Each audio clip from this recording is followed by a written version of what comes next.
cap is going down. It's getting melted by the buildings here. The longbows are still standing and doing damage.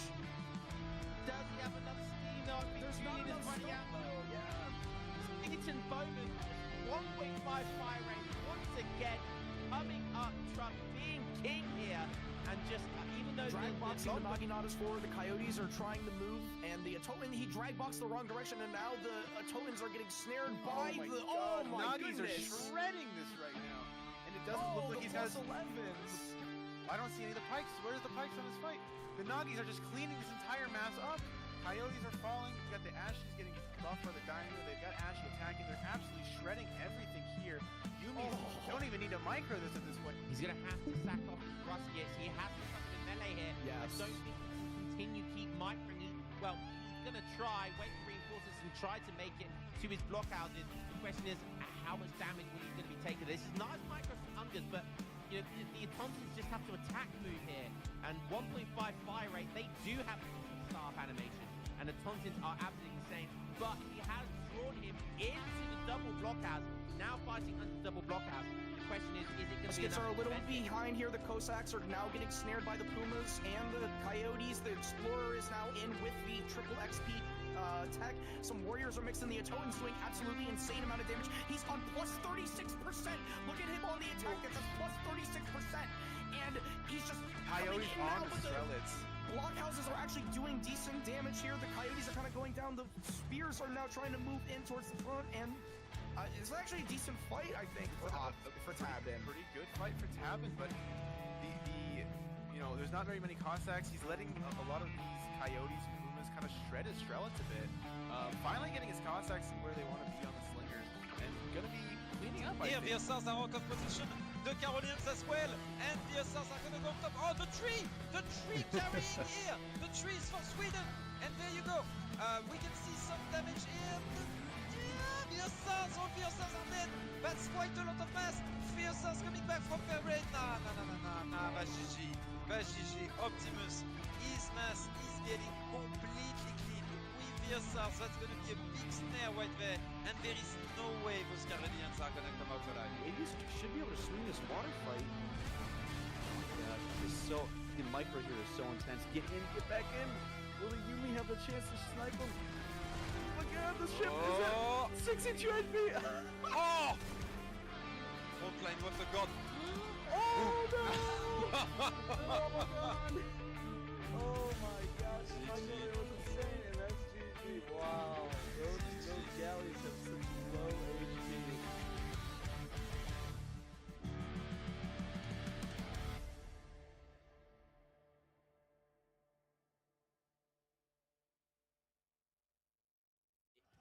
He's gonna need to take trades here, and he's taking really good trades. The Kanye are now pushing in, and is this the time? Ungers needs to get on the attack dance.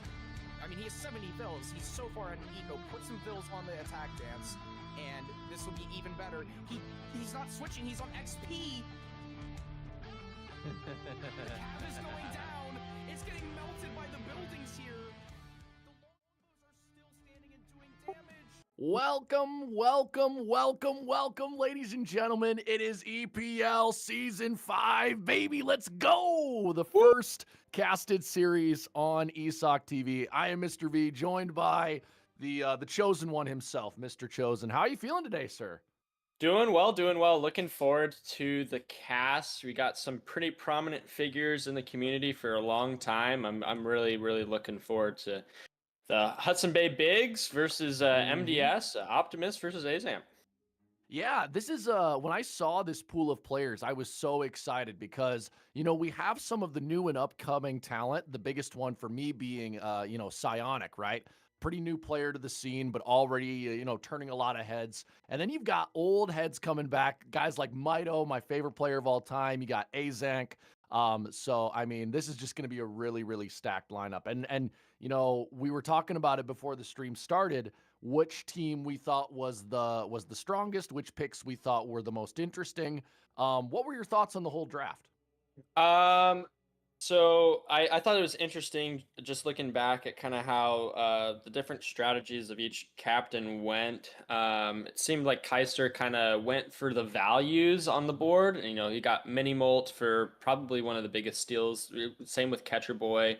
Roborot went for a great price. You know, Shake only at 750, and Optimus. Every single pick he had was under 3,000, where everyone else, Maido went for 3,000. Julian went for 4,200, highest on the board. A's, who's playing today, he went for 3,000. Optimus and A's actually really close in price. So if you're just judging off of duck coins, they should be neck and neck the entire series. And then my personal favorite draft was SKG. I think Prince did a great job. Picked up Frontline, Hot Girl, Tabin, Kevin, Ezad, and I can't remember who the sub was, but really looking forward to just this entire season 5. I think I remember just watching the first season back in the day, and you know, it's just been something to enjoy the entire time. Looking forward to the series. Yeah. Also, big shout out. We got Horse Feed on production. The man, the myth, the legend himself, keeping it down for us and doing all the actual work. I did want to, because, you know, before we started, you were doing a really nice job explaining just kind of how these series go, because, you know, somebody that might be used to the more seasonal tournaments and the regular best of 7, best of 9, they might not know quite how this format works. So do you want to quick explain that for the people in the chat? Yeah, so basically we're going to have a play all 5 instead of a best of 5. Like in a best of 5, let's say Optimus wins all the first 3 games, then we would be done. But it's a play all 5. As I understand, each week there will be 5 games from each team. The maximum amount of points that they can get each week is 25, and then I think they're all totaled up at the end, if I'm not mistaken. Someone can yell at me in the chat if they want to. And so each game that's won just adds up to a point. So that's why we do a play all 5. Oh, I see you, Baron, captain of the Mandarin Duck Squad. Yeah, let's go. Hype, guys. It's going to be awesome. And we got our first Civ picks, too. Awesome. Okay, so Horsefeed's telling me that we're ready to go. We do have Aizamk, who is locking in as China for Game 1 versus Optimus, who is locked in as Spain. We are going to be on Balkan Mountains for our first map. Yeah, I'm super excited. Should we just dive into it, Chosen? Yeah, let's do it. Awesome. Whenever you're ready, Horsefeed. Oh, we don't have the game yet. Perfect. Okay, so we're we do a have little Civs. bit We're just waiting for the game. excited. I know. Well, I mean, it's awesome for me that I get like a guaranteed amount of games to cast, because that's the one thing about the seasonal championships. You roll up and then it turns out it's like a 4-0 sweep or a 5-0 sweep. But I mean, here I know how many games I'm going to cast. We got I'm gonna see 10 all 5 games. maps. Oh man, we're in for the marathon, Chosen. Oh, dude. Oh man. Okay. By the way, I gotta just point out for the chat. Have you always been jacked? I don't think I've ever seen you on camera before, but sir, like, how many times are you going to the gym every week? 6, 7, 8? I actually don't hit the gym almost at all. I've been so this is kind of every time I got in trouble as a kid, instead of my parents spanking me, they made me do push-ups, and from the time I was probably 5 to 15, I'd probably done at least 100 push-ups a day.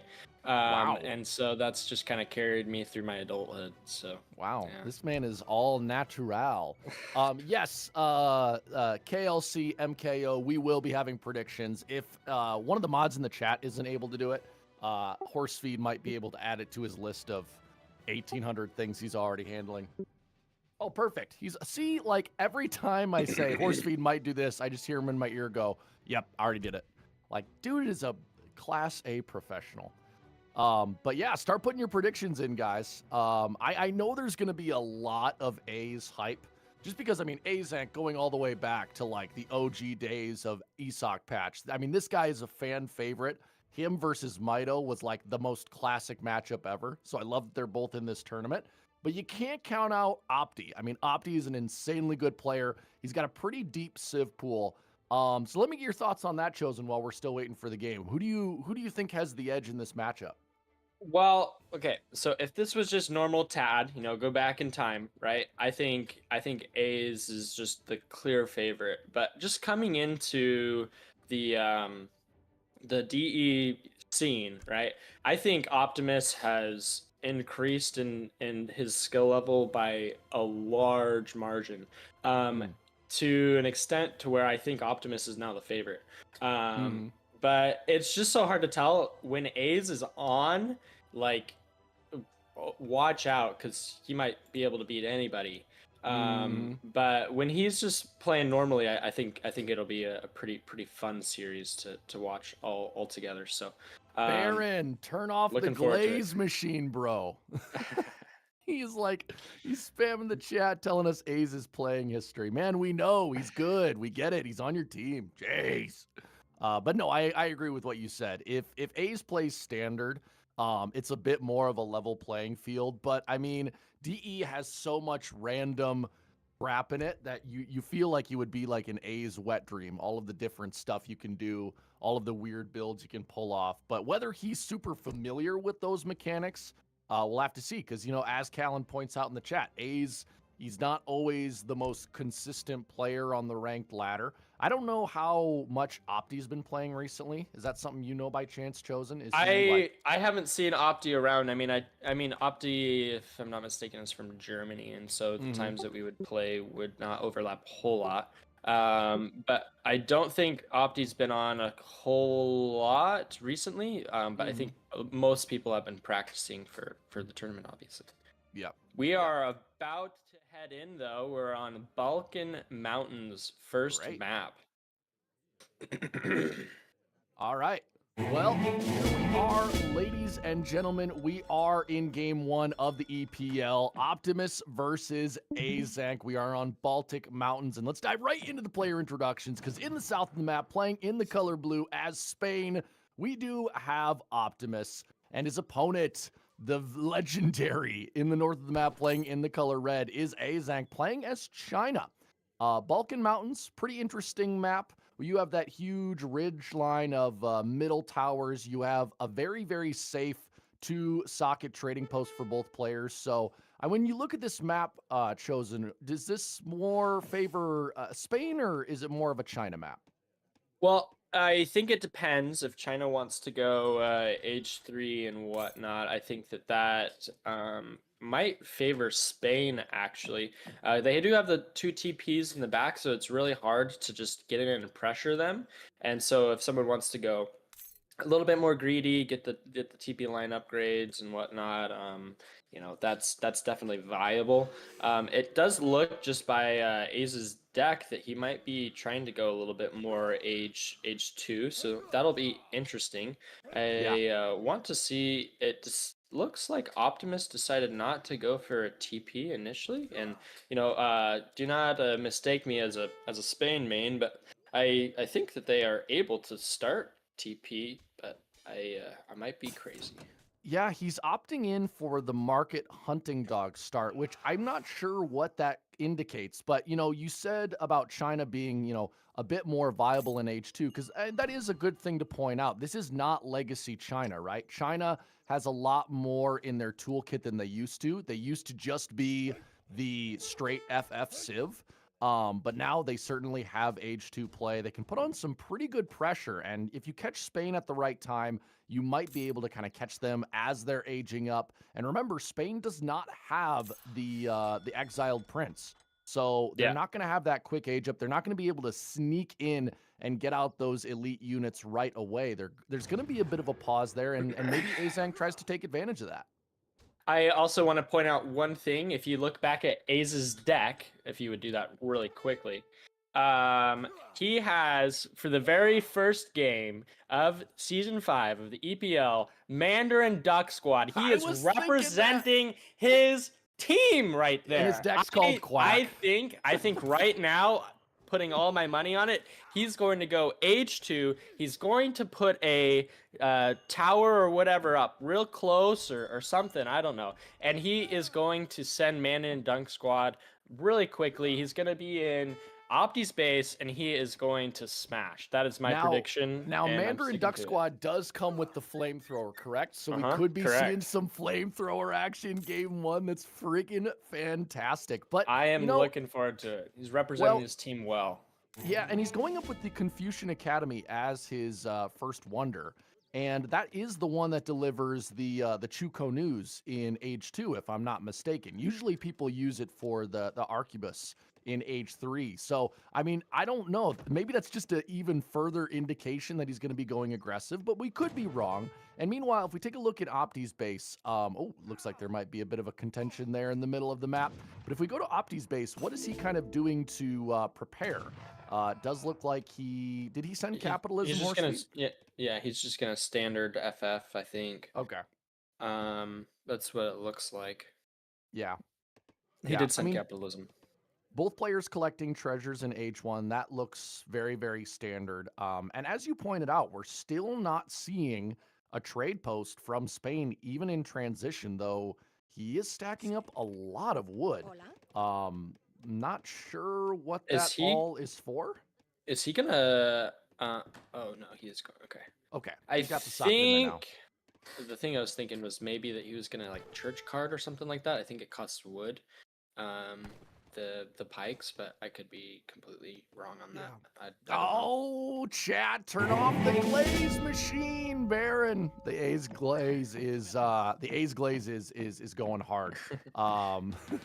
Hype train incoming. Love that. Also, by the way, Gooch Sneefer, love that name. Subscribed for 22 months. Thank you so much as this game continues to escalate. But we have a big wood treasure in the middle of the map being taken by Aizamk. What is that, a 90 wood, 120 wood? What is that exactly? 90 wood. Oh, it's going to be so good. And the early Chuko news are now out. Foundation going down. What foundation is that? Is that a village? Yes. Oh, doggy didn't get away. That's unfortunate. Well, now Opti has to go all John Wick on him, so it's not gonna look too good for A's. Oh man. Unfortunately. Yeah, I mean, this is interesting that he's going with the stable start as well. I feel like that's a good response to what China can do. I mean, obviously, you know that there's going to be the 7-step riders. You know there's going to be a lot of Chukonu, but there's going to be a lot of Kwang pikemen as well, which are a really cost-effective anti-cav. And we'll see if these step riders can do anything, but Opti doing a nice job, even calling out Minutemen. I don't know. He's if gonna that's lose a early... bill. Yeah, man, I don't know. Was that too early of a Minutemen call, or I mean, because he's gonna get one step rider for his trouble, but okay, I actually think, I mean, it's all right. I think he's going to save actually more resources calling the Minutemen, because if he didn't, then he would have been idled for so long.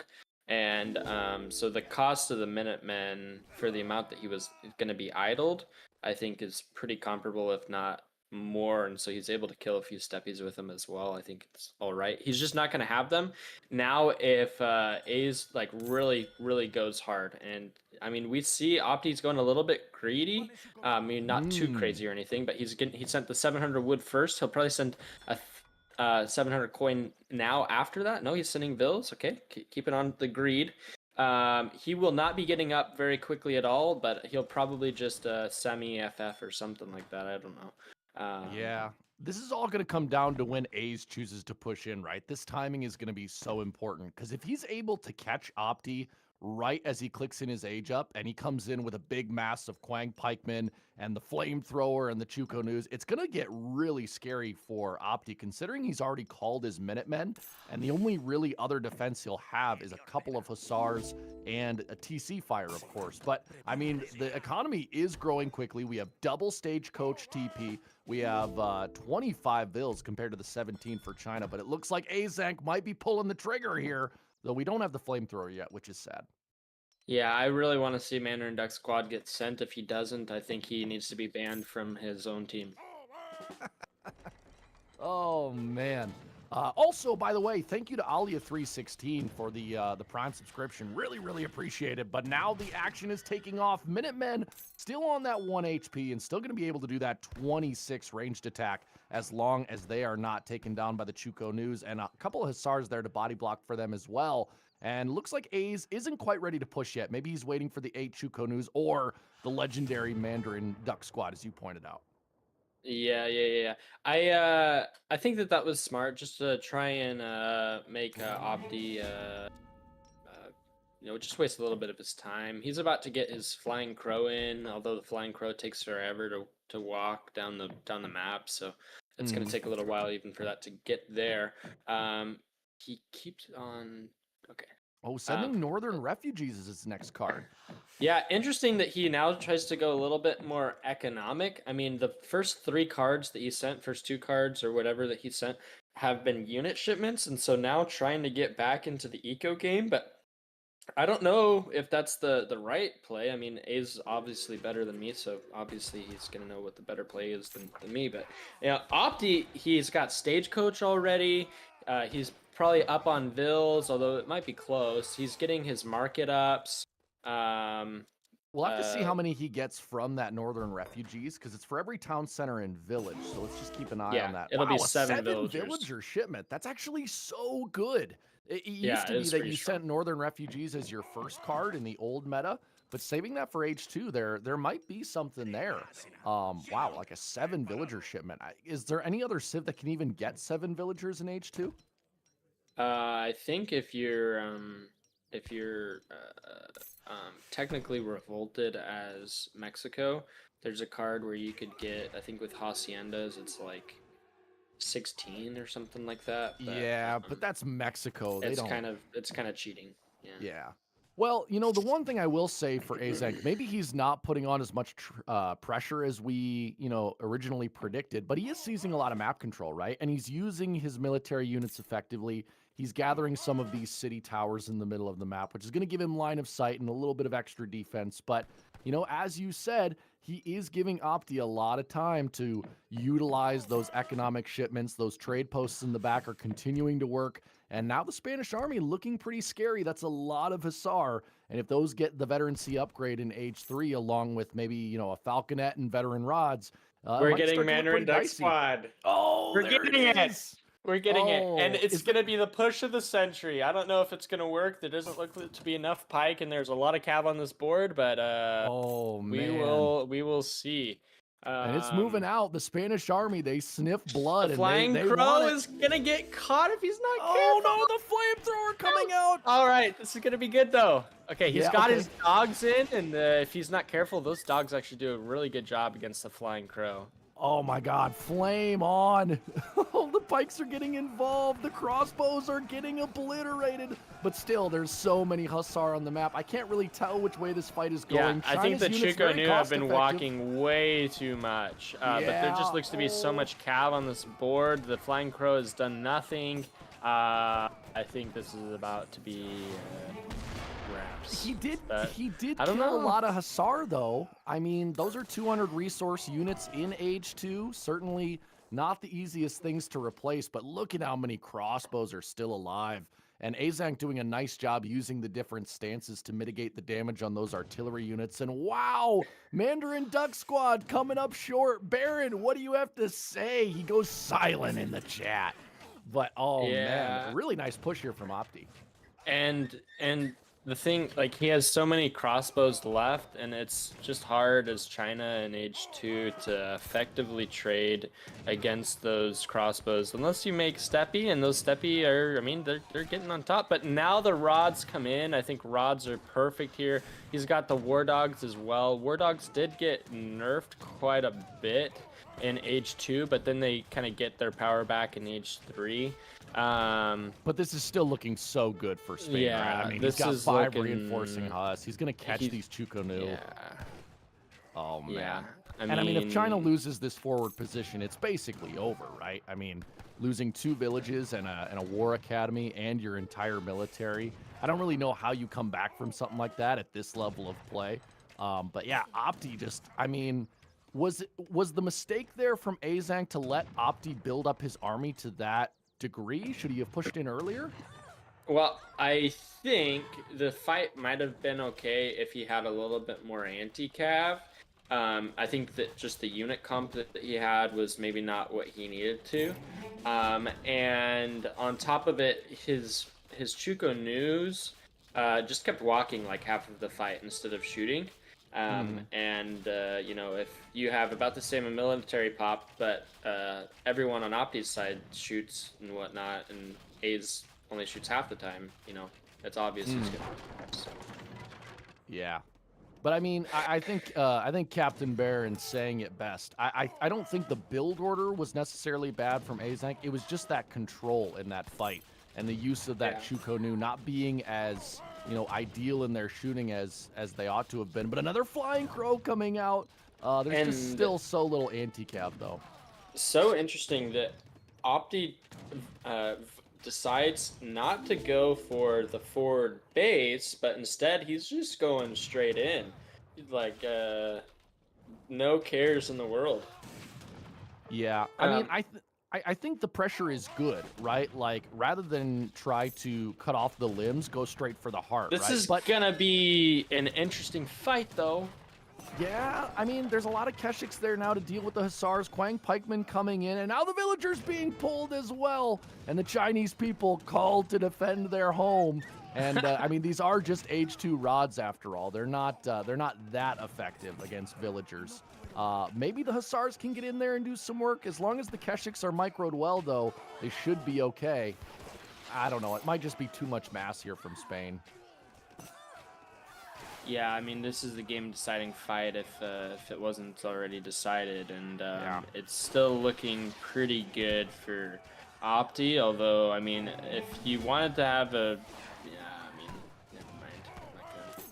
I mean, it was ideal for Aizamk for what he had. Like the placement of his Flying Crow is just perfect. I mean, he has it wedged in that coin mine, very hard for the blue cav to reach, but I mean, now it is gonna officially go down. And on top of that, Opti is about to age. He pushed while he's about to age. Yeah, that's such a satisfying pop, by the way. Like, I don't think there's a better death animation in this game than the Flying Crow. It's like a firework. But yeah, that's probably the best one. I mean, A's continuing to resist, but I think it's over here. I mean, as soon as Age 3 hits, Vet Rods, Falconets are going to finish the job. I don't even know if he needs Falconets, to be honest. He probably could have just kept making units in Age 2 and been fine, but... Dude, if A's would have just gone... If he would have had... What is he sending right now? That's, what, 4... the German things. There's 3. 3 dops. If he would have had 3 dops in that initial fight, that might have been game changing. Oh, that's such a bummer. Yeah. Oh. The more I think about it, the more I wonder if that... I mean, I was talking about how good Northern Refugees was, and there's the game. Aizamk calls it. First one going to Opti. But I almost wonder if that Northern Refugees was just awkwardly placed. Because as you said, he was really investing in the military units and then kind of stopped for a second in the mid-game to try to recover his eco. And I think that's what gave Opti the breathing room to build up his cav and push back. Yeah, I don't know. It's just it was a good build from Optimus. He didn't want to go too greedy, although he did go pretty greedy just to be in age 2, you know. Mm-hmm. He didn't go H3 though, which I think was the right play. If China's staying H2, you probably have to stay H2. And Optimus, you know, just went really well. We have Civ picks in again for game 2. We got Optimus. He's playing as India versus Aizamk playing the Brits. India's gonna try and kick out their colonizers or something. Well, I mean, they can try, but out of all of the civs I've seen Aizamk play, and I've seen him play almost every single one, his Brits is very, very strong. Very strong. And I mean, Brits are already arguably the best civ in the game. Yeah, no, don't they're not the me best civ. They're not the best. Okay, civ. I don't want to fight you. I don't want to fight you, Chosen, especially with those biceps. But we'll agree to disagree that Brits are certainly S tier, and in the hands of Aizamk, might be too much for Opti to handle. Rizzy is saying that they're 100% the best, but I think that Rizzy. Mexico and USA are probably better. But that's my opinion. I'm sticking to it. Ouch. Shut up. Well, we Passy can over we can here. allow them to fight about that in the chat. I mean, that's what the chat is for, after all, the drama. But we do have game 2 ready to go. Just waiting for Horsefeed to load that up. Horsefeed, do you have friend and foe colors enabled? I saw that in the chat. Okay, we got that fixed. Okay, perfect. So we're waiting a minute just so that we can, keep the delay. We don't want any stream sniping going on. But we did fix the friend and foe colors, so thank you so much in the chat for pointing that out. I didn't notice it because I'm pretty clueless. What is our next map, by the way, Chosen? Do you know? Our next map, I wish I did know. Let me see. Painted Desert. Painted there we Desert. go. All right. Horse feed is the goat. Everyone, you guys need to give him some things at the end of this. It's kind of like, if the sound guy does a good job, you never notice. It's kind of like if the producer does a good job, you never notice, and so it's kind of a thankless job. So just thank you very much, Horsefeed, for producing for the EPL. Oh, I'm reading the chat and I'm having such a fun time. Obviously, Germany best civ. Yeah, obviously. Passy clearly carrying B tier Brits. B tier Brits. Oh, I forgot about that. Oh, good stuff. Good stuff. B man. tier. B is for Brit. B is in Brits. They have a tier Yeah. of their own. Yeah. I Yeah. don't know, man. I don't know. It'll be the eternal argument, right? Of which civ is number 1. Though I'm hearing less and less people say Aztec, and I thought like a month ago Aztec was the clear number 1. So I don't know necessarily what changed there. Maybe it's just people's opinions changing, but Everyone realized that they hated playing Aztec. that's probably true. But Brit versus India, back to our current matchup. I mean, your thoughts on that? I kind of tend to favor Brits in that scenario, but maybe you have some India knowledge that I'm not aware of. Well, yeah, I mean, India has just been completely nuked. They are way worse than they used to be. If Brit, for whatever reason, lets Opti get up to H3, it's really, really close, in my opinion. But if it's just an H2 fight, I think Brit just is able to out Musk, out Eco, India, and just kind of clap them. So we'll have to see. Yeah. Well, we are here on game 2. We are on the Painted Desert, and Optimus is going to be in the south of the map in the color blue as India, and his opponent Aizamk is going to be in the north of the map in the color red as the Brits, and he's going to be going with an initial manor. Of course, no trading posts on this map. We do still have the natives, which are the Apache, the Comanche, and the Navajo. So you got lots of different options. I wouldn't consider any of those 3 to be super strong natives compared to others. But I'm guessing Brit's just going to go double manor here, or maybe manor market. And then, I don't know, what does India go for? Do they go for Carnimata versus Brit? Do they go for a mid-map aggro fort, a defensive aggro fort? What would you suggest, Chosen? I think I heard one time, and I think it was Hazard that said it, but I could be completely wrong who said it.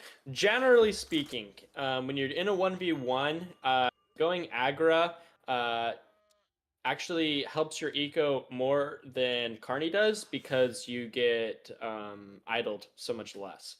So especially if A's is going to be aggressive and Opti does want to go up for that H3, I think Agrifort is just the play. But I will be more than happy to see something else because I have absolutely no understanding Look of at this, India. though, Chosen. Optimus picking up 100 food and picking up a couple of the cows as well. I'm seeing in the chat people pointing out the cows. That is a really great thing to point out because obviously, I mean, livestock, good for Brit, but even better for India as they can get a lot of XP.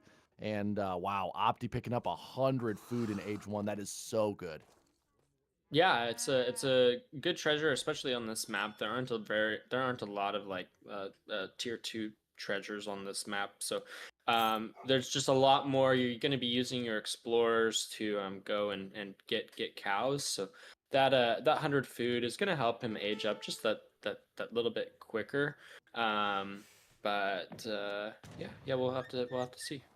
Yeah, and I mean, Horsefeed showing off the decks here, and they look pretty standard to me. A's Brit deck. I didn't see any GMT madness, and I mean, same thing with Opti's deck, just kind of standard elephant upgrades. Yeah, nothing too out of the ordinary here. I've never seen GMT on a non-TP map. I mean, I No. wouldn't put it past A's. That would be quite the quite the build. But I suppose you're right. I didn't even think Yeah. about that. Oh man, running a TP build with no TPs. Yeah, that would be kind of stupid. I mean, they're technically natives, so I mean, you could try it. And with these specific natives, each native post gives you like a trickle of like, I don't know, 0.5 XP or something like that. So it's nothing like a trade post, but for native TP, it's all right. Well, when I watched A's, he one of the builds he always used to do with Brit is what is the card that makes manners super cheap? Virginia Company. Yeah, there it is. He really used to like the Virginia Company Manor Boom, and oh my goodness, look at this manor placement. This is so good by A's. He's gonna have such good scouting of any kind of peripheral raids coming in. It does kind of isolate your manners, which some people don't like, but I mean, just look at his field of vision around his base. It's going to be excellent. Yeah, it's kind of, I mean, it's been done for a long time now, but I think that it's become more and more popular, especially like now with like I think the person that's definitely known for it the most is like it's like Phoenix. Just as Brit, you want to be getting your manners all over the place, and it's just not fun to siege Brit manners. You don't really want to give them an extra vil, and so you kind of have the luxury of being able to see the entire map if you so desire. If you have the APM and you want to spend the vil seconds to go and walk all over, you will just have so much line of sight as Brit. It's quite the advantage. Yeah, and I mean, A's continuing to gather a lot of wood, so I feel like we have a manor boom incoming. Outposts going to the middle of the map. We might be seeing some musk pressure. That's becoming really, really common with Brits nowadays, and sure enough, the barracks coming down. Meanwhile, India decided to go with the Carney Mata, so a bit more of an eco-heavy build. And Horsefeed, if you wouldn't mind, how many cows did Opti manage to gather up? 6 out of 8 or 6 out of 10? I count. Okay, so he did get 6. Wow, and he even got a sacred field. So, I mean, that's going to be so excellent in terms of XP. But the pressure is going to be coming, so he's going to need to have some sort of answer here quite quickly. Sending what looks to be, what is that? Diplomatic Intrigue as his card for India, or am I getting that mixed up? Nope, Diplomatic Intrigue coming in. I don't know my Indias or any other. Well, it just kind of allows you to get your consulate yeah. bonuses and upgrades up sooner. But we're going to be following it up with even more wood coming in. So I don't know if this is going to be a full commit to H2 rushing. I think it's maybe just going to be more pressure, seize map control, buy yourself time to get your full boom out. But I mean, steel traps coming in as well. So the Brit economy already taking off, and we'll see if India's XP trickle and the Carney Mata can match it. I saw one comment earlier that said India is not a civ that you want to battle in H2 with for a prolonged period, just because they'll eventually scale up and their unit composition continues to remain really good in H2. So what are your thoughts here? Should Brit try to get into H3 relatively soon, or are they one of the civs that can battle India in H2 for a long time? Well, yeah, I would agree with them that you're not really supposed to battle with India in H2, just in general. I think that Brit is one of the exceptions to that rule because they have such a better economy, or they can. Like, they can have 50 vils while India will be at 30, right? And just have that 20 vil bonus. That's like 1.5 military production more, right? Mm-hmm. Which is just quite a bit. So yeah, it's hard to say. one thing that's really good against Brit is the the what are they have the little sword things and they're in H3 and you send them and Yurumi Yeah. are so good against Brit. Sorry, it took me forever. We should force you to donate a sub every time you can't name a unit. Every time I can't name it. So I mean, I think you're up to generally 2 can. subs chosen. No, I generally can name pretty much every unit in the game. I just couldn't think about it right off the top of my head. But yeah, that yeah, we'll see. He's going Gurkha, which is the correct unit to be going against Brit, at least initially. If you've scouted the barracks, I'm interested. It looks like he's about to go up actually to H3, which I do not hate at all. He does have 3 Hus coming out A's. Yeah, but Opti made and- Azaps. He used Yeah. his consulate resources to make Azaps, which I think is a great response. Yeah. Because Azaps Great is going to be point. so good against any Hus, and they're not going to be completely useless against the Musketeers that come out as well. So I like that move by Opti a lot. And yeah, I think he's going to get into H3 safely here. He's going to lose some infrastructure most likely, but if he can get into H3, like you said, and either go with Urumi or maybe even Mahouts, I think he'll be just fine. But he's going to have to hold here, and it might not be as Okay, easy he is as, he is clicking up. He's going to. He doesn't lose any cows. That's great, and it's kind of funny to see A's back up. I mean, he did call Minutemen, which is fair enough. Man, the army mass from A's is just lackluster. What did he set? What was his card order? went- A's went for 700 wood. Okay. He went 4 vills, 600 wood, and then he went with 6 longbowmen. Bows. No, Yeah. sorry. It was 6 longbowmen, then 4 vills. So it was his 2 wood shipments, 6 longbows, then started sending vills.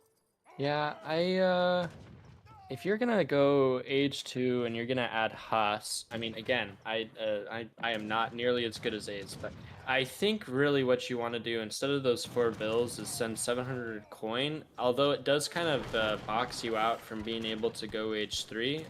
That's kind of why you need 600 coin in your deck. You are able to batch out 5 Husk and 5 Musk that entire time, and if he would have had just a few extra units initially when pushing, he wouldn't have gotten pushed out by 5 Gurkha and some Minutemen.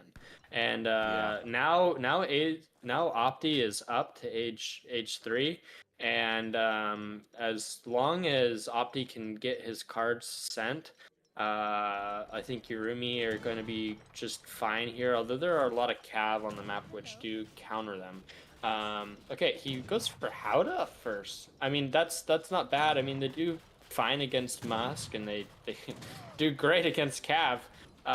He does have the 1 Mahout on the board.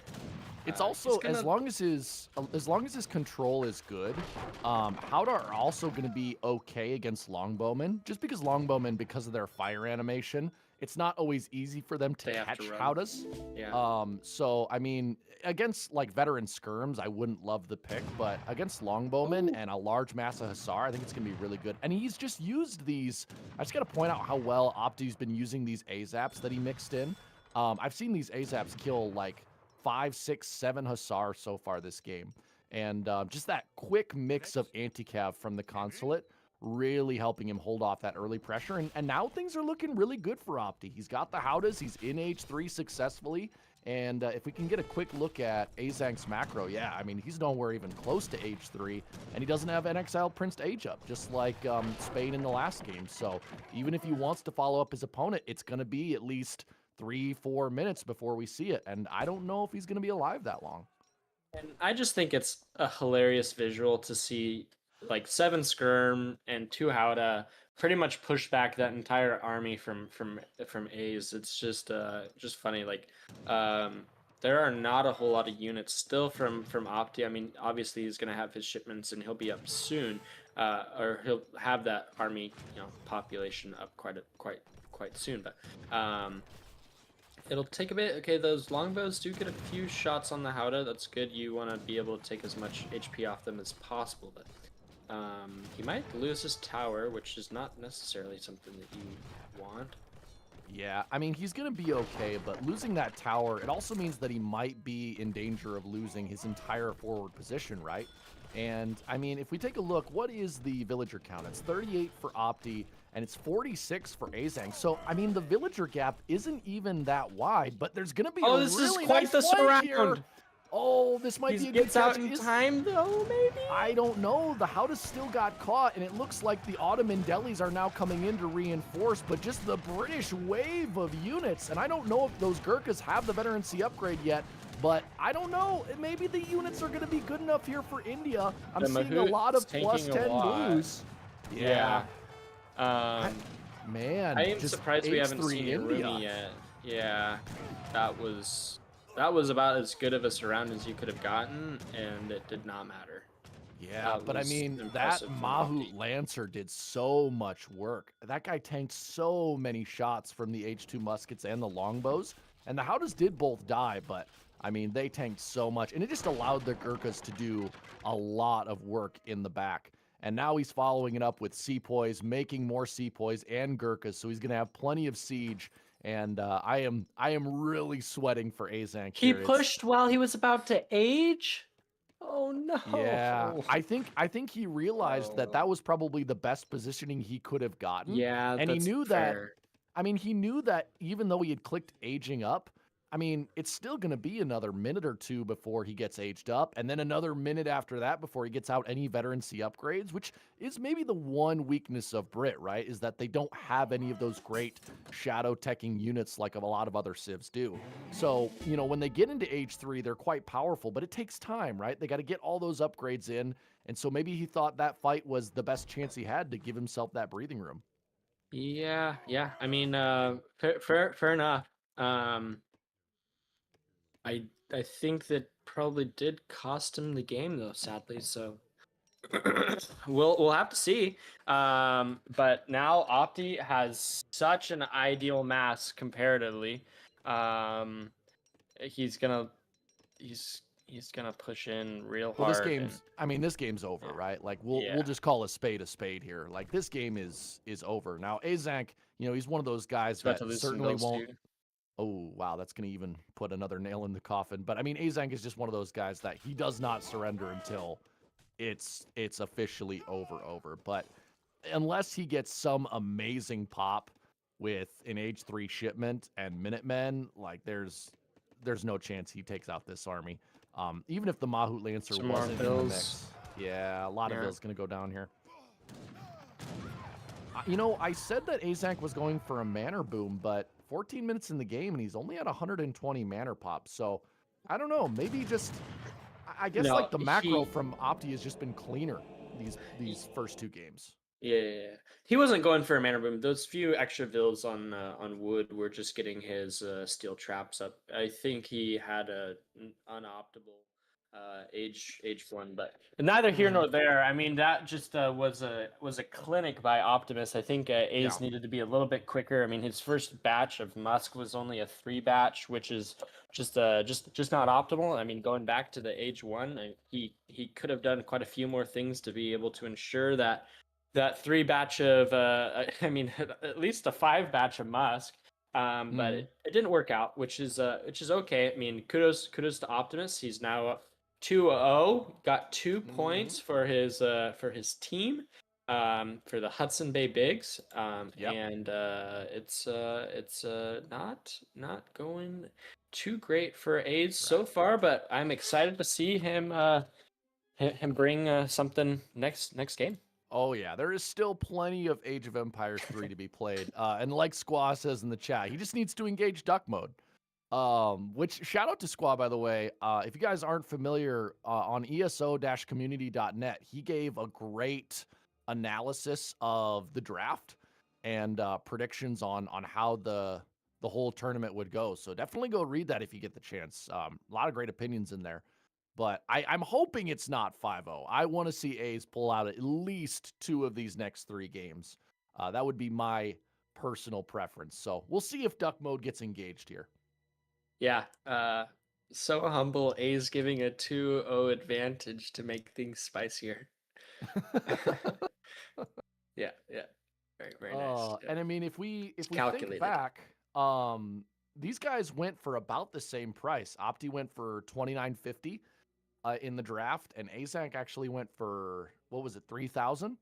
Mhm. So, I mean, these guys were almost the same exact amount of duck coins. So, you know, you would think that would mean that this series is even, but I don't know. Japan versus Ottoman. Oh, buddy. I was That thinking is- A's was going to go Japan soon. Yeah. that's Opti is rough. definitely favored in this matchup as well, in my opinion, but we'll Yeah. have to see. I mean, I love Japan, and I love seeing them played well, but against the Bottoman, that is rough. That is very rough. Oh man. I mean, what does Japan even do in that scenario? Curls up into a ball and dies. I don't know. I don't know enough about Japan to be able to give any insight on what they would do. I would assume you probably make a lot of walls. You play it like a 2017 Kinesi and just try and Yumi wall until they cry. But Yeah, I mean, I don't know. that is a callback. Oh man, the old Kinesi walls. Yeah. Interesting that Kinesi doesn't really play a lot of Japan anymore. But horse feed, my man, what is the map? That'll help us out a lot. Is it Baja? I thought it might be Baja. Yeah, I mean, water would be the way that you possibly win this. Water and walls, like literally, like olden times Kinesi. But yeah, we'll have to see. Yeah, I mean, Japan is pretty decent on water, so that might be something sure. they could go for. But I mean, Ottoman is also good on water, so yeah. Man, it's a tough matchup. Hopefully, Japan can get into H3 and make something happen. But we'll just have to wait and see. Yeah. Oh Yeah. man. Really, really interested to see what happens here. Yeah. So we're just waiting for the next game to get loaded up. It is a best of 5. Tronso Hung. Man, you guys have some crazy usernames. Yeah, it's a best of 5, but instead of being first to 3, we play all 5 games, no matter what, just so that we can give players a chance to rack up as many points as possible. I know Baron is on the edge of his seat. He wants some points for the Mandarin Duck squad, so we're going to let A's play all 5. And then the series after this, we also have a classic legacy player. We have Maido, and Chosen, who was Maido's opponent again for that second series? I know it off the tip of my head. It is Ezad. That's going to be a good game as well. I'm looking forward to that. Maido versus Ezad. Yeah, that's going to be an interesting series. Yeah. Dude, Maido is a stud, and Ezad is a stud, and it's also going to be a great matchup. Rosado calling me out. Yeah, best of 5 is not a best of 5. It's a playoff. Oh, my recovery was not very smooth there. It's a best of 5, but it's not. All right, we are loading into game 3, Japan versus Ottoman on Baja, California. Let's go. Can't wait. All right, ladies and gentlemen, welcome to Baja, California for game 3 of this EPL Season 5 match. On the, what would it be? That would be the western side of the map in the color blue. We have Opti playing as the Bottomans, going with the early mosque. And on the eastern half of the map, playing in the color red as the Japanese, we have Aizamk. So we're going to have to keep special attention on what Aizamk does, because I mean, the ball's really in Japan's court here. We all know what Ottoman's probably going to do. We're going to be seeing pressure of some kind coming, whether it's double racks Janny, whether it is H3 FF into Spahi or Falconets. Oh, we see an early dock from Opti. Yeah. Okay. Yeah, it's not uncommon as as instead of going to TP, Mhm. As autos, you just make a dock and you make a few boats, and it's a pretty good. Duck Mhm. eat fist. Okay, we got. Ducks Mm, eat fish. oh, not fist, fish. Oh, sorry. Ducks eat fist. That's another sub. That's another sub, Chosen. You're up to 3 subs now. Dude, I'm dyslexic. You can't be making me pay money for my my inability. Well, it certainly looks like Aizamk does have water capabilities. Now, whether they decide to try to spam boats on the same side in Baja, that'll be interesting. 3 Yoriks coming in for Optimus. And probably going to follow that up with capitalism. He'll want to probably secure those trading posts as well eventually. But, I mean, both players just picking up some early treasures. Nothing super huge here. 40 food, 25 coin. Are there any really beefy treasures on this map? I mean, yeah, I mean there are quite a few. Like you got a few wood treasures and whatnot. I think most of them have gotten picked up. You do have the pet cougar. I can't remember the cougar's name off the top of my head. Like, because all of them, Oh, 75 coin up there. Yeah. And I mean, I also forget that on this map, it's coyotes instead of wolves, which makes it even better for kiting and getting those treasures. So yeah, there are actually some really nice treasures on this map. And I'm kind of predicting that we're going to see the main engagement take place the same spot it always does, which is right by that middle trading socket. I don't know. I've watched a lot of Baja California games, and it seems like that's always where the majority of the action is. But I could be wrong. We'll see. Aizamk probably going to try to get down as many shrines as possible. And Ottoman probably going to try to destroy as many shrines as possible. Yeah, I think we'll see from autos just Abyss and Jan start. If I had to guess, I mean you could also just double Rex at Jan rush. I don't know. Can I see Optimus deck one more time? I didn't look for that. So he doesn't have food and he does have food in deck. Yeah, so I would imagine we'll probably be seeing a Jan rush. But we'll have to see. Yeah, can we get one more look at Azank's deck as well? I just kind of want to see what he's got in H2 to possibly counter a Jan Rush. I mean, he's got 5 Yumi, 5 Ashy. I see, I don't know. Is double Jan Rush really the most ideal way to pressure Japan? Obviously, Japan not great against early pressure, but I just wonder if the mono comp is the way to go. Well, Or if, like you said, Jan Abus would be more ideal.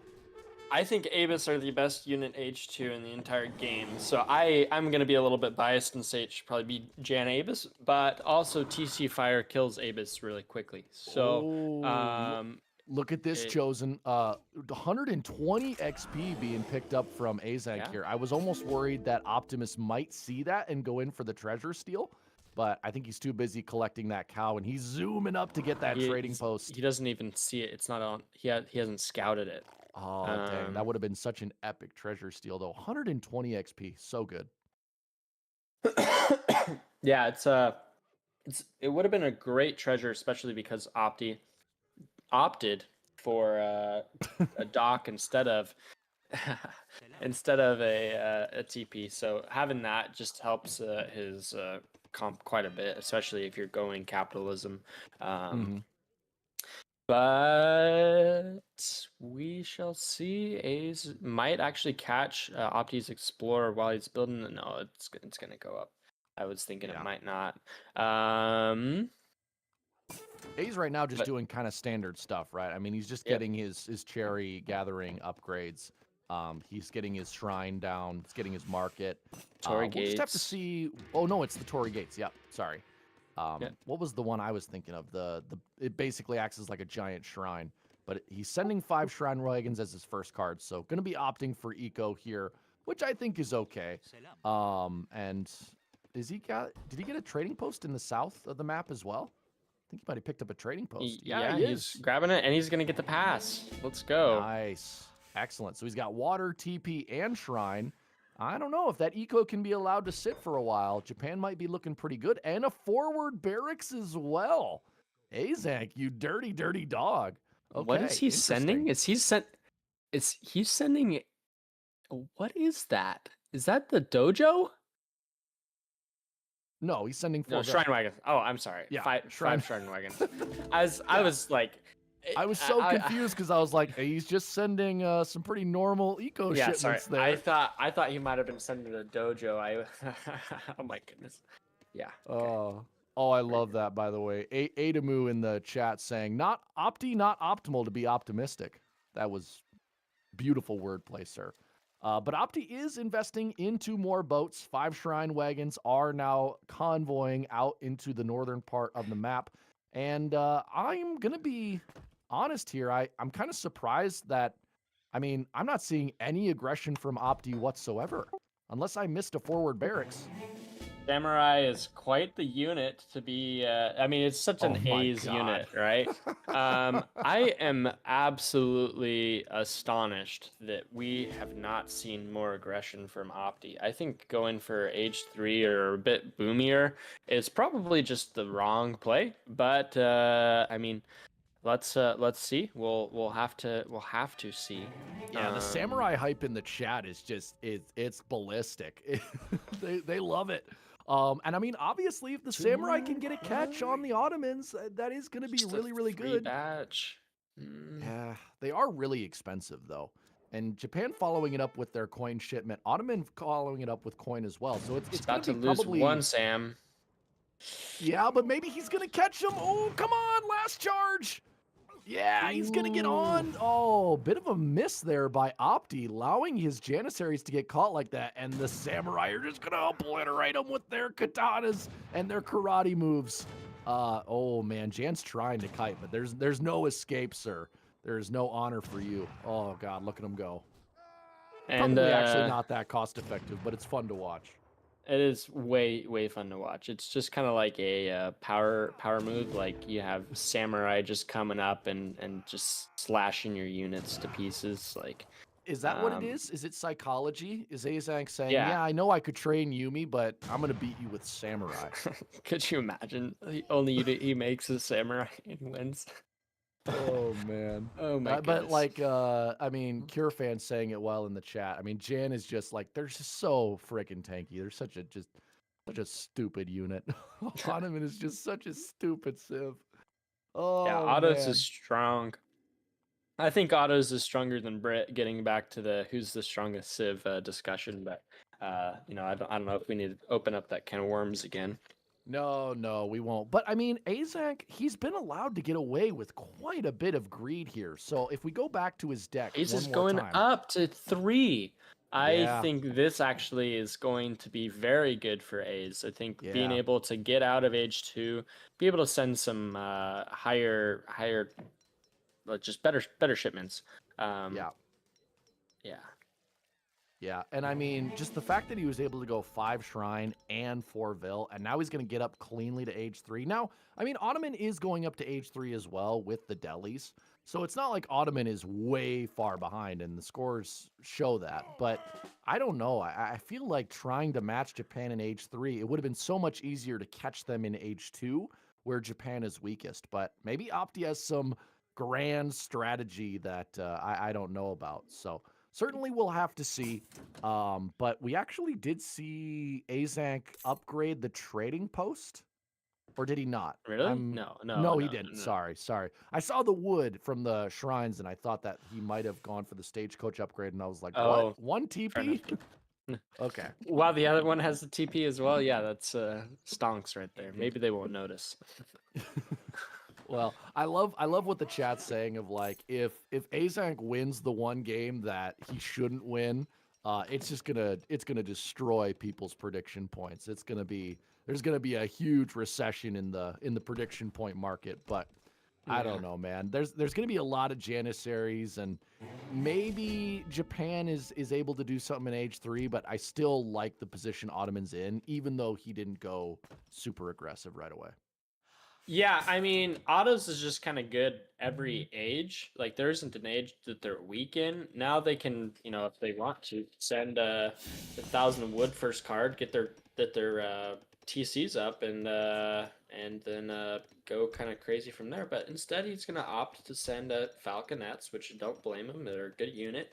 And unless, yeah, I mean, A's isn't sending Flaming Arrows first card, so those Falcons are very likely to get a lot of value. coming out from Aizamk. Oh my goodness! Oh my god!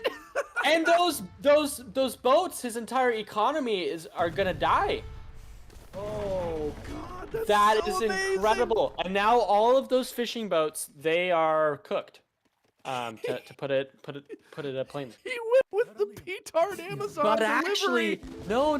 Those Falconets, if they just come to the rescue, they'll be able to take out that ship no problem. But they're going the wrong way.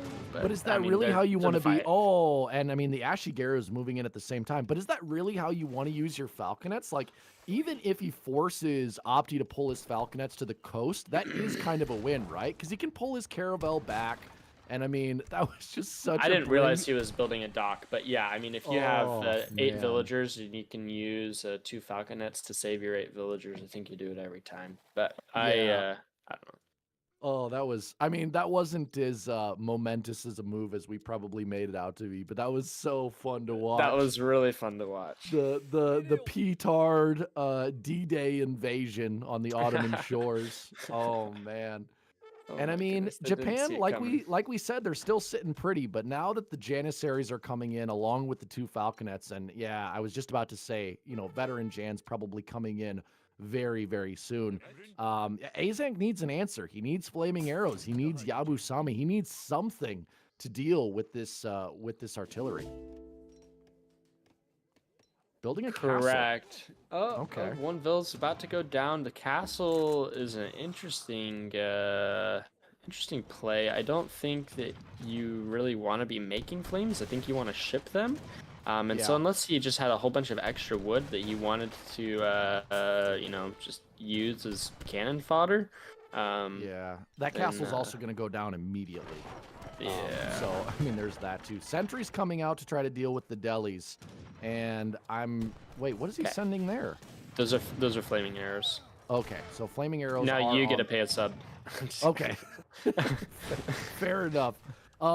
Interesting tactic that Aizamk is going for. He's going for a very indirect engagement. So rather than trying to hold, he's just trying to be annoying in the back. Like he sieged down a trading post. He has the daimyo out as well. Daimyo Mototada. So I don't know. There's just pure Ashigaru versus veteran Jan Falconet. Just it feels bad, if I can be honest. Yeah, flames also kind of feel bad, but we'll have to see.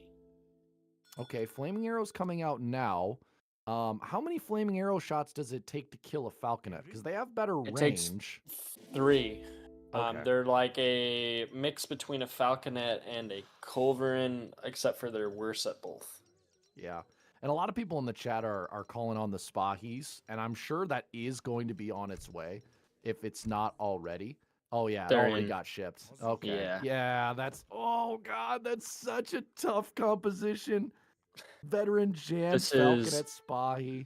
The Maybe he can catch the Falconets. Maybe. Oh, I thought he might be able to catch them before they unfurl. unfurl. I don't know. Isn't that the technical term? I That don't- might no, be that'd the correct word. I don't Unlimber. think so. Unlimber. Unfurl would be like a sail on a ship. Yeah.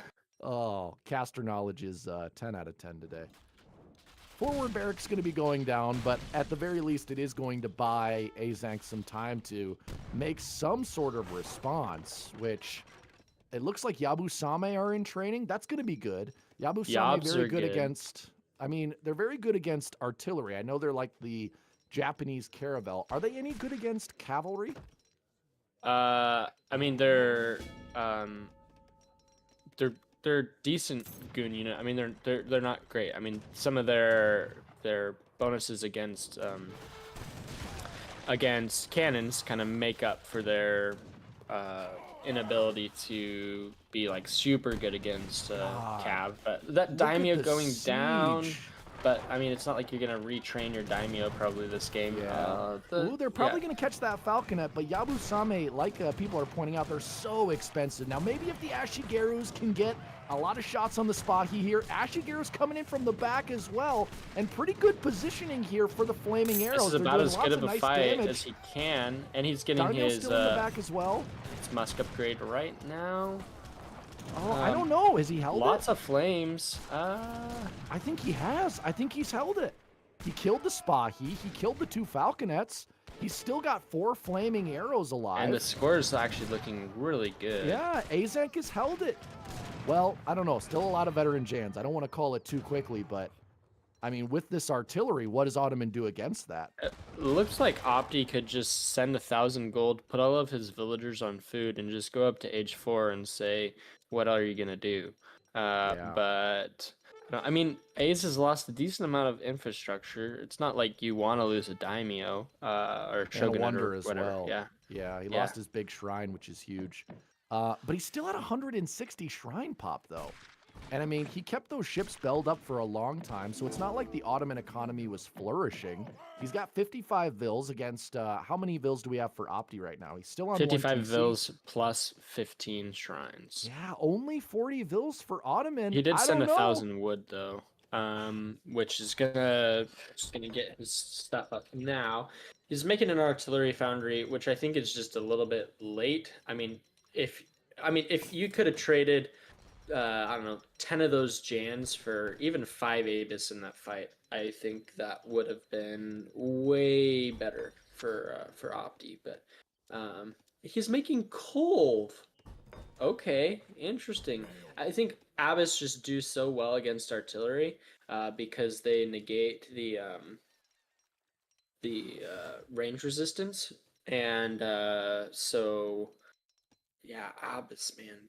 Why are we making a coal? I mean, I understand, but I disagree. Yeah. I don't know. I mean, it's definitely not out for Ottoman yet. Like, Nope. like people are pointing out, he It's still didn't super lose his Janissary mass, but losing that Spahi and Falconet in that push, and he did kill the shrine, making imams as well. That's awesome. But the Japanese economy still looking healthy. He still has water on the northern half of the map. And, I mean, 5 flaming arrows, that's not... I don't know if that's something that one Kolv can deal with effectively. They have 2 cold. Opti He has has 2 cold Kolv now? Okay. And definitely it's gonna take 3 shots for Ace to take down 1 cold. I think it's gonna be decent. We do see a raid at the top, possibly. What is this red? Okay, yeah. I mean, yeah, he's on the hunt. the GUA raids are still living. Yeah, I mean, he knows Ottoman's got to be running out of food at least a little bit, right? Baja is not like it's not a huge wealth of hunts in your immediate base. So we're around that point of the game where Ottoman is going to have to start exposing quite a few of their land villagers to secure food, because they do have a very food and coin heavy economy, right? I mean, Janissaries 100 food each, and so wow, look at there's still a petard in the south of the map. That's but I mean, there's a lot of Ottoman vills down That's here. so I funny. wonder if he's going to see that. I mean, he does. I mean, he's right on top of the he's right on top of the shrine, so obviously he does see that. It'll just depend on if he wants to send his army over there to kill those vills. Yeah. We get the bank in now, which is just going to bolster his economy even more. I'm assuming the fight will happen pretty soon, and it will definitely decide the game. Opti is quite a bit down now as far as eco goes, and he doesn't even have an extra TC up yet, as far as I can tell. Which No. is... He used his 1,000 wood more for, I'm guessing, boats and an Infrastructure. artillery foundry and houses. So, I mean, he's kind of stunted his main avenue of economic growth, which is, like you said, that second and third town center. So I don't predict the Ottoman economy is going to get much scarier than it is now, unless he somehow gets into industrial and gets factories out. And But did you see how great that was? He went in for the raid, but because he had his boat right there, the villagers could just, garrison into the Yeah. boat, and Yeah, no that raid. was that was definitely smart. And now the Ottoman army is pushing down a lot of veteran Jans. We have Abus mixed in there as well, Wow, plus the look 2 at Colds. how many. There are so many. It's cold. Oh god. There but, are I mean, what, eight flaming arrows on the board? yeah, that's a lot of artillery. And I mean, the Ashi mass is continuing to grow. He's also mixed in some Yumi archers as well, and now going to be sending Nagi Nada riders. So Only 5. Japan sorry. is kind of in this point where they're starting to get really, really scary, and Ottoman is sort of kind of running out of steam. They're certainly not, you know, done, but their scariest shipments have been sent and dealt with. So as long as you can effectively use your flaming arrows and find a way to deal with the Abyss guns, you're going to be in a pretty good spot as Japan. Oh, Petard going down. Petard, He's going to melee attack the Janissaries. Oh, brave man. Or rest set in of peace. men. Yeah. Set of Oh. yeah, so brave, so brave. But yeah, I mean, things are still looking good for Aizamk here. Let's do a quick look at the villager count again. 48 for Ottoman and 72 for Japan. Full shrine pop as well. I don't know how, yeah, some of these shrines are not the most ideal. They don't have a ton of animals on them, but even getting a church and an arsenal down. So Aizamk is preparing for the big fight. Yeah, he's at 200 pop, so he's just gonna start stacking now. Yeah. And I... Oh, man, he's just gonna go for the base. What? Oh He's my going for the goodness. base. But he's got so This is many gonna get Naginata on the board collapsed as on. well. Oh yeah, Oh. the Nagi are a decent play. Oh, Yeah, this is going to come down to positioning here. He can't just throw his Nagis onto the veteran Janissaries, but he's going to take out the 2 Kolvs, and if the Kolvs go down, the flaming arrows are going to do work. But the as long Abyss as do the just fine. Oh, yeah. Ashy arrows being called back home. Maybe there's And enough he just Ashies got here. the. Oh, it's I getting mean, all the ugly. Nagi go down. Now the Abyss are just going to be able to reign supreme for free. That is Yeah, but the not what Ashies A's are on want to him now do. as well. It doesn't matter. The Abyss are so strong. Oh, man, and I thought the Yumi would do more work here, but yeah, like you said, the abuse gunners. Oh, man, they are living up to their name. The Japanese unit's going And down. he's getting mams coming in. Oh my No goodness, he's gonna way. catch the. I mean, it's gonna take forever for those mams to come in, but he's Oh, he called the man. explorer to go and maybe get the snare. He's gonna push him up against the wall. If he's smart, he's gonna go through that little crevice and catch him on the back. No, he's going the wrong way. No, you gotta keep the angle. And on top of that, A's just ran out of cherries on his cherry orchard. Oh. Oh, having to send cherry orchards is probably one of the grossest things. Wait, he's going up to age 4? No freaking way. I don't know if that is the play, He's going but industrial. He has no cards in industrial, though. He just has 16 Yumis. Which, I mean, 16 he's got- just has his. I mean, 16 Yumis is a strong shipment if you Yeah, can send but it 2 still, times. what but- a... I mean, if you send 16 Yumis against 5 Mamelukes, I don't know. And he's getting the o- 30 or 20% upgrade for the breastplate. What is that? 20%? I don't know. Oh, Is it dude, these 30% or Mamelukes. 20%? We're going to have to make sure we look at the HP on these guys because it's just going to be ridiculous. Yeah, it's gonna be like oh, 1,600 man. or something. Yeah, is the Plus. card in yet? Well, does it? Because would that affect Mamelukes being a mercenary shipment? I almost wonder if they wouldn't. No, No, it does. surely- It does. It surely does they affect it. will. Yeah. Okay. 600, Yeah, yeah. wow, 1,600. That's insane. Oh, and now being forced to make a rice patty. Oh, and how did they get in so quick? Oh, I don't know. Sorry. No, sorry. They're. Oh, right. and- Right. Yeah. Oh, yeah, this is just going to be... Sending the daimyo first, but there's gonna- he's about to lose his entire army before those daimyo can do much. Yeah, and just look at the Abyss are gunners. going. I mean, they're walking a lot. You don't really Yeah. want your Abyss to walk, but But at the same time, he's winning this fight without the Abyss even being engaged. And I mean, the Imam's Yeah. coming in as well. They're going to be able to heal those Mamluks as long as Opti controls them well. The Yumis are being pushed up against the wall. Oh, God, no! I wanted Japan to win so badly here. Not because I hate Opti, just because I hate Ottoman. Yeah, But- and the biggest mistake was that he split off those Ashi too far away from his other units, and Opti was just perfectly positioned to be able to kill everything that A's had. Yeah. And But on the other hand, it's- A's was so perfectly positioned to win that fight if those Nagis had just been controlled more efficiently. Like, Well- he had the means to disrupt the Abyss guns, but when your Nagis all die before your infantry even gets to the fight, I mean, you just have no hope. Yeah.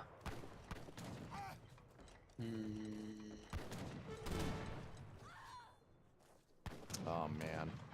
Yeah. Janissary OP. Abyss OP.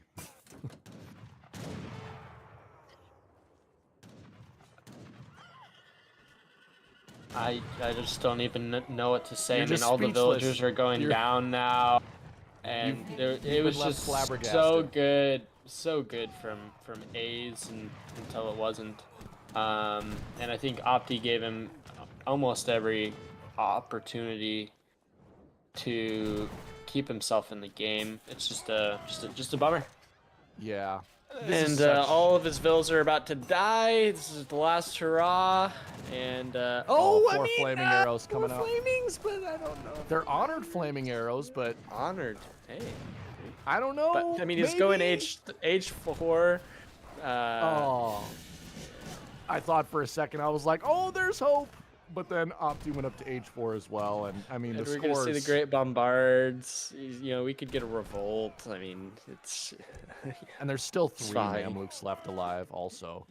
Oh, and he's sending Sfahi. He's aged up with Sfahi, and there's absolutely no anti-cav on the board. So. Yeah. But I mean, I don't know. Like, I'm trying to. Maybe Opti accidentally deletes all of his Abyss Yeah. guns and. Yeah, maybe he puts them all on a ship, and he Yeah. accidentally deletes the ship, and then it's probably still fine. I love the fact that Aizamk is pushing out against an army like 3 times his size. Oh my goodness! Oh. He yes, He missed him. I thought he was Why? gonna rush in. Okay, but he's about to have 6 more, and then he can rush in. Oh yeah, right. I better wait until my other 6 Spahi show up. I don't want to be too greedy. With 3 mams, Jeez. 9 Sfahi, 3 mams. Oh man. Otto is not crazy at all. What are you talking about? They're B tier at best. B tier. Ugh. A is for Ottoman, don't you know? A is for A is for Ottoman. Oh, we're up to 277 viewers. Guys, thank you so much for tuning in. We got plenty of games happening today. This is just the first of 3 series, I believe, happening today. Chosen and I will be here for this one. And then we've got Maido versus Ezad coming up next. Going to be another great series. And then I'm not sure what the third one is because I think somebody else has taken that one. But yeah. B for Botto, S for Spahi. Yeah. Armchair analysis, anyways. Yeah, well, that's Yeah. kind of what we're supposed to do. Oh man. Are the analyzers supposed to sit in a chair with no arms and just kind of like have their hands in their laps and to just like, oh yes, yes, yes. Things happening. Look at all those Spahi though. That is, oh my God, Spahi walking next to Abyss guns might be the most terrifying sight in this entire game. Yeah. These flaming arrows and Yumis are gonna have to do I'm- work. I'm imagining Opti is just sending like 31. Yeah, And, I mean, Opti's control is not the best right now. He's kind of sending in his cab without infantry support, but it doesn't even matter. Look at the guard Janissaries just arriving late. Like, whatever. What's up, dude? How's it going? Oh my yeah. God. And you have what, 5 Sfahi left. He's stacking a lot of res. It's interesting. He's about to kill his daimyo, and the villager count is probably, yeah, now Opti is ahead on the villager count. It's about 10,000 score ahead. God, look at that siege. That castle just got deleted. GG. Yeah. Oh man. Well, I that mean, means that game was 3. a great game. It just came down to A's not being positioned very well at that one point. He could have just called GG there. Yeah, it's sad. That was probably about the best that I could have seen from Japan. Unfortunate. Yeah. And we'll probably take an extra minute here. I think we want to do a restart because people are talking about some lags. So, I mean, we can get that taken care of while we wait for the next civs here. But, oh, wow, the civs are already there. Opti going with Brit and Aizamk going with Inca. What? Oh, boy. I don't know if I've ever seen Aizamk play Inca before. I mean, it seems like a great civ for his play style, but it'll be Plenty of vills to interesting. kill. That's the one guarantee with Brit, right? Is you're gonna have lots of vills to potentially raid and kill with your Chimu runner raids. Oh man, these civ picks from A's have been excellent, by the way. I mean, you expect like Britain, France, Ottoman, Lakota, and here comes A's China, Brit, Japan, Inca. Timu runners? That's wild. He knows how to entertain the crowd for sure. Yeah. We'll have to see. It'll be interesting. I think Brit does really well against Inca in H2, but I think Inca actually has an interesting unit comp in H3. So I wonder if it's just going to be kind of a boom off where they get their conchas up and Opti gets his manners up, and then they just kind of slap each other from there, or what. But oh dude, the A's love is, it's 93% A's and 7% Optimus. I think someone wants to predict. I think that they'll have some good odds. No matter what the score says, A's is always going to be the fan favorite. And I mean, that goes back to like the olden times. But I want to see Inca beat Brit here. I want to see it so badly.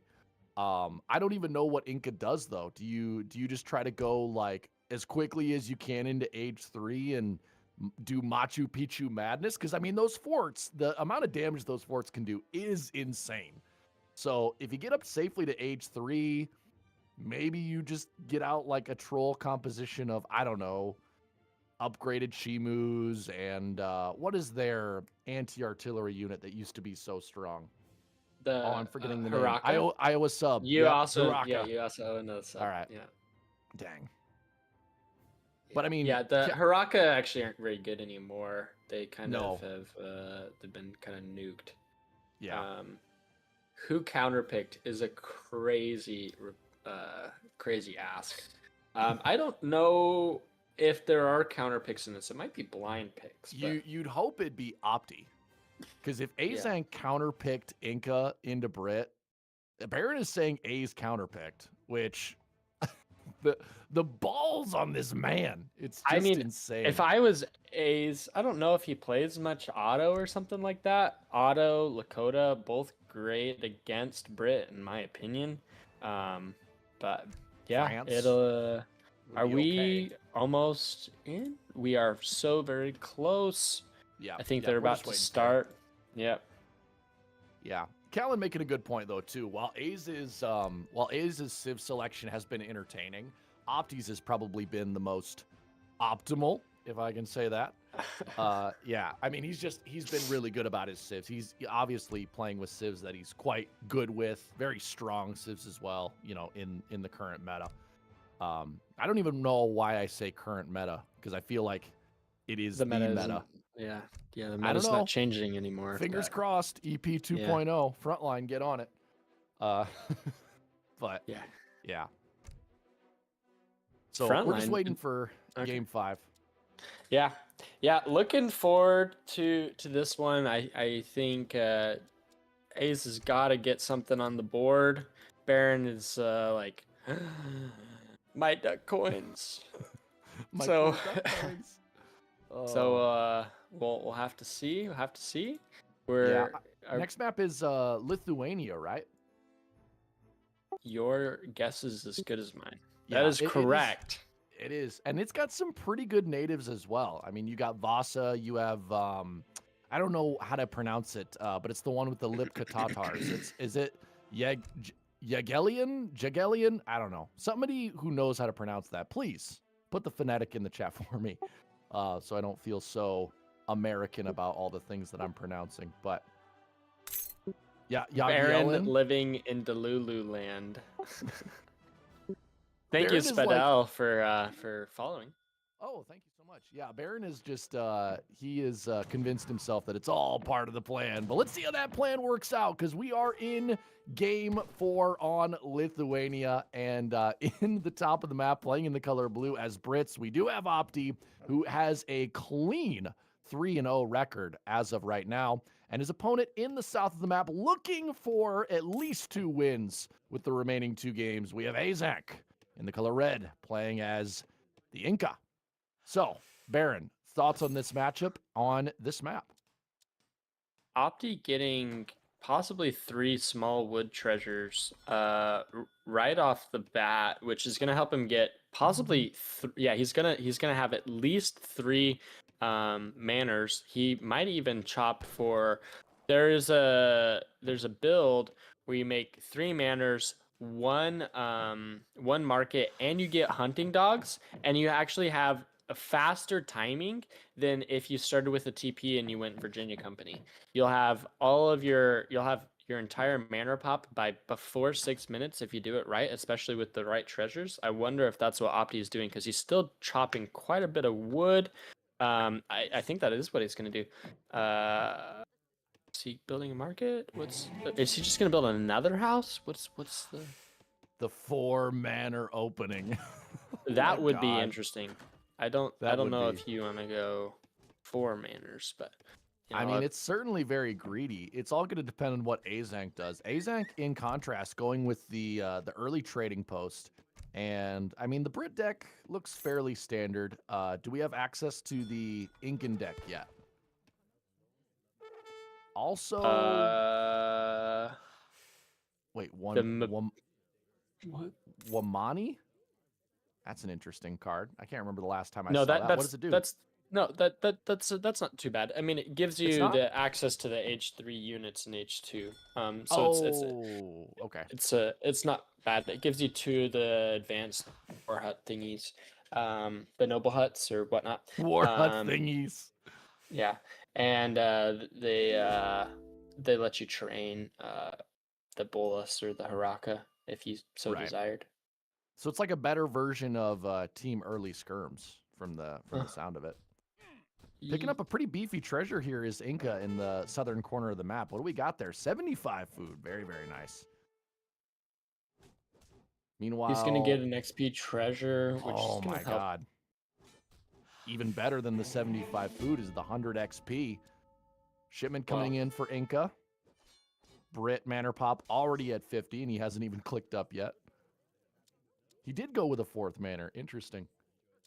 Yeah, I mean, it depends if he's gonna go VC or not. If he goes VC, I think that's bad, because I mean, if you have 4 houses that you didn't get that VC bonus on, then it's does he even have VC in deck? He doesn't even have VC in deck, so don't.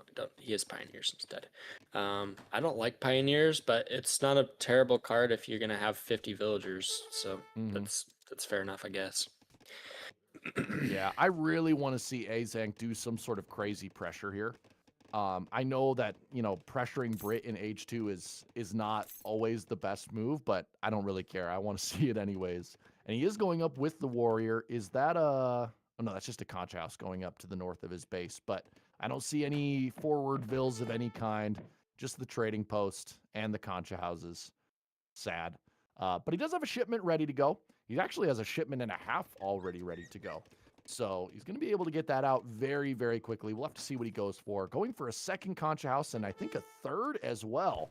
While and Brit's going to Opti's- be aggressive probably with that manor. It looks like, but I don't know. Yeah, I mean he's doing the standard Brit thing that you talked about earlier, right? Just getting his manners all across the map, getting lots of good line of sight, which you're going to need against Inca, right? Because you're going to get all of those annoying Chimu raids, most likely coming in through all sides of your base. And there they are, the Chimu runners coming out, and we'll see if 3 they can get Chimus. any villagers here. Maybe Yeah. going to be able to pick one up. I mean, they do have really insane hitboxes still, so they are very effective when it comes to just getting on a target and doing maximum damage. And they're gonna pick up a villager here. They're gonna 24 pick up vills for 2. Brit. Oh wow, there are 2 there. That's gonna be so good though. I think this other villager might be able to get to the TC. Yeah, it looks like it. Maybe. I don't think so. Come on, Chimus! Killer. Oh well, I probably shouldn't say that on stream.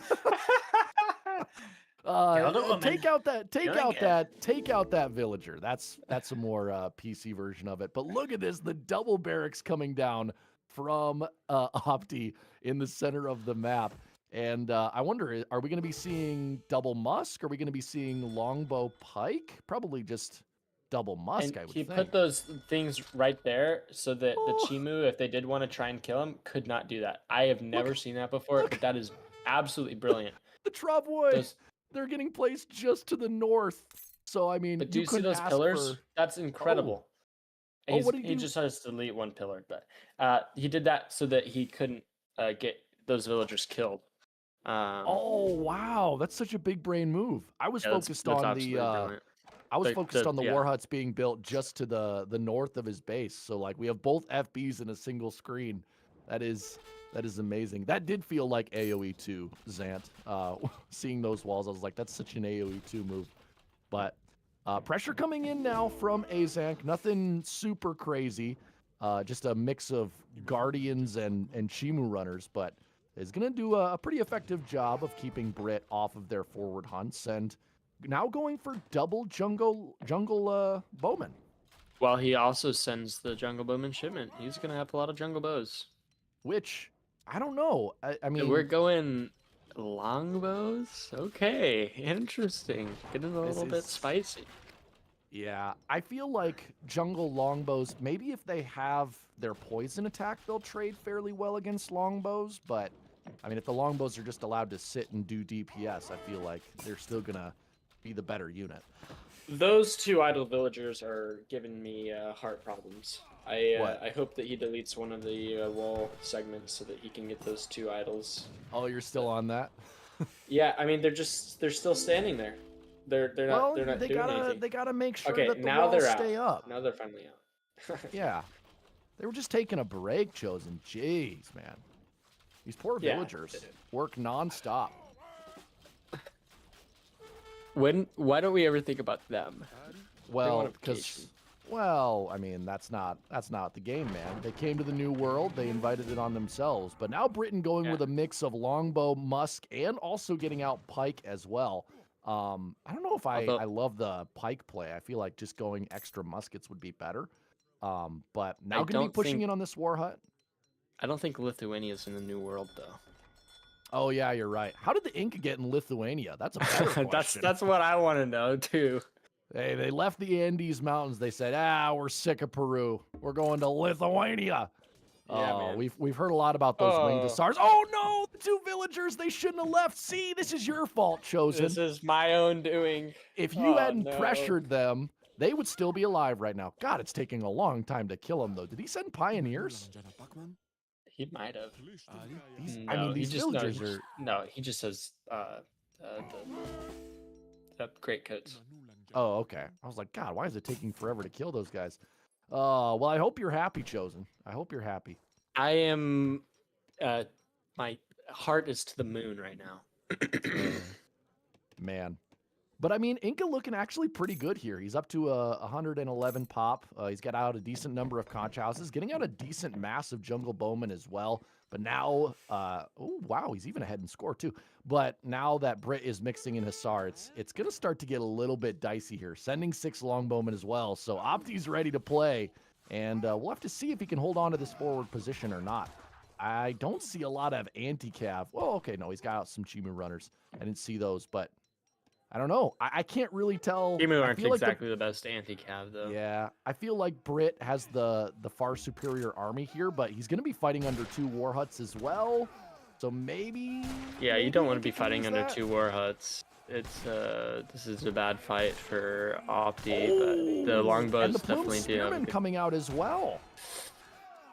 This is going to be actually a good fight for Aizamk. His Jungle Bowmen, they do have the poison attack, and they're doing a nice job not targeting the Longbowmen, targeting their counter. Musket's going down very quickly, and the Hussar's not going to be around much longer either, but reinforcing Muskets and Longbows now coming in, and I don't know, it still feels pretty good here for Inca.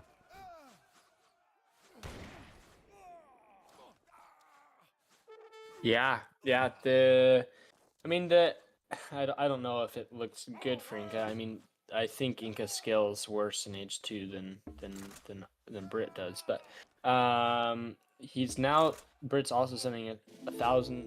Is that Inca sending 1,000 coin? Okay, Brit's Yeah. also sending not 1,000, 700 coin.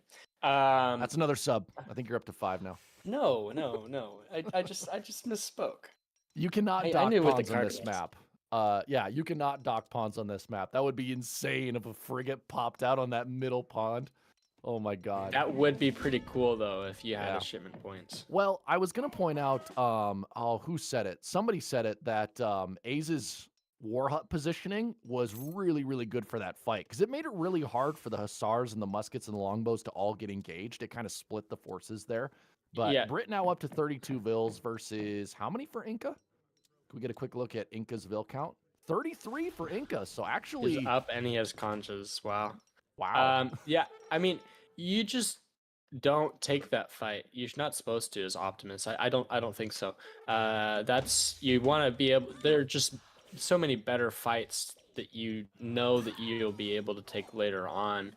Yeah. Being underneath those war huts was just a misplay, but he is going to catch. No, don't get caught by the plume Well, he spearman. picked up a vill Okay. in the back as well, so he's starting to He separate did. his cav out. He's doing the old Samwise raid, which is always so just annoying to deal with. But now muskets and longbows coming in, though the number of longbowmen has drastically decreased, and these jungle bowmen, if they can be kept alive, going to do really well against the muskets. And there's just so much infantry here to deal with. I that, think if you are Optimus, you probably don't really want to be pushing here. You want to use that 700 gold that you just sent to try and get up to age 3 and kind of just like even if you lose your forward base, like age 3 from Optimus I think is just kind of the where he wants to be, but I don't know how close he is, how far away, like if he wanted to. Yeah, Can we and we can see the concha economy really starting to kick in. I mean, Aizamk is floating like 900 food consistently, and he just sent the Chosky card. Quick reminder: what does the Chosky card do? They it sends increase 7 the build Choskys. limit, makes them Okay. stronger, and it makes them better against heroes. Interesting. Okay, interesting. Commandment. Nice Hussar raid in the back there. Maybe going to pick up another villager? Oh, man. Opti being so annoying with that. He's pushing on all fronts here, and we'll have to see if Aizamk can hold. He's going to have good control of his villagers and his army units here. But Is he going to give up his TC? no way. Okay. No way. We're not Even going to see. Aizank's not that crazy. I mean, you could have gotten 1,000, 2,000 damage off of that TC. Yeah. No Ooh, time. he's going to try to cut off the British army at the You pass. don't really want to cut off Musk with Chimu. I think he's going to do it anyways, though, man. I think he says, whatever. I want to fight. He just sent an Wanna upgrade for fight? his Oh, concha I mean, houses. there's a lot of Huss that are about to come in, I think. Yeah, but at the same time, This is a Choskys good are, fight. Yeah, Chimus are getting on the muskets. Longbowmen going down. Still lots of jungle bowmen in the back. Where are the Hussars? They are needed desperately on the front lines. Though the anti-cav for Inca is starting to run out, and villagers continuing to go down. Opti He's just gonna lose his refusing to stop army. those raids. Yeah. Oh boy.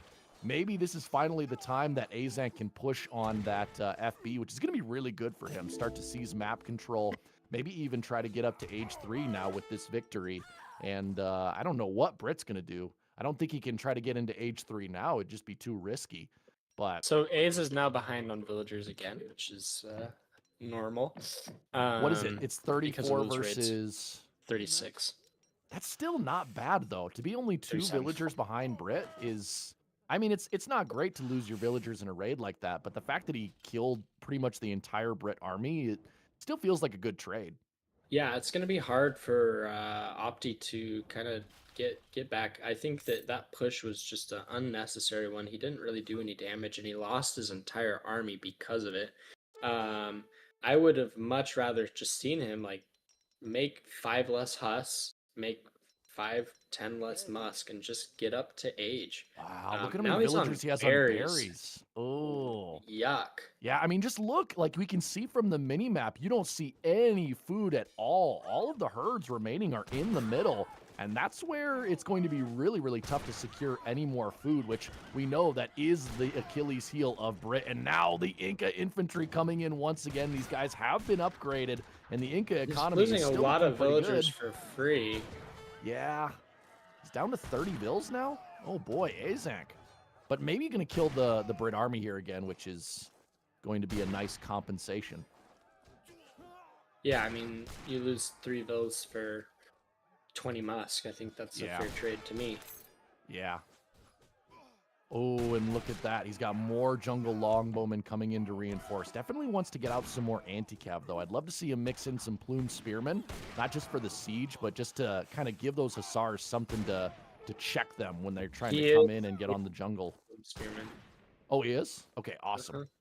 Which is good because Opti looks like he's going to be queuing up more Hussar before anything else. And these muskets going to be going down. I really want to see Aizamk push the forward base here because if this forward base goes down, and I mean, if Opti continues to not be able to secure enough food, it's actually looking bad for Brits. Look at the score, 2,000 in favor of Aizamk. I'm loving it. Yeah, I just think this is not very good execution from Optimus. Pretty good optimization from Aizamk. I think this has been about as good as anyone could have hoped for what he could have done this game. He is now putting his army on the hunt, which is kind of what you want to do, but it's a little too late now. He's going to lose his forward base. Yeah, just out. Very, very well done from A's. Everyone should be hyping him up in the chat, giving him a little bit of a glaze. Everyone thought it was hopeless, including me, and then he pulls out that game. It was very, very impressive. Well, see, that's the script, man. That's the script. Baron's just sitting there going, "Excellent. We've been playing with our food. Now we shall enact the plan." Oh man, that was so well played. And you can see Aizamk is starting to kind of like sharpen those skills a little bit. Because I mean that game felt like traditional Aizamk, whereas the other games felt maybe a little bit sloppier than we're used to seeing him. But wow, Inca beating Brit. That is just that might be the highlight of my day. Yeah, and whoever voted on A's, they just made so much in their resources. Yeah, I think it came down to just the choice of engagement, like you pointed out from Brit, just maybe taking fights where they weren't optimal. Yeah, just terrible, awful fights from Optimus, in my opinion. I don't know why he did what he did some of those times, but it's okay. I mean, we'll learn from them, and we'll get back into game number 5. But A's takes a very decisive game, and Baron's just fists in the air, just let's go. Yes! So we'll have for to the Mandarin Duck see. Squad.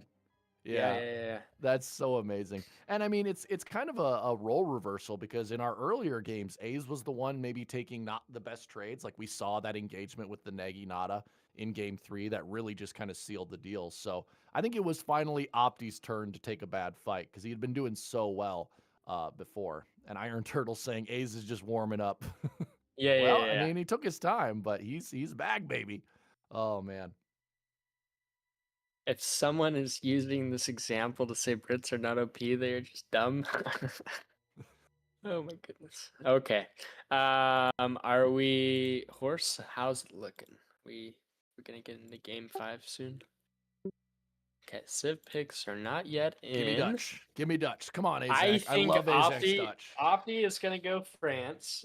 Aw, And man. I think it's possible that Ace will go Dutch. Dutch. Come on, let's go. A's might be the only guy that I've seen that plays aggressive Dutch consistently, which is like one of the worst ways to play that Civ, but it is so much fun to watch. Yeah. Yeah. Still haven't seen Civ picks. I bet quite a bit that Optimus is gonna go either German or France.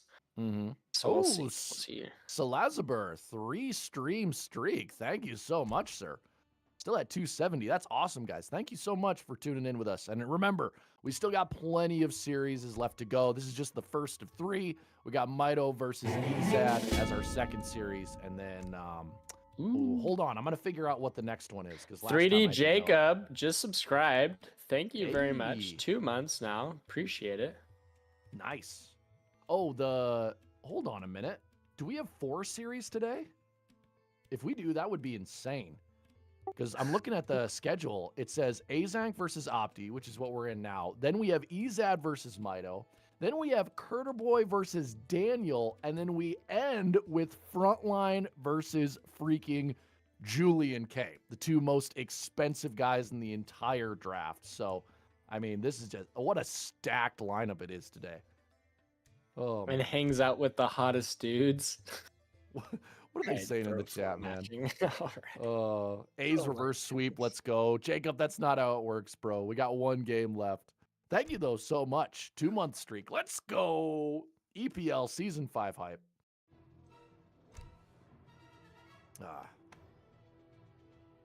Boy, they're really taking their time. They want this to be the game of the week. Cue the Jeopardy music. Yeah, I mean, we're going to have a guaranteed 25 games today. Isn't that just freaking insane? Oh my gosh. AoE 3 all day, every day. Crazy. Lots of games. Oh boy. Thank goodness we don't have to cast them all. Talk about brain rot. Oh, that would take forever. Yeah. Yeah, are we going to do Civ predictions? They're strategizing. France versus. Okay, so Opti's gonna go France. I'm gonna go France versus Dutch. I'm gonna keep it. No, A6 so Ethiopia. actually, A's is going Swede. No, what? Oh, God. And then Optimus goes Italy and does the foundation bug on all the coin mines. No, Opti wouldn't do that. I don't think Opti would do that. Oh, God. Sweden? Okay, so what does Opti go? Guys, put your predictions in the chat before it comes out. Opti is going to go France. I still think France.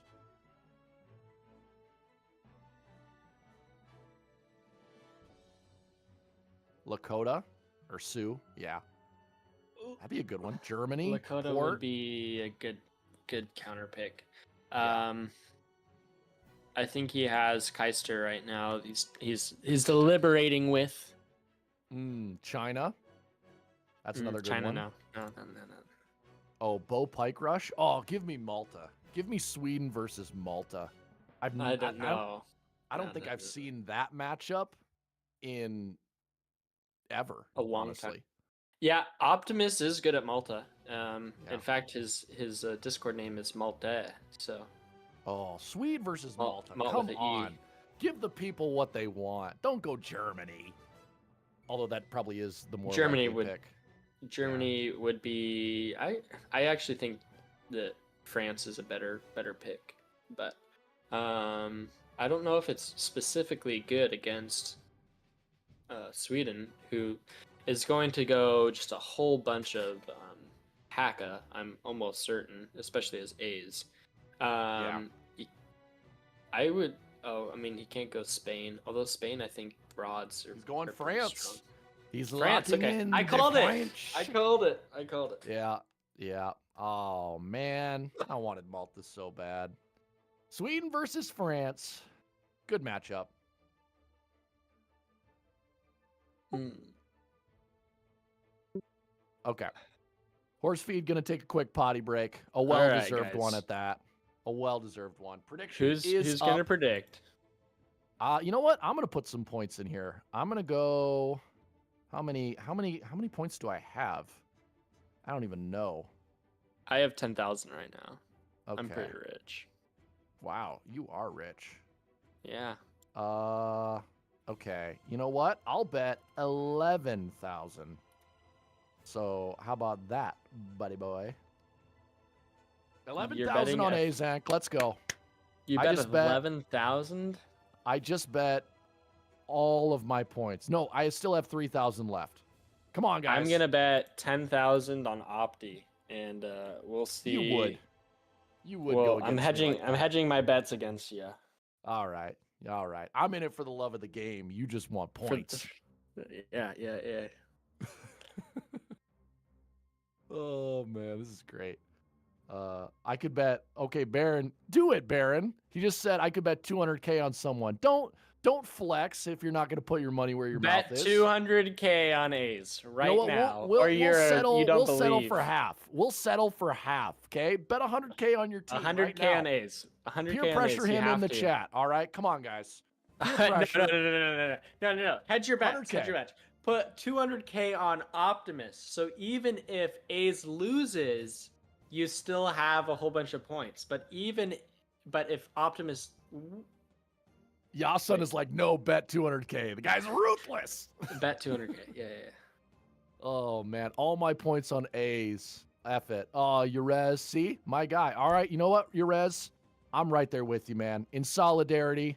Hold on, how many points do I have left? I have 2,925. Let's go. Let's go. All right, 2,900. Oh, I don't have enough. Hold on. Okay. It's very brave to say I could. Oh wait, hold on. I still have 15 points. All right, I've done it. I've emptied the bank account. Everything I've bet on it A's. all. Yeah, I'm all in, guys. I'm all in on you, Baron. Baron, I just gave all my points, okay? You should too. Or at least half. Yeah. Now Baron's saying that Oh, okay, put 100K. Callan? All right, let's Callan? see it. Callan, let's see it. Put 100K. Wait, Callan? What did Callan say? Callan's putting on 100K? No. Baron said if Callan puts 100K on the other guy, then Baron will do. Oh, there it is. See, he's giving himself an out. Baron, man. Oh, we're loading in. We're coming in. All right, come on, Aizamk. I'm gonna still try to be as unbiased as possible. But Even with all for- your coins. yeah, for personal reasons. Yeah, Yeah. I'll put 100K on A's if he puts 100K on Opti. Okay, watch Callan just be dead silent the entire game. Oh, man. But here we are, ladies and gentlemen, Game 5 of the EPL. This is the final match of the series, no matter who wins. And in the north of the map, in the color blue, we have Opti playing as France for his last Civ pick. And his opponent in the south of the map, the man I have just bet my entire savings on, in the color red as Sweden, we have Aizamk going with the double torp, not deciding to go with a market for his start as Sweden. Pretty standard. Yeah, I mean, I think I've played Sweden a total of maybe 4 times in my entire life, so I'm gonna rely on the knowledge of you, Mr. V, if the build is Oh, looking a little weird. Yes. But My extensive 1400 yes. ELO knowledge. Excellent. Yes, but I Oh, do man. know France quite a bit, so I'm looking forward to being able to share my Oh. ball knowledge on that. So there's going to be a we treasure got it! contention. That's Hold maybe on, the hold first on. treasure contention of the entire match, which I think is I- absolutely absurd. I How think it does is. he?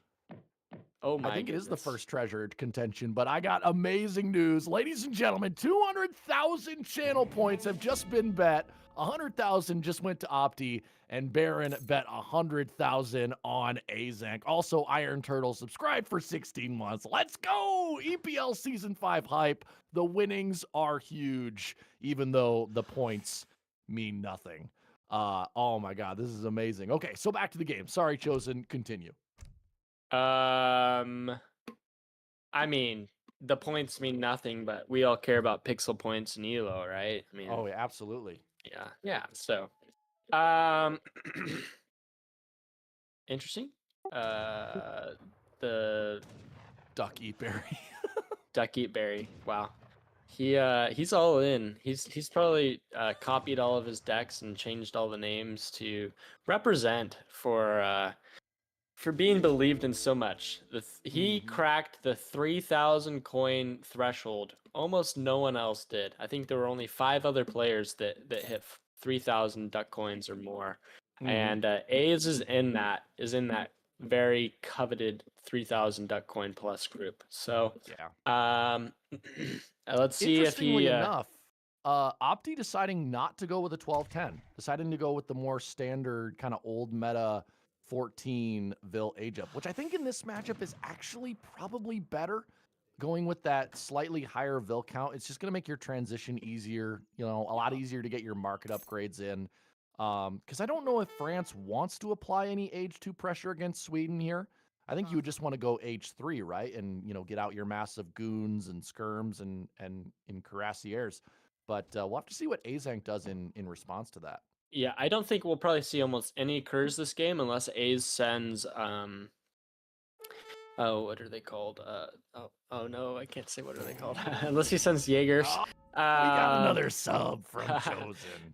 It just takes a second. And I think we'll probably see the coveted 1 unit combo from A's. It's just all gonna be a bunch of really, really, really strong Haka.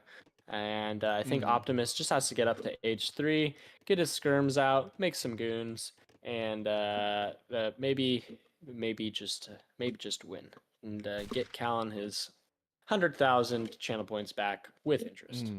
I'm gonna make a bold prediction here. I'm gonna bet Aizamk goes for Gustavian Guard. I would love to see the Church, then the Gustavian Guard coming out, early push onto France.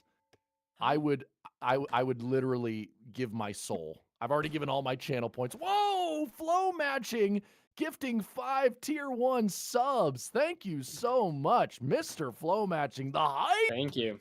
Oh, and we see a native post coming down for France here. What native is that, Horsefeed? Is that Vasa? Okay, so going for the early torps. That's going to be a nice economic boost. So, wow, market upgrades, TP, CDB, and the torps. France is going to have such a nice eco. Yeah, Whoa! I mean, whoa. Sorry, I hate to keep interrupting you, Baron, but Iron Turtle gifting 5 tier 1 subs as well. The hype continues. The hype train is rolling, ladies and gentlemen. All right, Chosen. I will not interrupt. Please give your thoughts. I mean, I appreciate being called Baron. No, sorry, Chosen. No, you're good. Chosen. You're good. The Chosen one. So he. Okay, actually, I'm sorry. I'm at a bit of. Okay, wow. He is sending the Torp card. I didn't even notice he went Vasa. That's gonna actually be really, really strong. 200 food, 300 wood for 4 Torps. You don't have to build any houses pretty much after that. He's gonna make a barracks first. I would assume he probably just makes 4 musk, maybe. Oh, actually no, he sends the 700 wood next. So he's probably gonna commit to H2 actually, which is interesting. Yeah, Very it is interesting. Sweden already at 60 torp pop, getting his market upgrades, following that immediately with 700 coin. And as some people are pointing out in the chat, Aizamk actually, does he not have dominions in his deck? Wow. He doesn't, I don't think he has dominions in his deck. That's interesting. Um, That wastes so many build seconds because generally with Dominions it allows you to put your like economic shipments on your torps, which makes it to where your torps can just gather all your crates for you, and that saves so many villager seconds. Like super underrated that ability. And instead of sending Dominions, he's oh, he's got Uh, the church chosen. Come on, Oh, let's no. go, Gustavian Guard. It's not gonna happen. Oh, I he's want gonna it to age. happen, He's gonna but he would age. need he would need the church upgrade, and I mean Gustavian Guard against France isn't really that effective. He's got the Landshinix in there as well in his deck. Oh my god. Oh, only in an A's deck. Only in an A's deck. But he's going up to age 3 3 now. Landsnicks instead of Dominions.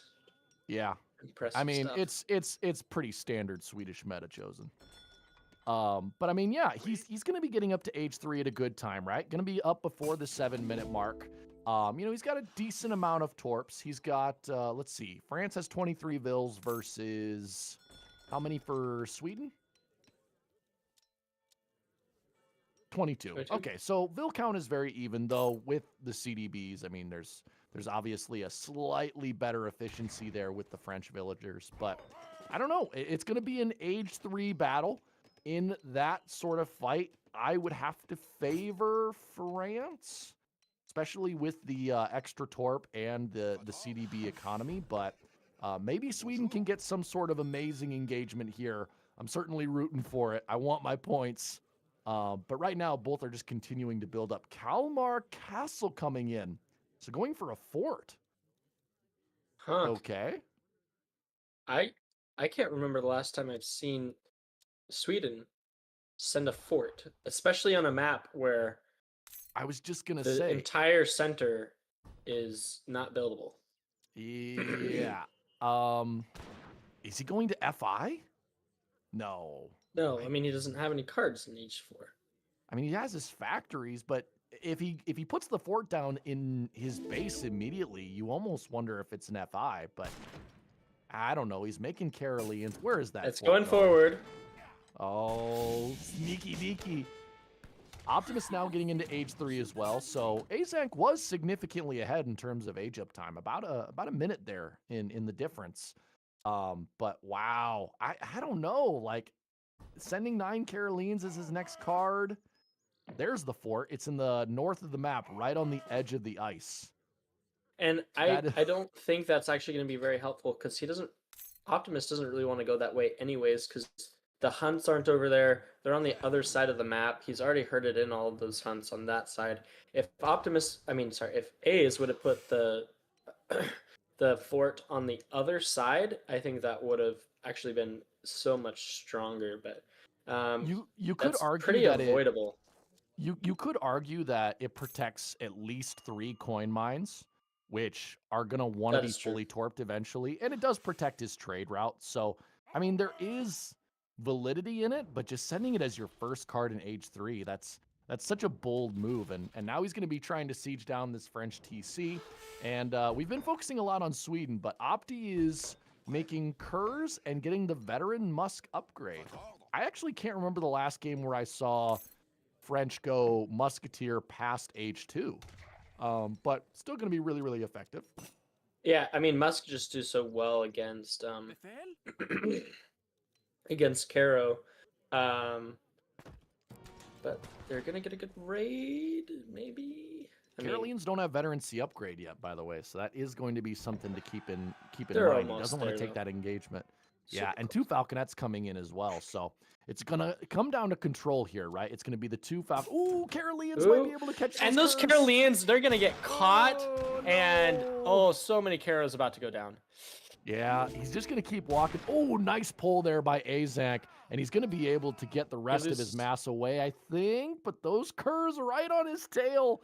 Sacrificed a few Caroleans to get away. And that was a nice bit of micro from Aizamk. That could have saved him from, could have been a much larger disaster. Yeah, that definitely was a good pull. Kind of why you want to micro each cur on a specific different unit so it kind of gets the snare on a whole bunch of stuff. Although that's hard to do in such a short period of time. Scores are looking pretty even. Actually, it just goes up now for Optimus.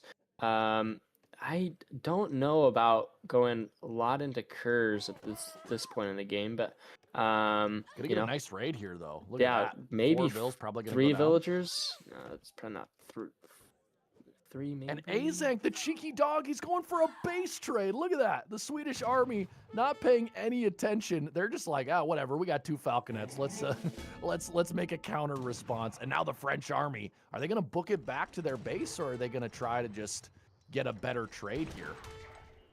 Unpack the falconets, Aze. What are you doing? Yeah, it's looking like he's just gonna go back. Ooh, oh what? Oh, He almost could've got gotten a those few curs on the swings. falconet. Yeah.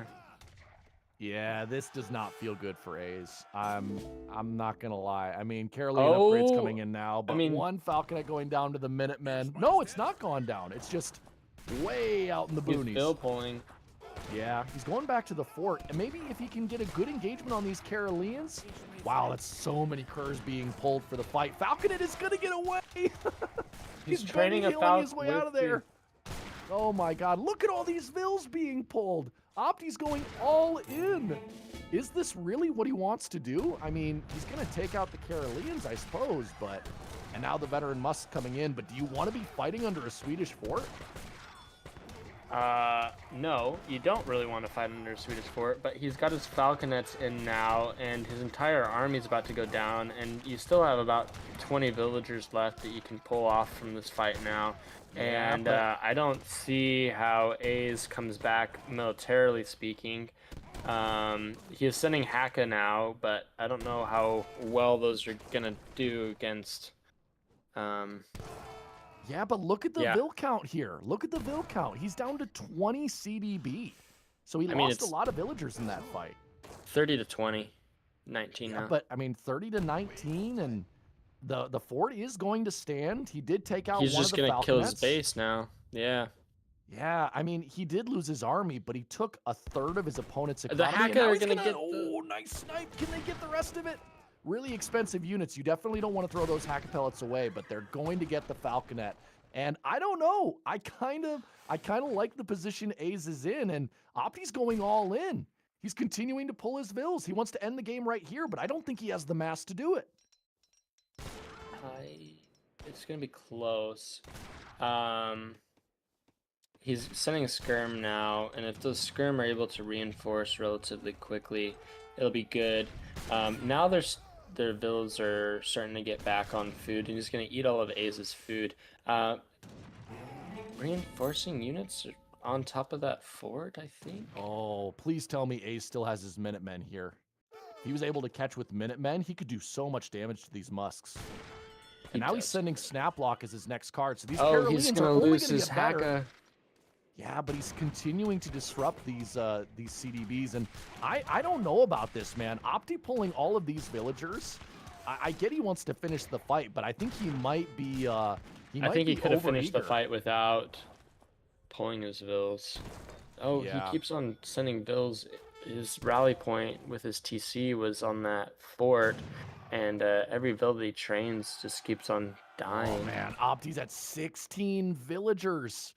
And Aizamk is, I mean, there's no reinforcements. Look at the French army. This is as big as it's going to get for a serious amount of time. Yeah, He's got no he's just on a TPs. time crunch. He has to go now. I don't get it. Oh boy, I think somebody's about to get some internet points here, boys. I am no. super hyped. Oh, but I Oh. mean, the Swedish army is still looking pretty weak, but these Caroleans are only going to get stronger. If we take a look at his deck real quick before the action starts, we have at least 2 upgrades here on the Caroleans. So, I mean, they're starting to get very, very powerful. They have the veterancy upgrade as well. And of course, we have to point out that Sweden now has double the economy of France. And If France, oh If man. I was A's, I would put all my vills on coin and just Mhm. send Jaegers and then say GG. Yeah. But Also the fort. I mean, I know it's not really important, but that fort is still up, and it's still going to be a place to train units. He can train falconets out of there, and it's going to mean that, Opti is never going to really be able to push to the north of the map and secure any of those coin mines. Though I don't think Azank's going for it as well. Nice catch of these veteran musketeers and getting so many free kills there. And Azank just continuing to pile on the pressure. And the military numbers are about the same. Yeah, and 33 Vils, 140 Torp economy with upgraded Caroleans. And yeah, I mean, it's looking pretty darn good for Azank right now. And wow, I don't get it. Opti was just looking to be in such a good position. He had such a good fight there on the periphery of his base, and I guess went for the throat too early. Yeah.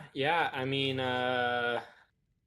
it's kind of been the, last game, Opti, too aggressive, maybe bad timings or poor decision making on kind of some of the ways that he did some things, and that's kind of been how it's going for this game as well. This is going to be so good for Azank. He's going to be able to pressure his opponent's base, and at the same time, those 10 Jaegers are going to be able to hold off pretty much this entire army as long as those 2 Kurs get dealt with.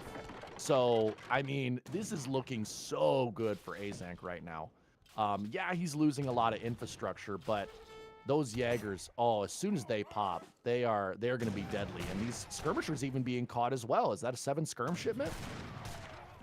I think Looks so. like yeah, there's the 7 skirms being caught outside Although the town 5 center. Kurs being trained. Yeah, but it's just pure Carolean over there. I mean, it's not going to be the most ideal pickup. Although the Carolean numbers are starting to fall a little bit. But I mean, losing 5 Kurs, 300 resources apiece, that's not going to be great. And it's going to mean that he isn't going to have a good answer to the Jaegers, that are about to pop out. And so I still like this trade here for Azank. And of course, he can reproduce these units far faster than Opti can, and that's something we have to keep in mind. Agreed. A few more builds are going to go down, but at this point, it almost doesn't matter if like 10 of Aza's builds go down. Those units are about to get cleaned up if those Jaegers are on top of things. These Jaegers are going to do so much work. They could eliminate that entire army by themselves. Yeah. I mean, there's quite a few skirmishers in there, but skirm versus Jaeger, it's just not even close. Like, you have to have the Jaegers outnumbered like 2 to 1. It maybe even a little bit more than that, since they have such range resist. Yeah. Yeah. Yasmin, in response to your question, it's not really who wins more games. It's just every game gives you a chance to get more points. So yes, Opti's won more games, so he will collect more points from this series, but Azank will still collect points for his 2 wins as well. That's what makes EPL different than like our seasonal tournaments. Oh man, those Jaegers, just disgusting. And now he can drift more, correct?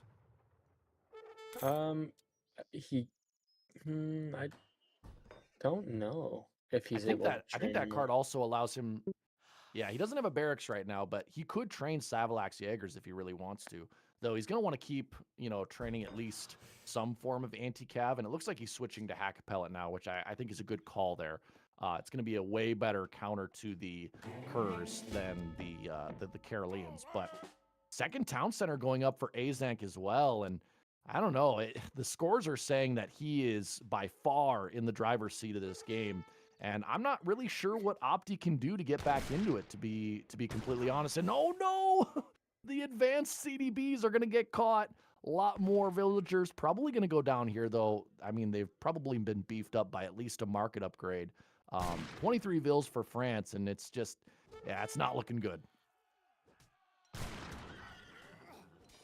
Somebody get the fat lady and make sure she can sing well.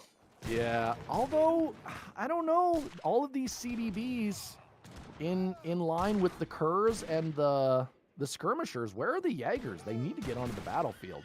But, I mean, every time one of these Kurs goes down, 300 resources and a 23 Vil economy, you can only maintain that for so long, especially when most of your Vils are in the fighting. So, I mean, those Kurs going to go down. Still a good trade for Sweden here, and yeah, I liked the push by Opti. That was probably the best chance he had to get some sort of victory, but it's not looking good at all. Yeah, he needed to push the issue, get a town center down when he had such a he didn't have the eco boost, right? So he had to figure out some other way to get an advantage, and instead he just took down a few houses and just kind of let A's say, okay, All right, that is game number 5 in the books. A's. He comes back. Reverse sweep, maybe, if we played a best of 7. Very, very good games. I thought the first 3 games were for a warm up. And on top of very, all that, very I good. am a rich man. Baron and I are wealthy men once and again. I am down bad as far as channel points goes. Oh my goodness. Chosen. Oh man, how many points were my bet channel on that? points. Nearly 500,000 points were bet on that one game. That was a lot of channel points. That's Oh, man. insane. Oh, I don't know if I'm gonna 28,000 financially recover points from this. deposited into the game. Baron, you got to tell us how much you just won, dude. You are at least back up to 200K. Oh man, easy. Oh, Baron, stop it. You didn't want to bet. You easy didn't for want to ducks. bet, bro. Hey, Baron, you're still down 3-2. All right, calm Oh, down. Chosen. All right. Well, I think are we gonna take a quick respite because I got to use the restroom before we dive into Maido versus Maido versus Ezad. Yeah, Ezad. It's one of those two. Awesome. Horse feed. What do we want to do? Do we want to take like a 5-minute? Okay. Awesome, guys. We're gonna take 5. We'll be at the hype screen, and then we will be back for Maido versus Ezad. Don't go anywhere. Taking really good trades. The Kanye are now pushing in, and is this the time? Ungers needs to get onto the attack dance. I mean, he has 70 fills. He's so far in eco. Put some fills on the attack dance, and this will be even better. He's not switching. He's on XP. The cab is going down. It's getting melted by the buildings here. The longbows are still standing and doing damage. Does he have enough steam though? There's not enough running out. Eaton Bowman, 1.5 fire rate once again, coming up, Trump being king here, and just even though drag boxing the Naginatas forward, the Coyotes are trying to move, and the Atoman, he drag boxed the wrong direction, and now the Atomans are getting snared by the. Oh my Nagis goodness! are shredding this right now, and it doesn't look like he's got his 11s. I don't see any of the pikes. Where's the pikes on this fight? The Nagis are just cleaning this entire mass up. Coyotes are falling. You got the Ashes getting buffed by the Dynamo. They've got Ashy attacking. They're absolutely shredding everything here. Yumi don't even need to micro this at this point. He's going to have to sack off his thrust. Yes, he has to come in melee here. Yes. I don't think he can continue keep microing. Well, he's going to try, wait for reinforcements and try to make it to his blockhouses. The question is, how much damage will he going to be taking? This is nice micro from Ungers, but the Tonsons just have to attack move here. And 1.5 fire rate, they do have staff animation. And the Tonsons are absolutely insane. But he has drawn him into the double blockhouse, now fighting under the double blockhouse. The question is it going to be Skits are a little behind here. The Cossacks are now getting snared by the Pumas and the Coyotes. The Explorer is now in with the triple XP tech. Some warriors are mixing. The Atoans doing absolutely insane amount of damage. He's on plus 36%. Look at him on the attack. That's plus 36%. And he's just Coyotes on the Strelets. Blockhouses are actually doing decent damage here. The Coyotes are kind of going down. The Spears are now trying to move in towards the front, and it's actually a decent fight, I think, for Tabin. Pretty good fight for Tabin, but there's not very many Cossacks. He's letting a lot of these Coyotes and Pumas kind of shred his Strelets a bit. Finally getting his Cossacks where they want to be on the Slingers, and gonna be cleaning up. Here, the ESOCs are out of position. The Carolinians as well, and the ESOCs are going to go up top. Oh, the tree carrying here. The tree is for Sweden, and there you go. We can see some damage here. The ESOCs, all the ESOCs are dead. That's quite a lot of mass. The ESOCs coming back from fair rate. Nah, GG. Optimus, his mass is getting completely clean. With the ESOCs, that's going to be a big snare right there, and there is no way those Carolinians are going to come out alive. Maybe should be able to swing this water fight. Oh my gosh, this is the micro here is so intense. Get in, get back in. Will the Yumi have a chance to snipe him? Oh my god, the ship is at 6 HP. Oh! Frontline with the god. Oh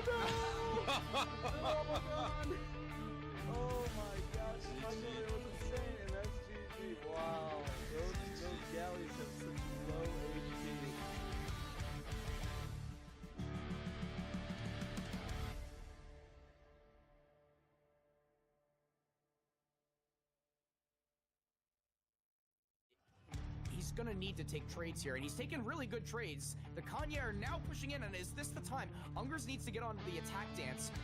I mean, he has 70 vills. He's so far ahead in eco. Put some vills on the attack dance, and this will be even better. He's not switching. He's on XP. The cap is going down. It's getting melted by the buildings here. The longbows are still standing and doing damage. Does he have enough steam though? I think There's not Julian is enough running out. though. Yeah. Eaton Bowman, 1.5 fire rate once again, coming up, Trump being king here, and just even though Drag boxing the longbow- Naginatas forward, the Coyotes are trying to move, and the Atoan, he drag boxed the wrong direction, and now the Atoans are getting snared by oh my the. God. Oh my Nagis are goodness! shredding this right now. And it doesn't look like the he's got plus his... 11s. I don't see any of the pikes. Where's the pikes on this fight? The Nagis are just cleaning this entire mass up. Coyotes are falling. You got the Ashley's getting buffed for the Dynamo. They've got Ashley attacking. They're absolutely shredding everything here. Yumi don't even need to micro this at this point. He's gonna have to sack off his Ruskies. He has to come in melee here. Yes. I don't think he can continue keep microing. Well, he's gonna try, wait for reinforcements and try to make it to his blockhouses. The question is, how much damage will he gonna be taking? This is not as micro for Ungers, but you know, the Atontons just have to attack move here. And 1.5 fire rate. And we are back, everybody. Yeah. Thank you all for waiting. And Coco, Yuri, thank you so much for the raid of 32. Welcome, Perfect Raiders. timing. Perfect We timing. just had a great series, Optimus versus Aizamk. Optimus went up 3-0, and then A's came back and got the last two games on lock. I am in shambles. I have 400 channel points to my name, and Mr. V has all of my channel points. He is now at like 2,000 something. I just secured the purchase of my new Ferrari got the during bag. our break. You got the bag. Yes, using my channel points, I bought Ferrari, Lambo, all of the best cars, all custom made, and I even ordered a couple more custom ESOC mugs. I replenished the Yeah, coffee, so I am ready for another absolute beatdown. Now, you will have to help me on this series, Chosen, because for those of you that don't know, I am an old Maido fanboy. Like this guy has been my favorite player since probably 2016. So if I start glazing too hard, I just need you to call me out, okay? I got to stay Well, unbiased. it's gonna be hard because I'm also kind of a Maido fanboy myself. So we'll have to hold each other back a little bit, but yeah, it'll be good. I'm really looking forward to seeing Maido I play. really want to see Maido versus Aizamk. That would be a callback of callbacks. Yeah, Maido is back. Now, I don't know how long he's been back. I think it's been pretty recent. I saw him in queues a week and a half, 2 weeks ago, playing against people. He's sitting right now around like 1950. So yeah, this will be an interesting series. I'm looking forward to it. Maido, just such a strong player back in the day. If anyone's not been, if you've been living under a rock, Maido used to be one of the top 3 players probably in TAD for a long time. Him, Kaiser Klein, Haza, Lord Raphael, they were all Now, top shelf. It's going to be tough because before we glaze too hard, we should point out that, I mean, his opponent, it's very possible that Ezad just absolutely wipes the board here because Ezad has been active in the community. I mean, he was in the last tournament. And I feel like in my heart, I want to say Maido, but based on who's been more active, Ezad could be very, very dangerous. And I mean, look at this first game matchup. Maido going with Spain and Ezad slamming down the US of A. There we go, brother. Could be interesting. And he's just playing with Maido's head. Maido from Canada and Ezad just saying, nope, USA so much better than Canada, forever and always. The mind games are just you beginning. will forever be our hat, dear Canadian viewers. You know what? I don't feel bad about that though, because whenever the British casters get on, it's just Yankee this, Yankee that, blah blah blah. But yeah, it's gonna be a good series no matter what, and I'm super excited. We are gonna be restarting the game every time, so.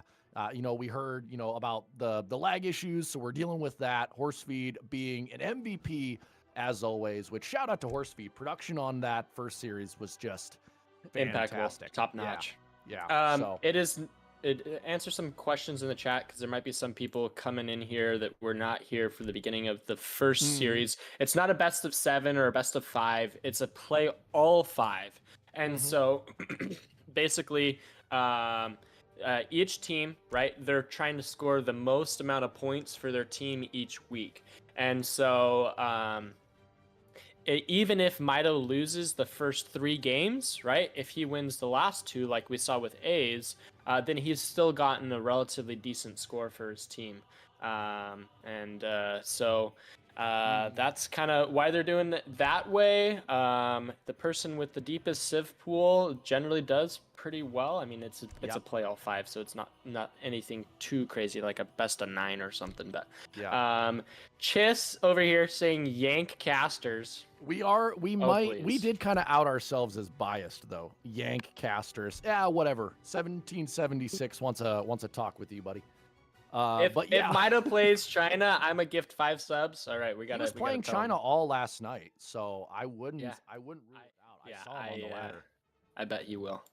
Yeah. But we are about to load in. We are in. Mr. B, take us off. Okay, well, in the bottom of the map, playing in the color teal, the classic Maido color, that is and always will be the color he plays. He is playing as Spain, and in the north of the map, playing in the color red as the US of A. There we go. We have Ezad. So really, really interesting matchup. And on Balkan Mountains, nonetheless, I'm probably going to just go ahead and slam down that this is going to be an age 3 battle. Just because that's what both civs are most optimal for.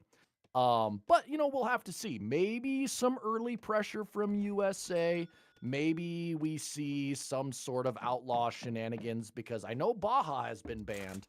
I don't think outlaws have been banned completely. So advanced arsenal, it is potentially on the cards. But your thoughts on this matchup, Chosen?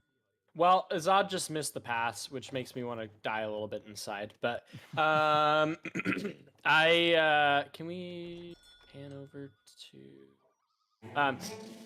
I think that it's not a bad matchup at all for Spain. Spain is actually really, really strong, but USA is such a good civ. Interesting that we see Chinese immigrants coming in. Maybe not necessarily the map you want to be sending Chinese immigrants, because I mean there's one more TP that you can take, and I mean there are good natives, but like I don't know, man. That's an interesting card to be sending in so quickly. Maido is going to possibly get the Explorer down, but the doggy he might die, and we saw last time. When you kill a man's dog, generally they come back with a vengeance. I mean, Optimus went up 3-0 after his dog got killed. So, very smart from Ezad, making sure not to kill the dog all the way. Yeah, I'm gonna call outlaw play here from Ezad. It just has all the ingredients of outlaws, and I mean, you have a really great placement for. If you want to go with like a forward tavern, you could do it on one of the towers and get away with it. I do want to point out that despite being the more, I would say, seasoned player currently, Ezad went for significantly cheaper than Maido did in the draft. Maido went for a clear, crisp 3,000 duck coins, and Ezad got bought at a bargain at 2375, which. I mean, 2375 for a player like Ezad just feels like an absolute steal on the part of SKG. And then you had Lionheart going for a measly 500. He's in the bargain bin. But no, actually really, really smart play by the Kerr company. They got him at an absolute steal. But interesting that, you know, we do see a lot of the older, more classic players being bought up for some pretty high prices. Yeah. I think that there was a lot of nostalgia that was put into the making of those some of those picks. And you know, if Maido can relight that fire that he once had of being, you know, one of the best players in the entire game for such a long period of time after having such a long break, Mhm. I think that it will be quite the pick, quite the steal. I mean, if you can get a top 3 player for 3,000 coins, I mean that's great. I just I have a few doubts that I'm so excited to see be proven wrong if Maido. Yeah. Well, it'll be interesting. I wonder how much he has been forced to deal with Highlander play. Now, I'm not locking in Ezad for going Outlaws, but it really does feel like that is going to be, I mean, the move. He grabbed a native post. He's grabbed both trading posts. Somebody in the chat saying that the Spanish explorer should be named Juan Wick. That's awesome. Juan Wick, that is yeah. actually a really funny Yeah. shout. Garja actually predicting age 2 play from Spain. Shout out to Garja, also one of the classics of Legacy AoE. But age 2 play, I don't know. Would that be successful against USA? I just don't know if Spain I think has age 2 the play is tools. awful. You should definitely go up to age 3. Well, I mean, we'll have to see. He's kind of being a bit indecisive with that outpost. It's roaming all around the place. It It's almost just looked dancing. like it wanted to go forward. Yeah, he's doing the outpost The war camp boogie. dance. Yeah. Oh man. But we'll have to see. I mean, what can It's Spain going even... again. Where's it going? I have no idea. I don't even know what Spain can do against Highlander play, because, I mean, if you think about it, they don't have a good light infantry option in H2. They only have crossbows, and not even great crossbows. It's not like Maltese crossbows. And then they don't have any skirm shipments in Age 3. They have to make all of their skirms from scratch. Now, you could Swiss go pike falconets, Yeah. but I see this just... Highlanders seem especially strong against Spain. Oh, wow, mounted infantry as well. And yeah, Pennsylvania coming in, market going down for USA. Oh no, Juan Wick is going to be so sad. The dog has been felled. But yeah, I'm really worried about Mito's ability to hold a mercenary push if it's on the cards. He'll definitely have to get up to H3 as quick as possible and get out a decent amount of skirms if he wants to deal with it. And he is almost up. He's sending the 700 wood. He'll get his next TP upgrade. Not upgrade, but his next TP up, and then he might upgrade the TP line.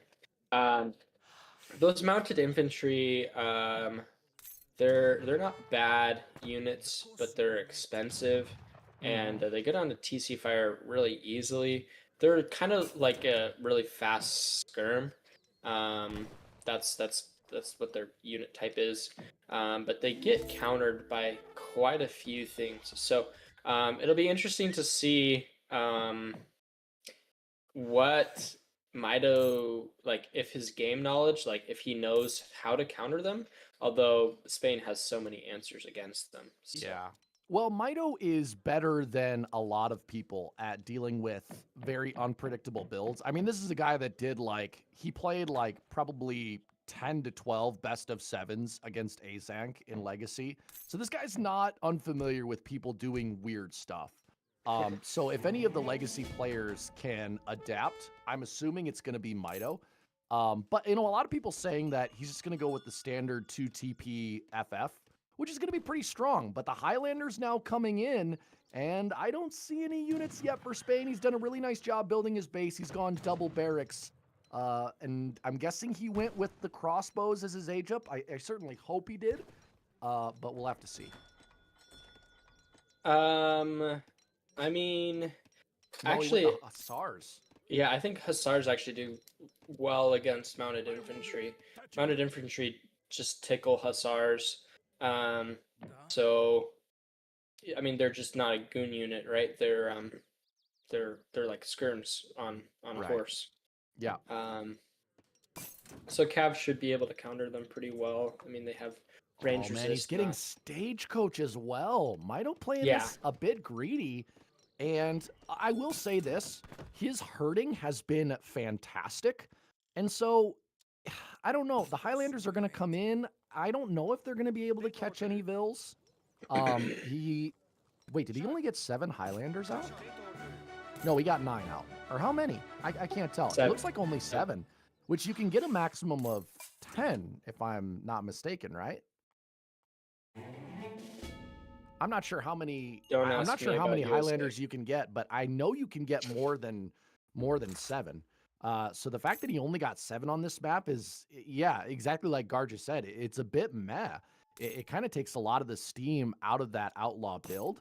But now he's going for the native treaties, and he's going to be getting a lot of those native units out. Hussar's now out as well. Spanish and look at that. gold. Whoa! Oh my goodness, the greed. Yeah, He's a but greedy boy. But he is making the right response, right? He's going double skirm. He knows exactly what's on its way, and I really like this play by Maido. And because, only 7 Highlanders came out, and to be honest, they're not really doing that much. They're just kind of walking around. Maido's safely in age 3. He's got double TP, and yes, those Highlanders are going to be strong, but now that he's got at least 10 skirms on the map, he'll at least be able to keep them from just charging into his base and belling up all his vills. Yeah. He's gonna get those towers do give 0.75 XP, so they're actually really good for Spain if they're able to hold them. Ooh, engagement now. I think this is actually. I mean, there are a lot of Yeah, units that's a coming in lot behind. of units. Um, Ooh, those skirms, the rods. I almost wonder, do you want to throw those rods into to try just to throw the get rods away and get yeah. it out. Yeah. Oh, and Evzoni's coming in as well.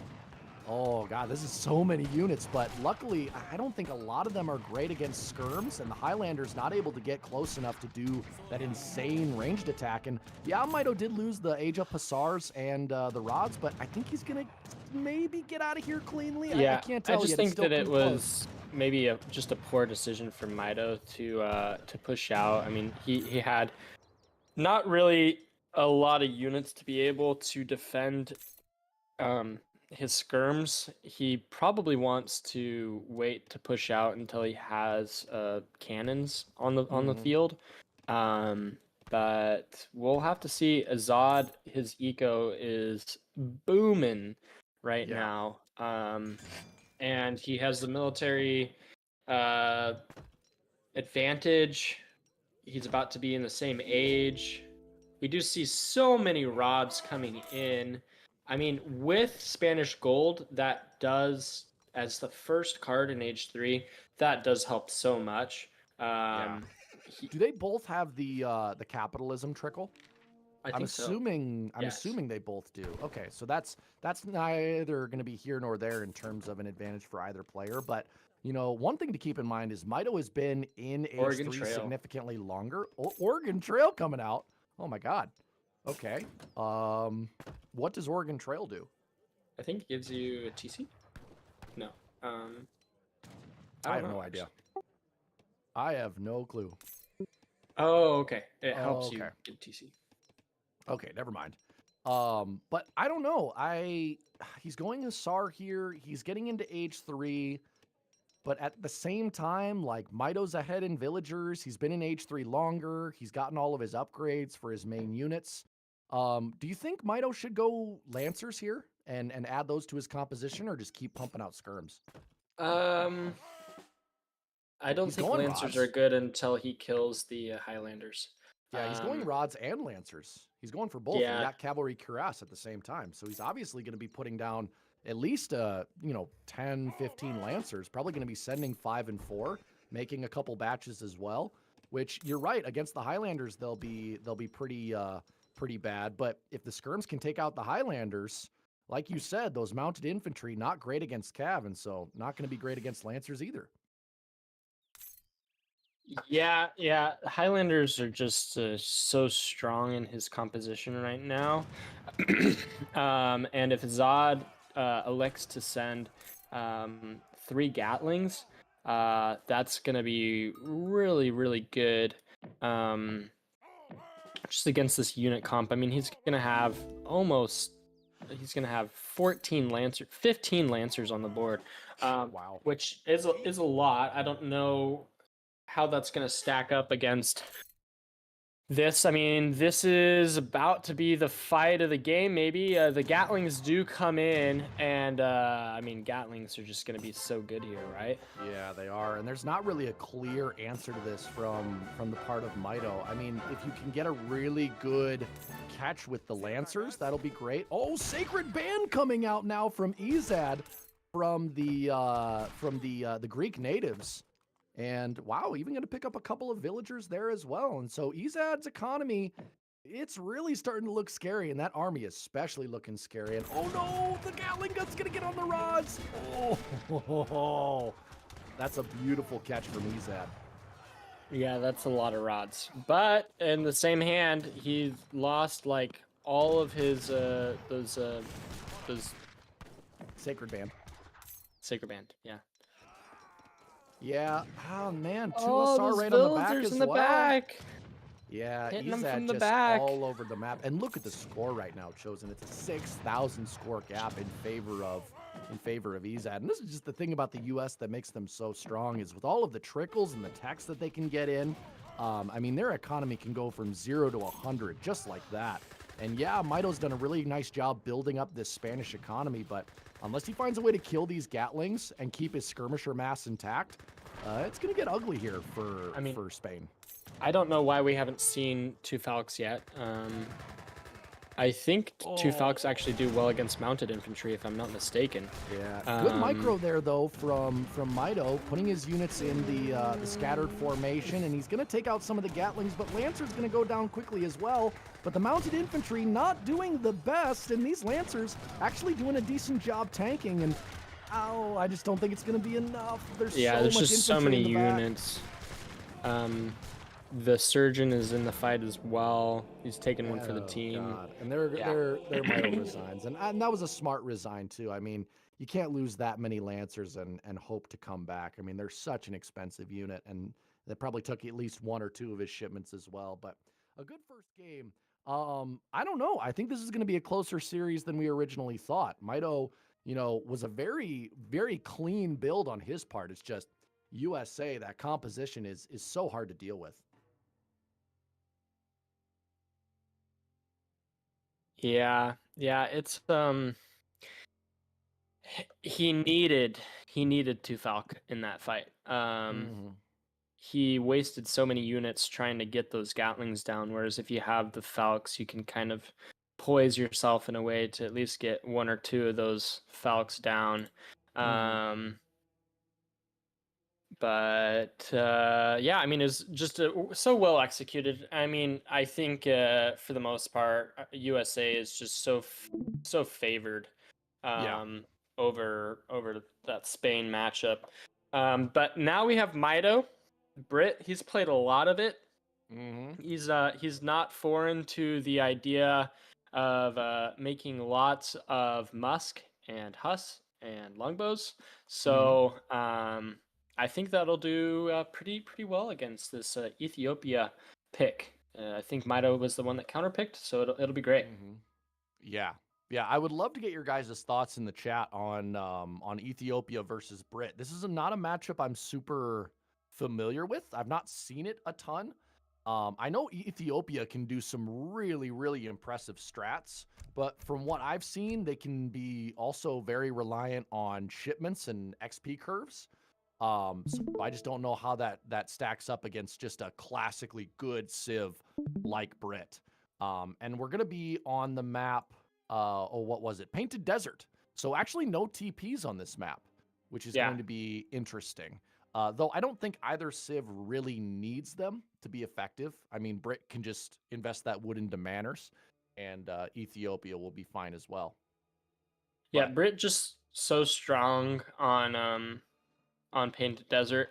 It's a great map.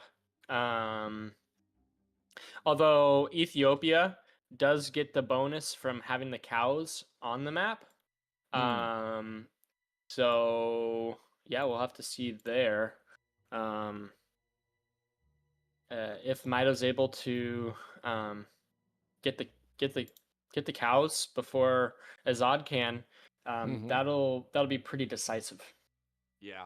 I am the chat is not helping me at all, cuz like I'm getting a ton of people saying Ethiopia good versus Brit good versus Ethiopia. So it looks like the answer on this matchup is not super clear. But what I'm not seeing is the chat saying that one just dominates the other. So we're probably in for a good game here. A very classic Civ and a classic player versus a very new, unfamiliar Civ and one of the newer of the high level players. So yeah, going to be interesting for sure. Yeah, is the game up yet? I think we're still waiting. Close. Yeah.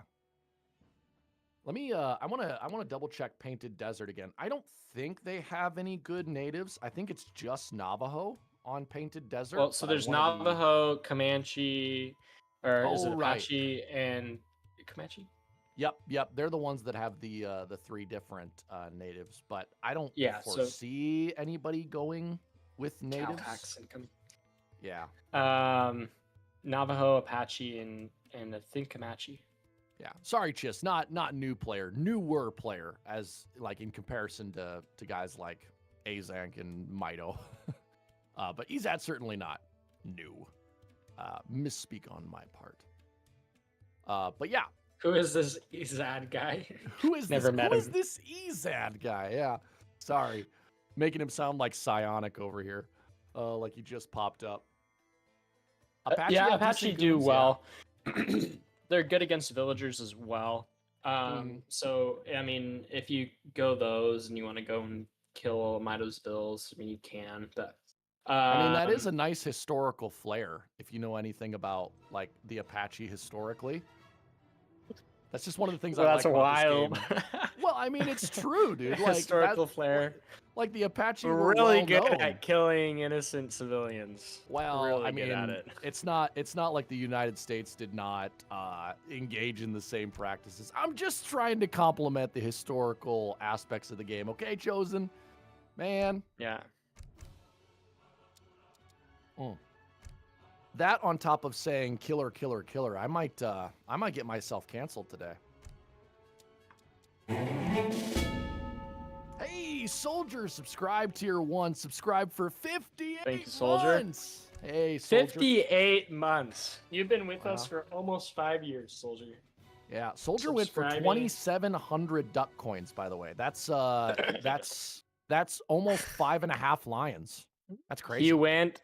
Yeah, but I mean, his husband Baron was the one that bought it for him, so I don't know how much we can. Okay. Yeah, I don't know how much we can. I keep looking at this list from the draft, and I'm just amazed by some of the discounts that people got. Like, Grogu for 1,100. That seems like such a deal. Oh man. Julian K. 4,200 duck coins. Wow. That's got to be a nice shot to the ego. But we are ready for game. Oh, never mind. I saw the transition. I guess we're not quite ready for game 2. Oh, okay, Horsefeed. Being an excellent producer and putting the draft on the main board for you there. But yeah. What 2 teams are these guys from? Maido is from Kaiser's team, right? The Kerr company. Would you say one more time? These guys, the teams are Maido is from the Kerr company, so Kaiser Klein's team. Yep, that's Kaiser's team. Yep, and then Ezad is from SKG, which is Prince's team. Okay, yep, got it. Prince of Kabul. Awesome. All right, ladies and gentlemen, I'm not faking you out this time. Now we are really ready to dive into the game. Game 2. Currently 1-0 in favor of Ezad, and Ezad is playing in the north of the map in the color blue as Ethiopia, and his opponent, who is Maido, is playing in the teal in the south of the map as Brit. Excuse me. So, Painted Desert, Brit versus Ethiopia. A lot of speculation on which Civ has the advantage in this matchup, but I don't know. Chosen, what are your thoughts? Is it going to come down to who gets the most cows? Is it going to come down to who puts on the pressure sooner? What are your thoughts? I think it's gonna come down to whoever makes the most units and wins. Hot take. Wow. Hot take. Wow. Boy, you're Hot just takes. playing No. 5D chess over I'm there. just kidding. I'm kidding. I think that really what Maido should do is be aggressive, get into Ezad's base quickly. Don't let him get up to age 3. If Ezad gets up to age 3, he gets that big Sevastopol mortar. I think that's really, really strong, and it's hard to deal with as long as you have kind of that Gaskenya. What are these decks? Oh my goodness! Can we? He's got can one we called Potter take a Chill. peek at some of this? Yeah. Oh. I'm. Uh-oh. Oh no! Ah! First This crash of game the day. crashed. Oh, I mean, man. it's we've been doing so good past 6 games, but on game number 7. Rack it up. ESOC L on that one. Oh man. Instead of the prize pool going to the players, the prize pool is going to buying a horse feed a new computer. Oh man.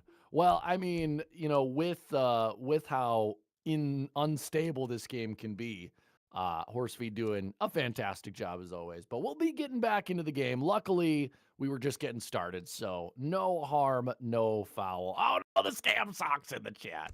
Oh boy, Baron, how could you? But yeah, Ethiopia versus Brit. A lot of people in the chat, kind of saying it might come down to cows, which I don't know if that's just them trolling me or not. Interesting what you said about the Sevastopol mortar. Is the FF the best answer for Ethiopia? Or, I mean, I was seeing earlier, a lot of people were saying that age 2 pressure would be the better route. So I'm not sure what Ezad's going to go for here. Yeah, I have no clue truly at all about what Ethiopia does in age 2. I really think the Sevastopol mortar is the way to go, especially if Maido is not very aggressive. Hey, Baron just subscribed. Thank you, Baron. Hey, thank you, Baron. Quack. Don't crash it again, Baron. Yes, it was Baron's fault. Blame Baron. But the double manor start coming from Brit. No market yet, and of course no TPs, because as we previously stated, this is a no TP map, which I don't think will affect Brit too much, especially someone playing, more old school standard like Maido, but could affect Ethiopia. Picking up 65 wood is Ezad, going to be a nice treasure for him.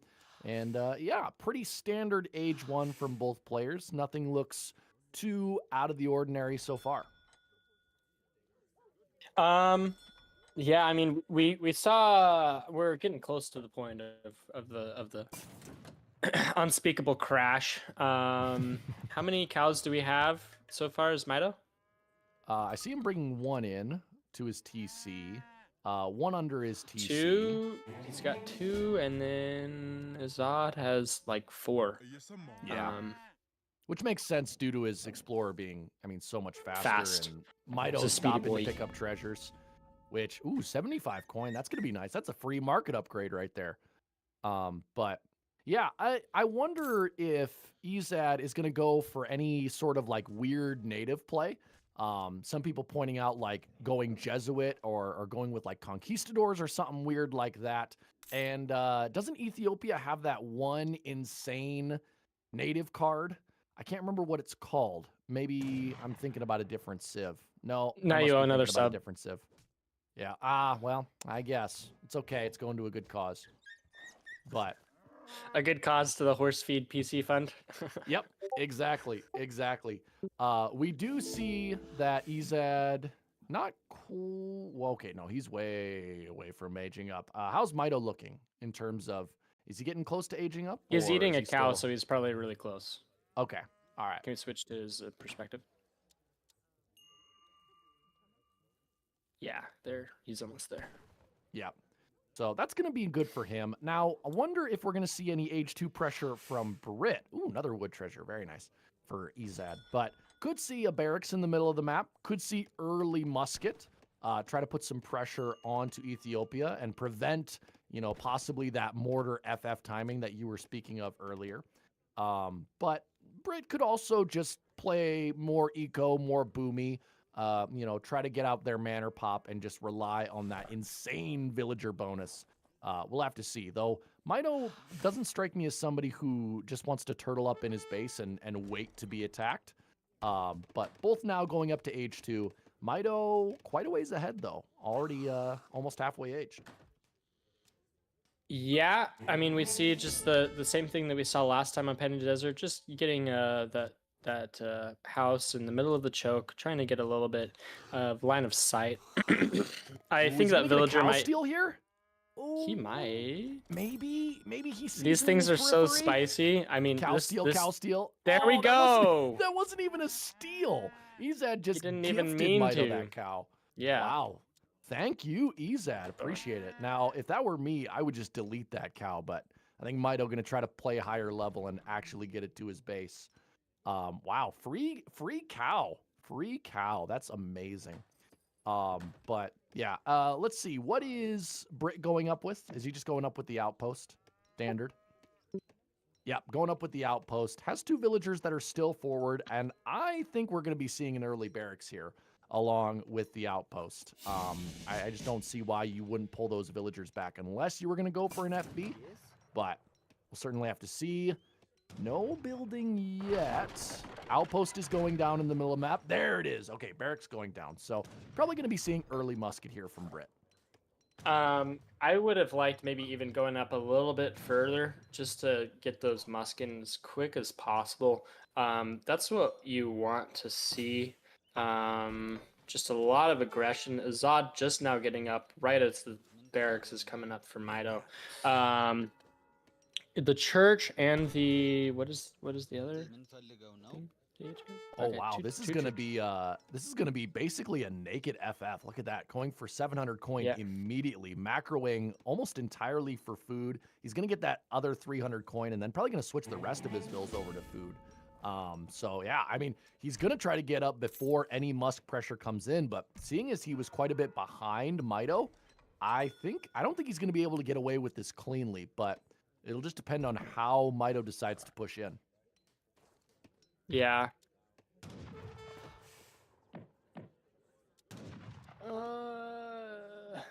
We really need to see a villager go down. Yeah. 4 muskets out now from Maido. Not a full 5 batch. 60 manor pop, 700 wood coming in. Could take out this mountain monastery, which I guess would be somewhat useful, but you probably just want to go right for the heart and try to harass those villagers. Let's take another look at Ezad's macro, though. Oh, wow. He's already almost ready to age up at the 5-minute 50 mark, sending the fort, and that's going to make it basically impossible for Brit to push in. Yeah, I mean, with the fort down, there's no way 5, 10, or even 15 muskets are really going to be able to do much. They might be able to bell up some bills, but they certainly won't be able to put in any significant pressure. And yeah, fort immediately going down, very defensive. Is that a villager that's on the side? What are those muskets on the? Oh, never mind. Sorry. Yeah, they're taking out the mountain monastery. Yeah. Which is a nice catch, but I really hope Maido is now going back and playing more economically, because if he's going all in, 1100. Oh, sorry, 110 house pop. That's another sub.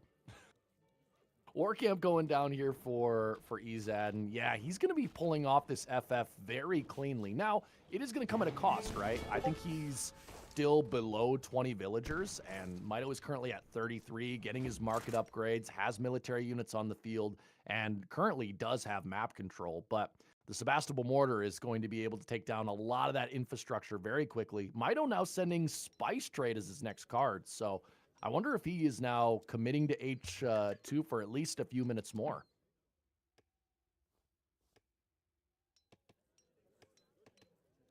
I almost want to see Maido send 700 coin and try and get up himself, but I just don't think that's going to happen. He's really slow with the amount of units that he has out. He only has like 13 units on the board, and it's 7.5 minutes. Yeah, but at the same time, 170 manner pop before the 8-minute mark. I mean, he could have full manners before Ezad even gets any units out on the field, which, not going to help him against the Sebastopol mortar, but it's going to give him an insane eco compared to Ethiopia. I mean, this is just where I'm coming from, right? So at the 6-minute mark, if Maido would have done a VC build, right, he would have been at 200 house pop, and by 7.5 minutes, he would have had like 20 musk out plus. And right now he has 13 musk, and it's the 8-minute mark. And I just think if he wanted to be aggressive, then he should have just been aggressive. And if he wanted to boom, he probably should have just boomed. But he kind of did a mix of both, which I don't think actually ended up helping too much in his favor. He didn't really slow the age up down at all. I mean, Ezad was up so quick, and now I think he's just going to be on the back burner, or the back foot. Sorry. Yeah. Oh, wow. Look at that wall. That's fantastic. Gaskenia now coming forward. The Sebastopol mortar not far behind. And Longbowman now coming out. That's going to be a good answer to Gaskenia. Longbow plus wall equal win. But yeah, like you said, that mortar is going to deal with that outpost and those barracks very quickly. I did see Maido now sending 700 coin. So maybe he's going to try to get into age 3 now, but we'll have to see if he can hold long enough to make that age up happen. Now double Gaskenia coming out from Ethiopia. He's only on 20 vills versus, I think Maido's at like 40 plus vills at this point. So, I mean, certainly economic advantage in favor of Brit. And now going with the SARS. I think that's a good response from Maido.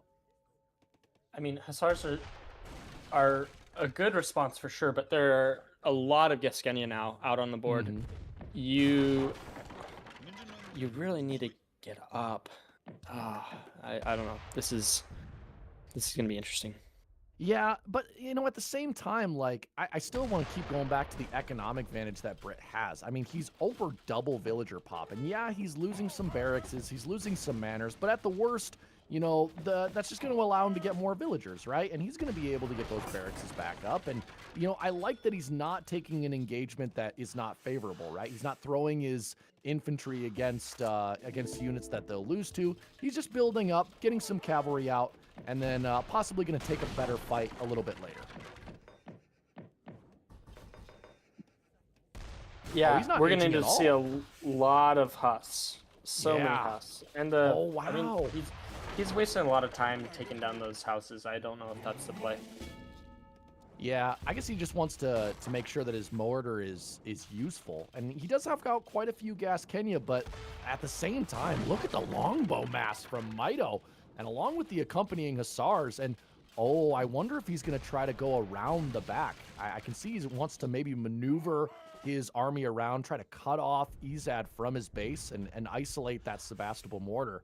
But I don't know. I mean, the Ethiopia army is still scary, right? Like Gaskenia, Shoto warriors. That's a pretty nasty combination.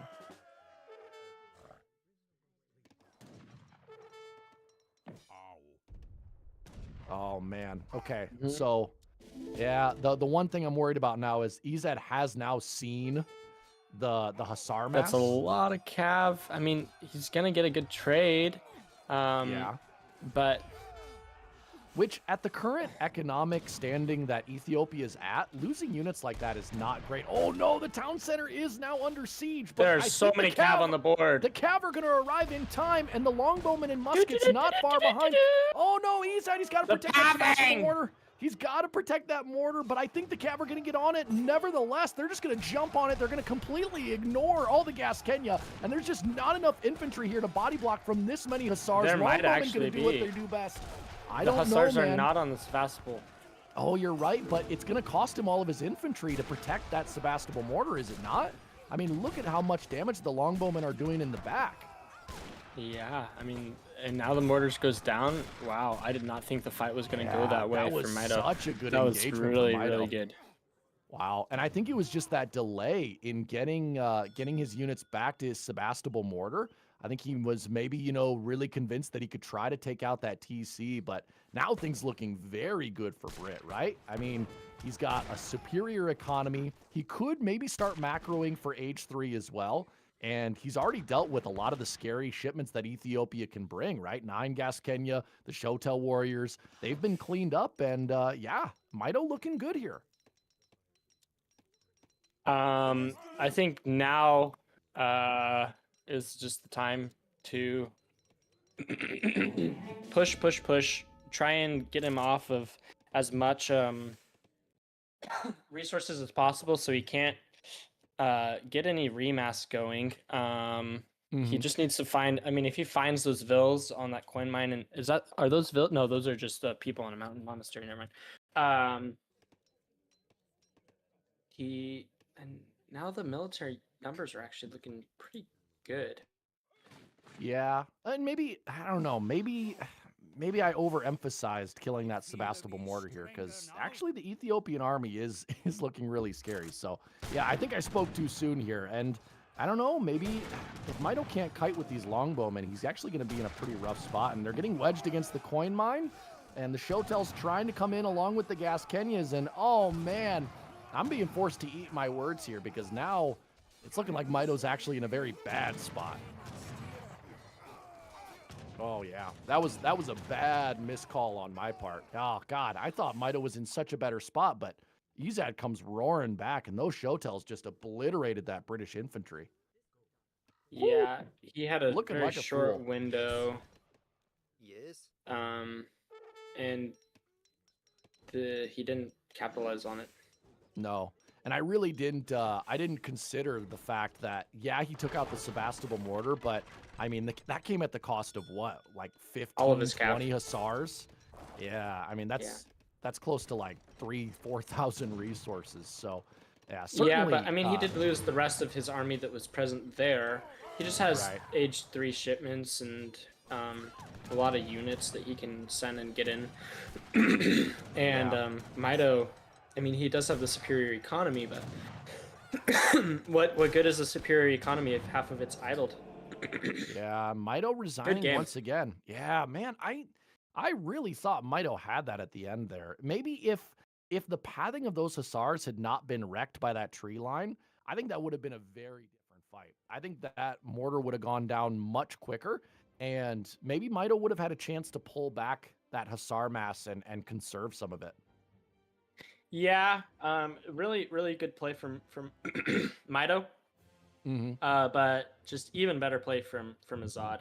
I think there were a few things that Maido probably needed to tighten up in order to make it work, but Ezad's a good player, so. All right, I'm gonna chosen with the wife beater. All right.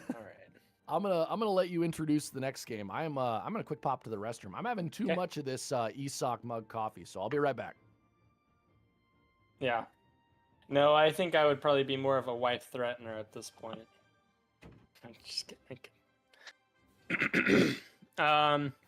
So picks are in. We have Portuguese from Ezad, and then Maido in Ottoman. It's pretty good. The third map is going to be Baja, California. So we've already seen Otto on Baja. Interested to see Maido's take on the map. I think we'll see a lot of middle map action, but we'll have to see. We'll have to see. Guys, get your predictions in. Who's going to take game 3?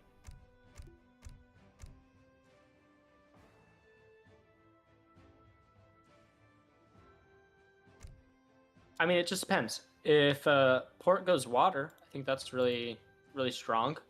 And they can kind of just TC and base both of them, and it's going to be really hard for Maido to push in, right? But if Ezad is a little bit more greedy, sends his TC out to Timbuktu, right?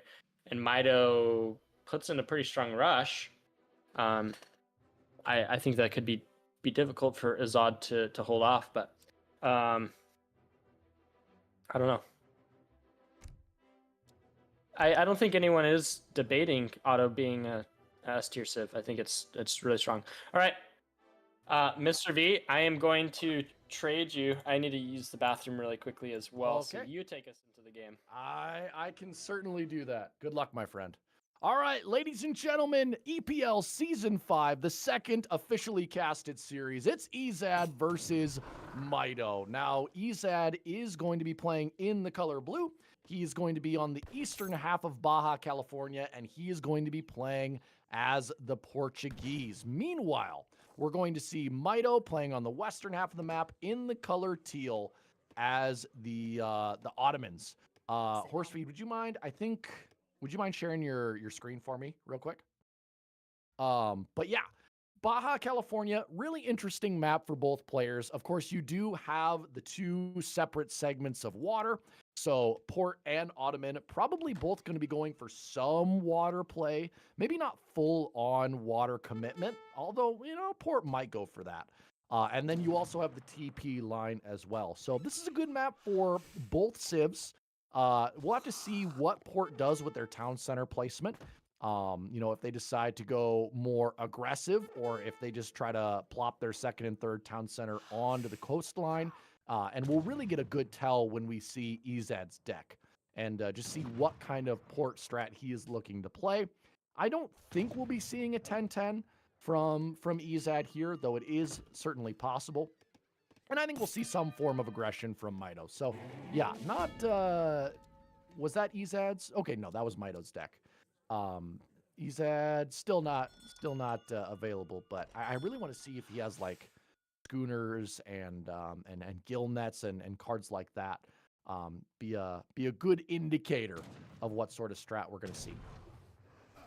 But ooh, 85 wood being picked up here from Maido. That's going to be an excellent treasure and no risk of that getting stolen because Ezad is on the northern part of the map. I'm not sure what he's doing up there. Probably just collecting some treasures himself, picking up 25 coin. And yes, we do see Semi-C is the name of the deck. So we're going to be seeing some commitment to water, but not full commitment. He doesn't have two caravels in his deck, interestingly enough. So that indicates to me that Ezad is not going to be messing around in Age 2 whatsoever. We're going to be seeing some sort of FF from him. And meanwhile, Maido going for water early with Ottoman. Going to be a good choice there. And probably going to be going up to Age 2 very, very quickly. So let's take one more look at Port just to see. Did they go with a... No, they did go with a house. So no 10-10 here from Portugal right away.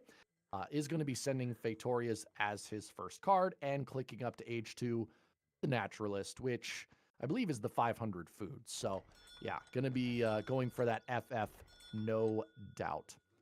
I am Ottoman, back. Hey, Chosen, there you are. I was just talking about how I kind of want to see Port go for at least some semblance of water here. And we did take a look at Ezad's deck, and he does have some water play, but it looks very geared towards Age 3. And I didn't hear you talking about the match beforehand, but your thoughts on Port versus Otto on this map? Well, I think both civs are really strong. I think Otto is stronger than Port, but I think Port does really well against Ottoman. I think truly Maido should try and match Port's FF, in my opinion, and try and get 3 TCs up relatively quickly, play it relatively boomy. Either that or like an all-in rush and just be under their TC at like 630. Yep. Right as they're getting up or whatnot. Well, I also want to point out that Maido has had an excellent Age 1. I think he picked up a 90 wood treasure, and then he got 75 coin just now as well. That's great. Whereas I only see, maybe I missed some, but I only saw Ezad picking up some smaller treasures. So going to be excellent for him. But go on, continue what you were saying. And maybe Otto doesn't need to make 3 TCs since they have 1 dock. They might as well just produce from that with some of the wood as well. But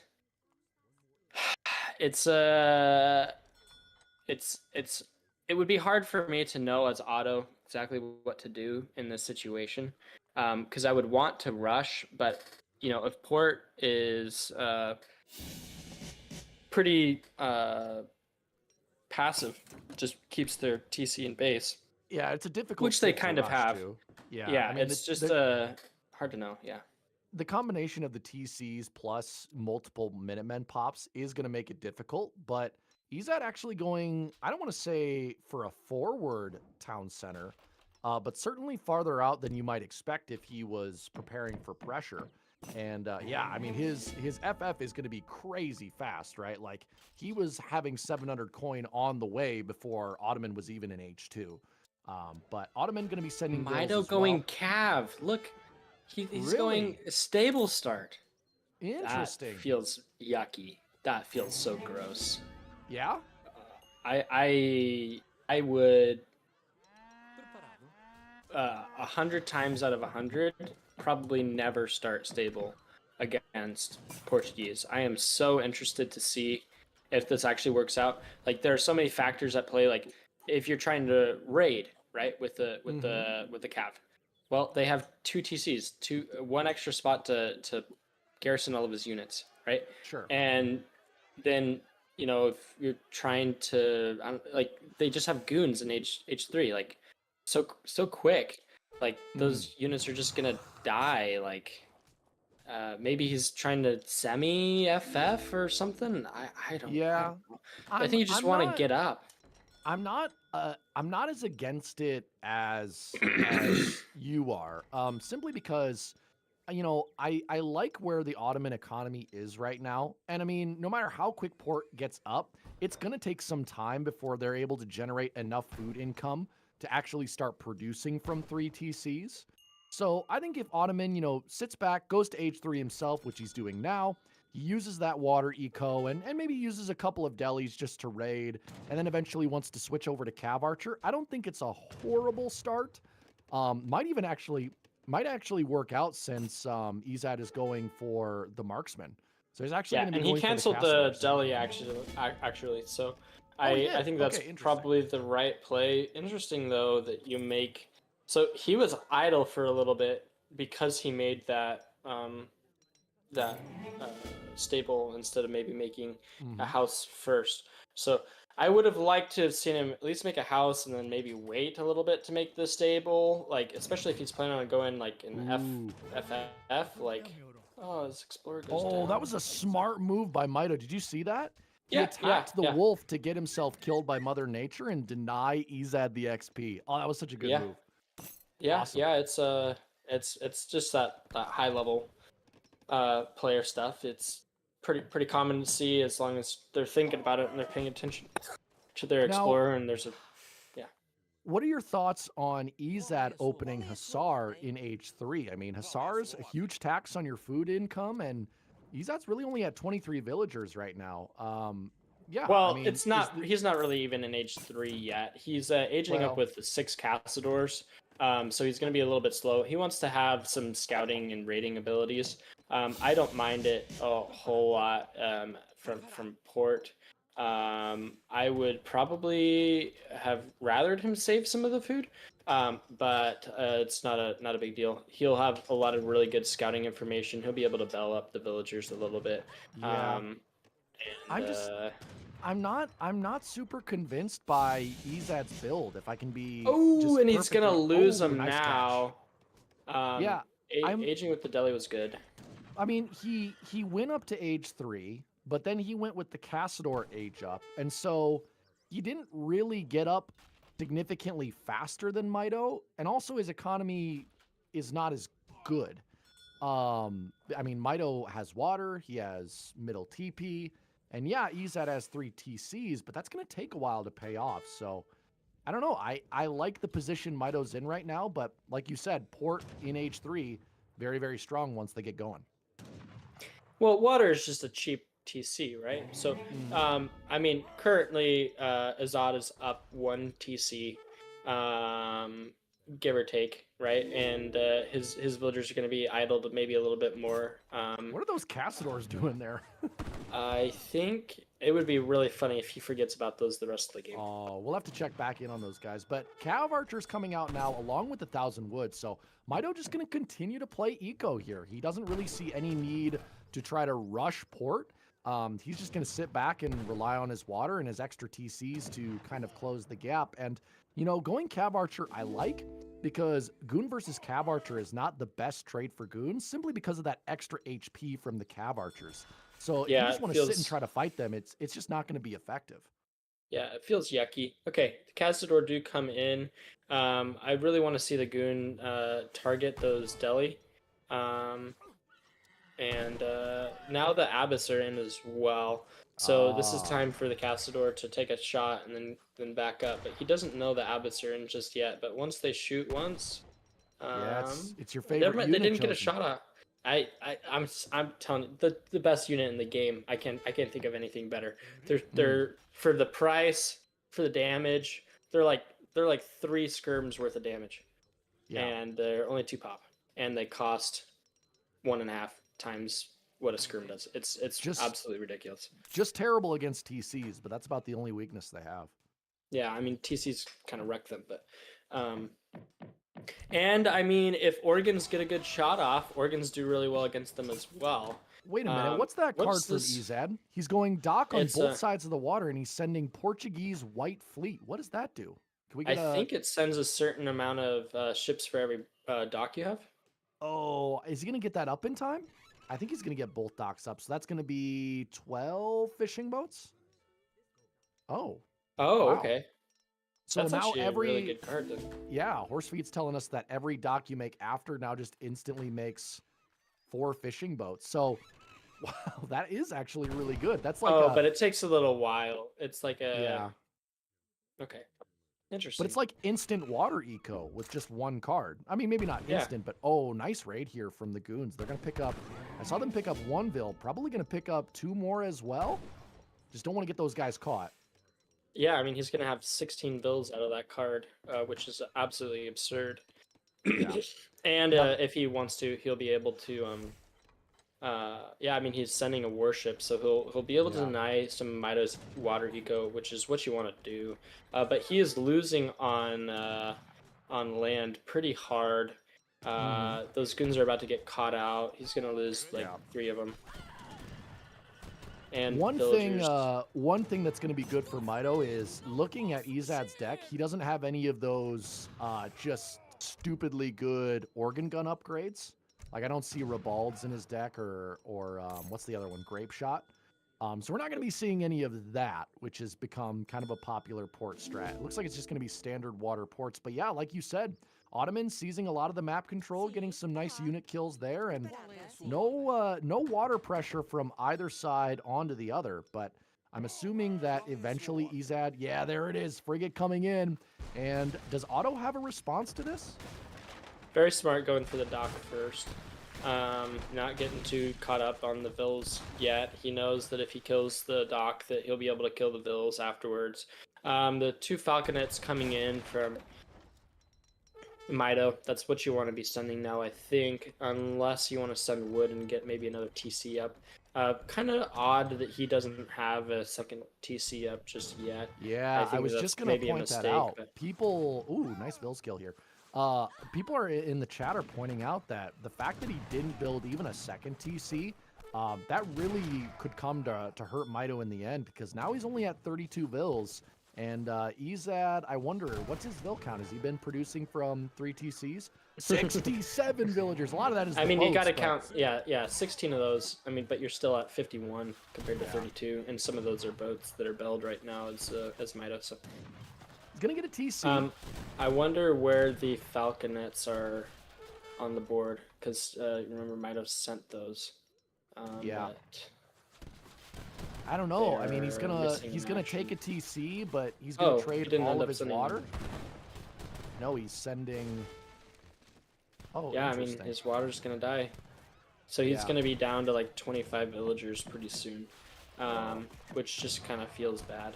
Yeah, well, he's really gonna have to utilize this brief military advantage he Ooh, has. and the organs are gonna come in too. Oh, he's gonna lose 17 villagers though if he's not careful. Oh, really? Minutemen being called out And as well. organs are gonna come in too, possibly. Oh no! Kill Oh, the but they TC, come at the kill wrong TC. spot.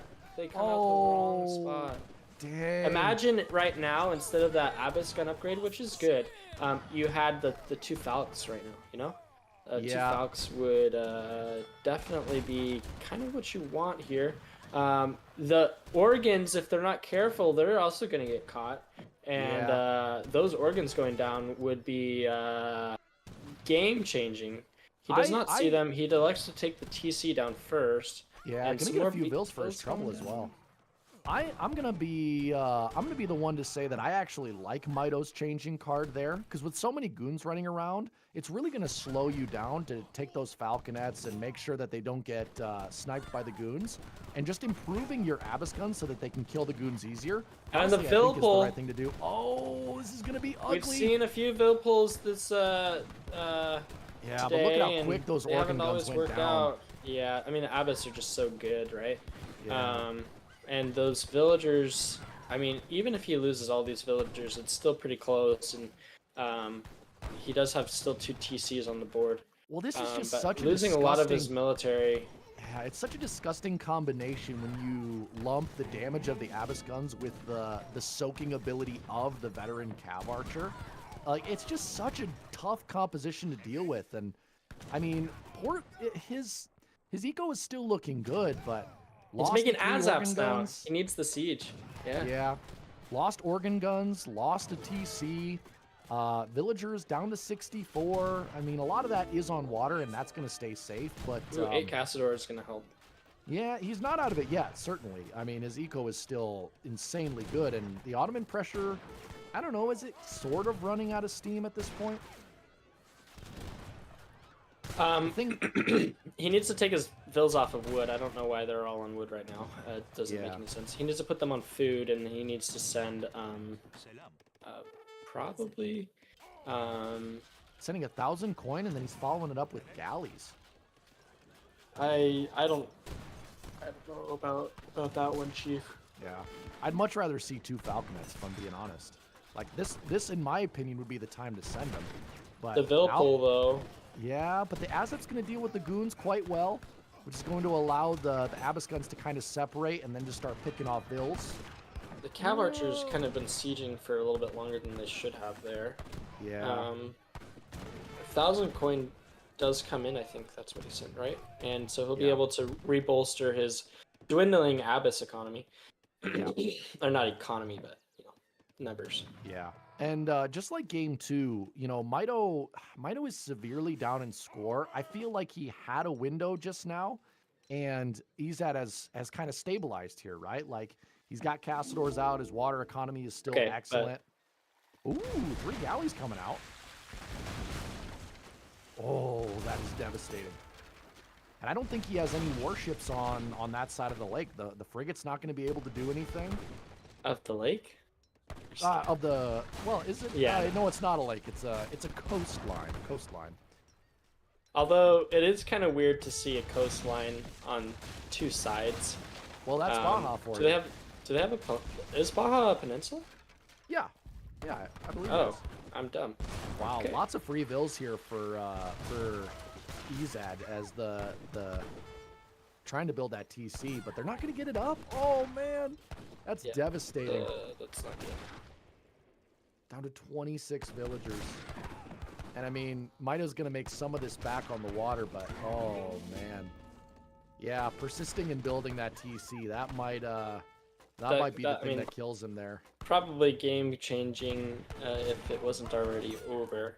Ezad just Ezad was what, 1,900 duck coins? Yeah, Ezad was 2375. Okay, well, not that low, but that's a lot of value right there. Ezad is putting on quite a clinic. SKG is getting some return on investment for sure. But, I mean, Ottoman now looking to be in a very weak spot. Going to lose that TC down to less than 25 villagers. Portugal reestablishing water very, very quickly. Yeah, I mean, maybe you pull off some magic with Spahis, but it certainly doesn't look like it with how many goons are on the map. Yeah, and now he has a frigate on the water and Made caravels, too.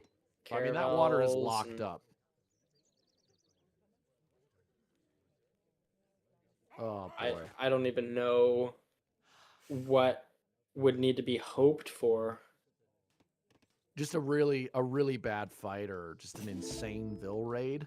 I mean, Ezad would have to lose pretty much his entire army, and Maido would have to lose almost nothing. He would have to delete all of his bills. Yeah. Gonna catch that TC, so I mean that's good, but I mean your opponent has 4 times your economy, so even being bottom end, this is gonna be a very uphill struggle for poor Maido. And I mean, yeah, Ezad going up to H4 right now with the Tycoon. There's just now we just wait. The TC is healed back up, the one that he got so much damage on but didn't quite get down. There aren't a lot of Cassador on the board, which may be going to be Maido's saving grace, possibly. He needs to be able to save pretty much every single Abyss and get really, really good trades. But now he's going up to H4. He'll have heavies then. And heavies are just so strong. Yeah, and I mean protected getting by a this many snare. goons, it's Ooh, town the center might get TC, sniped. It's Yeah, well, it doesn't matter. It still Maido's doesn't gonna matter. resign. All it took was that age 4 notification, and he was like, "Yep, it's over." 84 3-0. villagers. Oh, 3-0. I feel like we've seen this before, Mr. V. Maybe all the old school players are just making some sort of pact.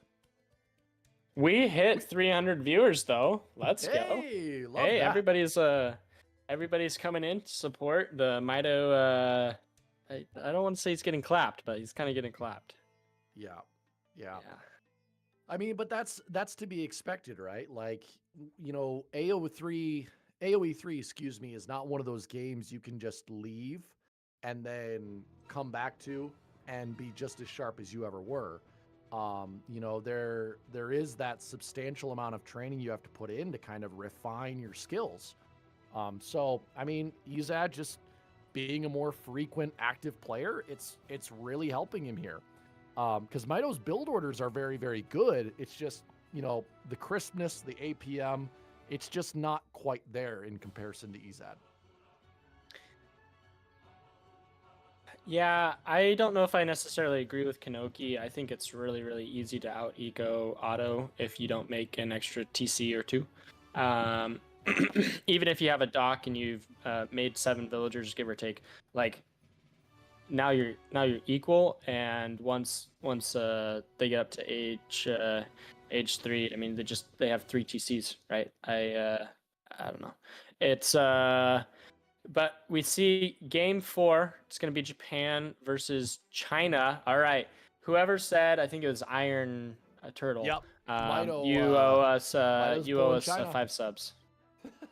Ezad 5-0. Dop is calling it.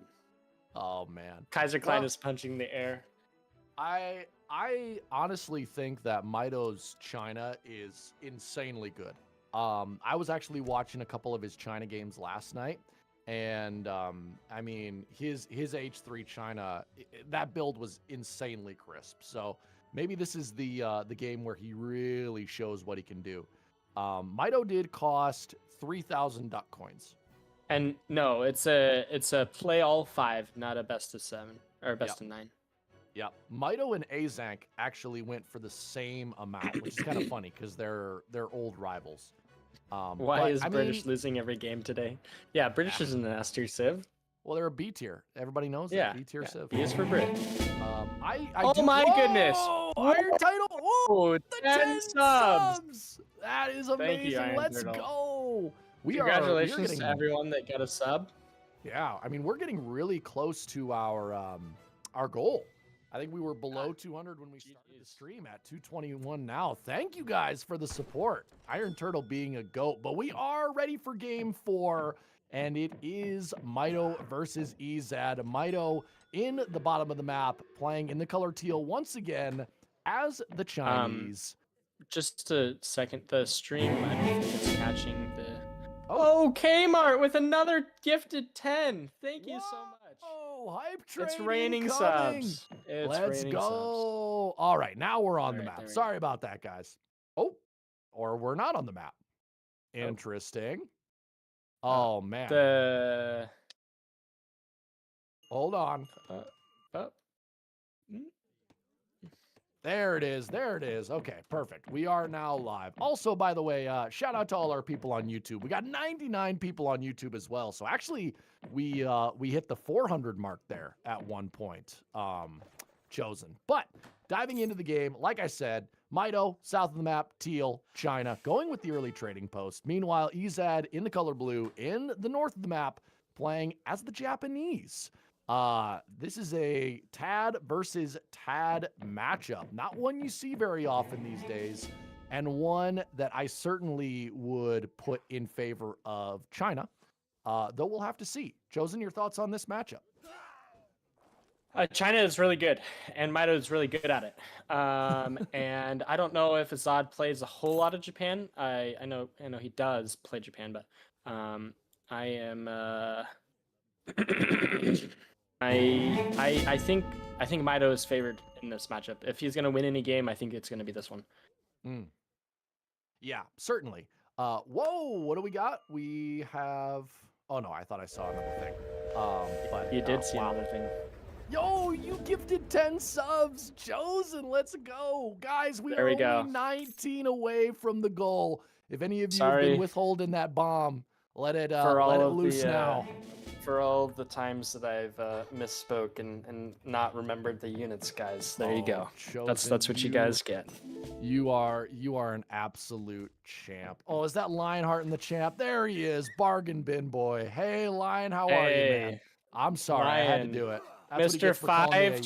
525. Mr. 525. Okay, we should probably try to cast the game at least a little bit. Yeah. Just, some standard treasure collection in 8-1. Oh, Mountain Warrior coming in. That's going to make it very, very easy to collect these treasures. It boosts the Japanese monks by a ton. I think it's like a 50% upgrade. Whoa, what? Did we miss a donation? Hold on. When did we miss that? I don't remember that. If we missed it, please help us out. Where did that happen on YouTube? I don't know. But we are seeing a shrine go down for, oh no, Torii Gates coming down from Ezad, going up to age 2 now. And do we see the wonder coming out yet from Maido, who did start with the trading post? No, goes with a market and a village and a trading post all in age 1. Along with the consulate. I think Soldier did donate 200, so thank you so much, Soldier. That's very generous of you. Much $200 from Soldier. That's pretty impressive. Thank you so much for helping out in the tournament. Hopefully you can win some of that back. That's crazy. Thank you so much, Soldier. That is oh man, huge shout out. What are the conversion rates into duck coins? Does anyone know? I have no clue.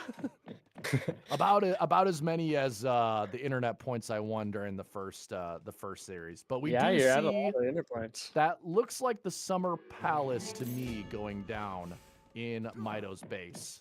Summer Palace is okay. In. And then Ezad, what did he elect to start with in age 1? I didn't catch. He's got the market. He's got the Torii Gates. He sent. Wow, that's interesting. Okay.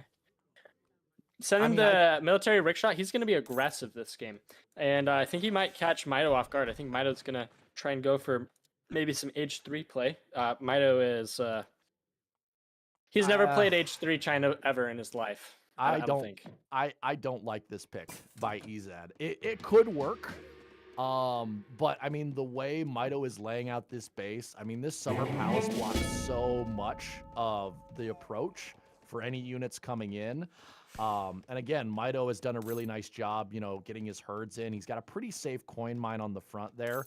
Unless Ezad is able to do significant damage early on, I think I just don't love it. Maybe he's doing it to try to seize map control. That could be possible, but I don't know. Maybe people more familiar with this matchup are going to have to let me know in the chat, but I just don't think you're going to be able to get out enough pressure to stop China. Thank you so much, Moonshine, for the tier 1 sub. You're a gentleman and a scholar. Thank you so much, man. Yeah. So you got 8 Chuko new. They're gonna stop the annoying sieging. Gonna be able to kill the samurai if he gets a snare.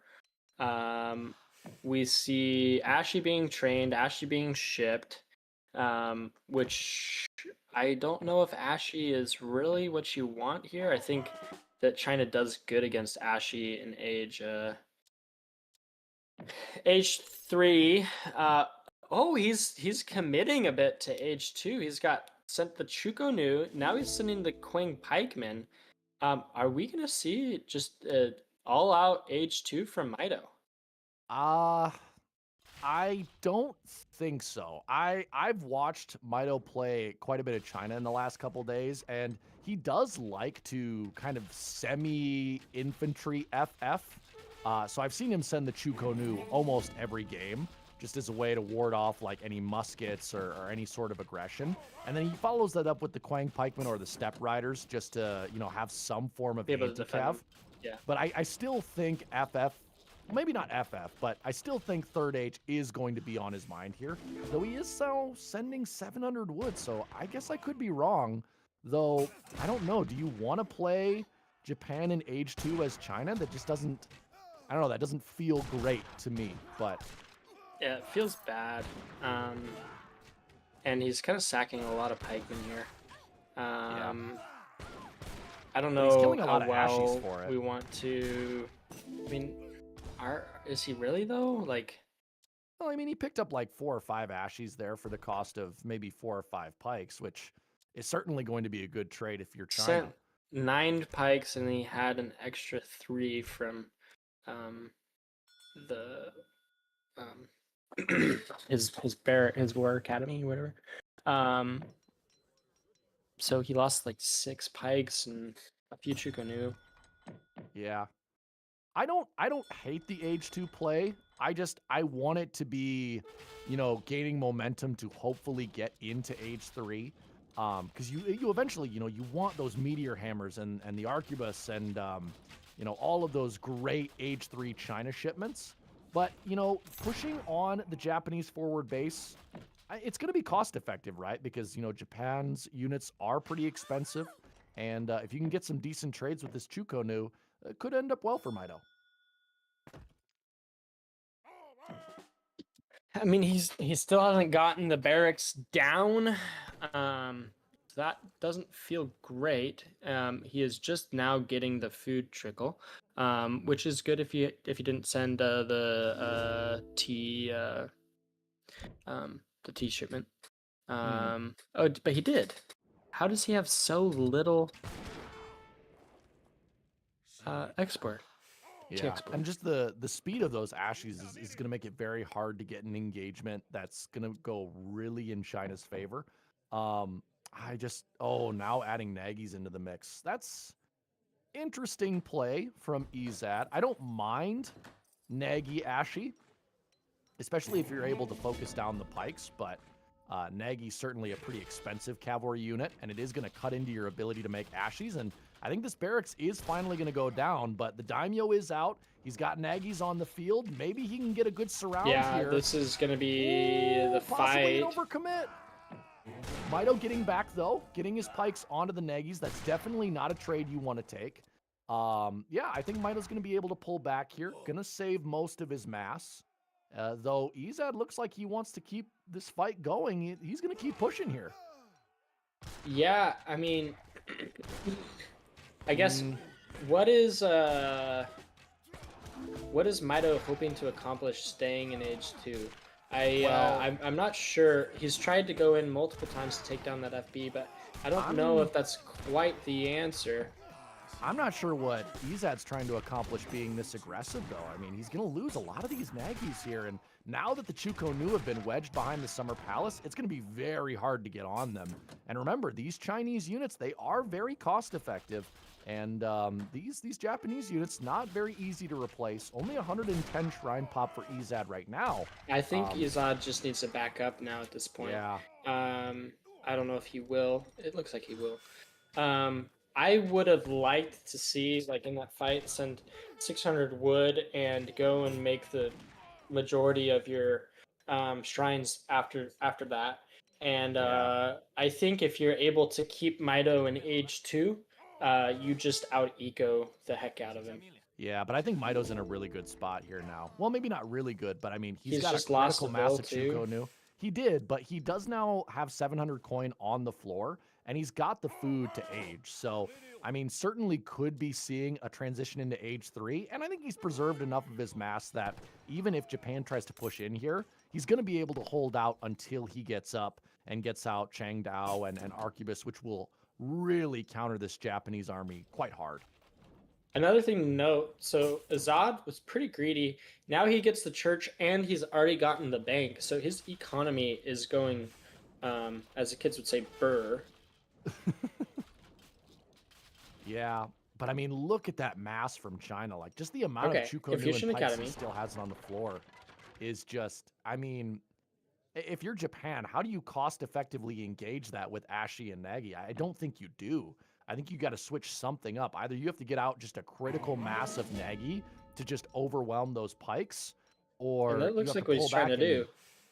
Yeah, but I mean, this just is not a good place of engagement for Cav because they're always going to have to come through one of these slots. And the way Mito's laid out his base, as long as he stays behind and doesn't overreach, he's going to be fine here. The issue is going to be in actually a few seconds, or not necessarily a few seconds, but pretty soon. Maido's going to run out of food, and that's going to be a problem. And even if he gets up to age 3, his ability to make a lot of units is going to be severely dampened by food, and he's going to need to push out onto that next hunt. And I don't know if Ezad's going to let him. I think he's got enough. I mean, I still see he's still got 4 or 5 elk in his base. And, you know, China's age 3 is really powered by their shipments more than their ability to make units. So Yeah. I don't know. I just don't. If Maido gets up and starts getting out those shipments, I don't really know what Ezad does to counter Golden besides Pavilion. getting up to age 3 himself. And see, that's exactly what I think Ezad should do. Is get up to age 3. You've done a nice bit of damage. You've done a nice contain. You have a good eco. Just don't overcommit. Don't lose too many of these expensive cav, and just battle China in age 3. Yeah, Wow, the yeah. score. I need to see Ezad put 8 villagers on that Golden Pavilion and get up as quickly as possible. And just yeah, he's got 8 on. He's doing great. This is going to be the timing. A few maybe a minute from now, where Maido is just going to be really strong. He's gotten his upgrades for his Quang Pikeman and his Chuko Nu. I mean, he's got to catch him before Ezad gets up to age 3, right? Yeah, there's got to be some sort of big shift here in the game because right now, I mean, just by the score, Ezad is pulling ahead quite significantly. And I like the strategy from Ezad here, deciding not to engage directly. But it 9 looks like, redcoats is strong. did Maido? Oh, okay, so Maido sent the redcoats. I love that move by him. And these guys are going to do so well against the Nagi, especially until they get upgraded. And he's going to be able to take out the forward position here. And I would love to just see Maido keep moving up the map. Don't slow down now. Yeah, I mean, he's going to have to push. Now that Azad's barracks is down, he might not be able to upgrade his units to age 3, which, I know he does have another barracks on the board. So he will be able to get his Ashi up to age 3. He's going to get his Nagi up to age 2. I mean, age 3 as well. And that's just kind of what you want to see. He has 5 Quang Pikemen just kind of running all over the board, getting the shrines on the side of the map. That is definitely very strong. Now he's able to push out for that food that we were talking about earlier. And this just seems pretty strong timing for Maido, although he is on the back foot as far as economy goes. Yeah, the score gap is closing a bit. Still 3K in favor of Ezad, and like you said, right, this is not a time for Maido to be complacent. He's got to get some damage done, and I think it's got to be more than just picking off a couple of shrines here. I think he's got to actually you know, strike Maido or strike Ezad, excuse me, in a big way. But I guess taking out these peripheral shrines isn't a bad use of your army. It's just giving Ezad a lot of time to build up and get his upgrades.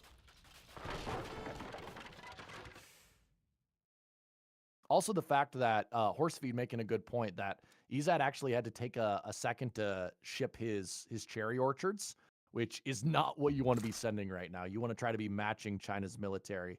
And good use of the sentries there by Maido. Going to be able to see these Nagys coming.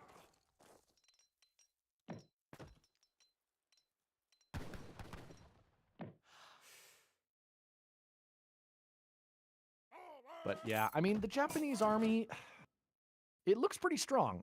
You have a significant amount of Nagys. You have Honored Ashigaru, or is it Disciplined? I can't remember which one is the H3 upgrade. Yep, it's the Disciplined one. And he's got the Blue Guard out as well from the Dutch consulate. Okay, that's a big brain move from Ezad. So he's got a really strong musket core. And if all Maido has is, you know, Disciplined Chuko News, I don't know if that's going to be enough. But the Chinese army, also quite large. It's now mixed in some Changdao along with the pikes to deal with the Naginatas. And now the Chinese cavalry is out, which is such a strong force.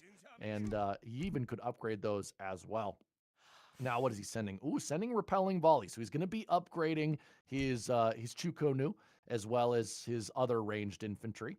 And going to be going for Changdao and Arquebus, which is going to be pretty good against all of the muskets that are coming out from Japan. And now this is the engagement. Oh, no. This could be the make or break engagement for both players here. If those Chinese cavalry are able to get a good catch and allow the Chukonus to do their work against the muskets, could be good. But now Yumi's being mixed in for Japan as well. Let's see. Engagement.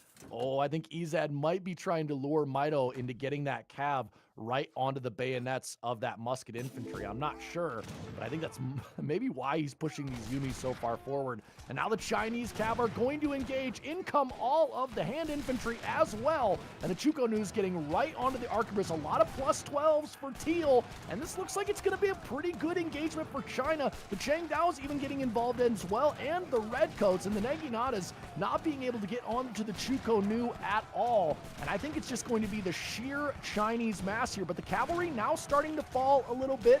Both sides losing a lot of their hand cav and a lot of the hand infantry going down here as well.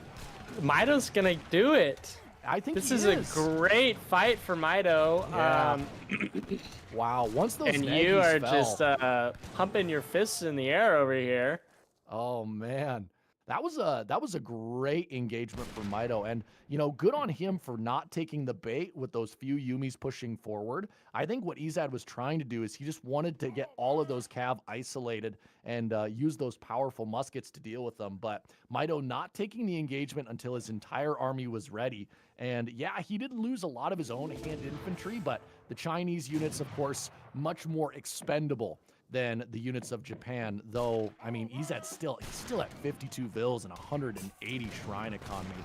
And Maido pushing in really deep here. And look at all of the reinforcing Nagys coming out. Oh, this could be a bad engagement for China. Japan pushing back, more cav reinforcements here coming out. And I don't know, does China pull back here, or is this their one time to really slice the throat of the Japanese you have to economy? kill every single unit in this mass, or else I think Ezad can come back. I don't know if there's enough here though. Maybe there is. Ashi's falling, Naginata's falling, and hopefully that daimyo is just being so slippery. You really want to kill that daimyo so that it can't just poop out Nagys whenever it wants. But the sentries, I mean, he's fighting full health sentries at the same time, but he's killing the Ashis, killing the Nagys. Hopefully, Daimyo Mototada, take him down, take him down, take him down. Oh, but he's going to get away once again. God, that guy is slippery. Yeah, that guy is good at video games, apparently. Hawk Girl making a great point in the chat, by the way. Those Redcoats they are Have just put in a lot of carrying work. for China here. I mean, the anti-cav that they are doing against the Nagys is just great. But oh my goodness, look at the reinforcing batches. And I don't even think the Redcoats are going to be able to deal with this. There's only a few of them left, and the Chuko Nu mass is really starting to dwindle. But now the Chengdao coming in And as now, well. what does... Oh, the Chen Dao is going to be good, but what does Maido send after this? I don't know. I mean, he's killed a lot of units, right? And he's at 47 Oh, he can bills send of he his can own. send Manchu. Oh, Manchu would be absolutely huge right now, and maybe he's going to use this opportunity to just kill a lot of the Japanese infrastructure.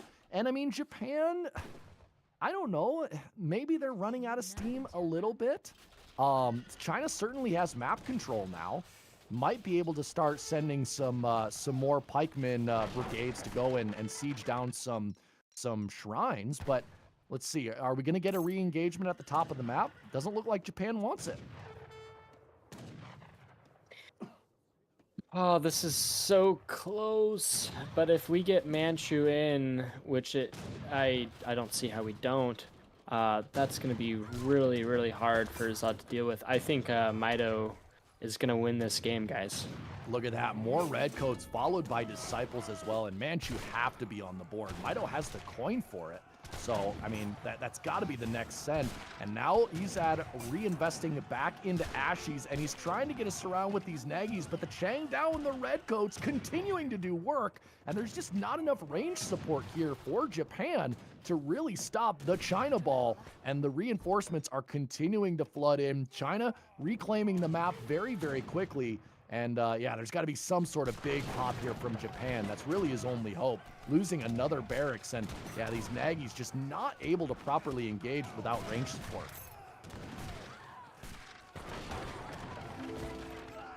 So much stuff going down. I know, it's hard The to score is follow. now looking good for Maido.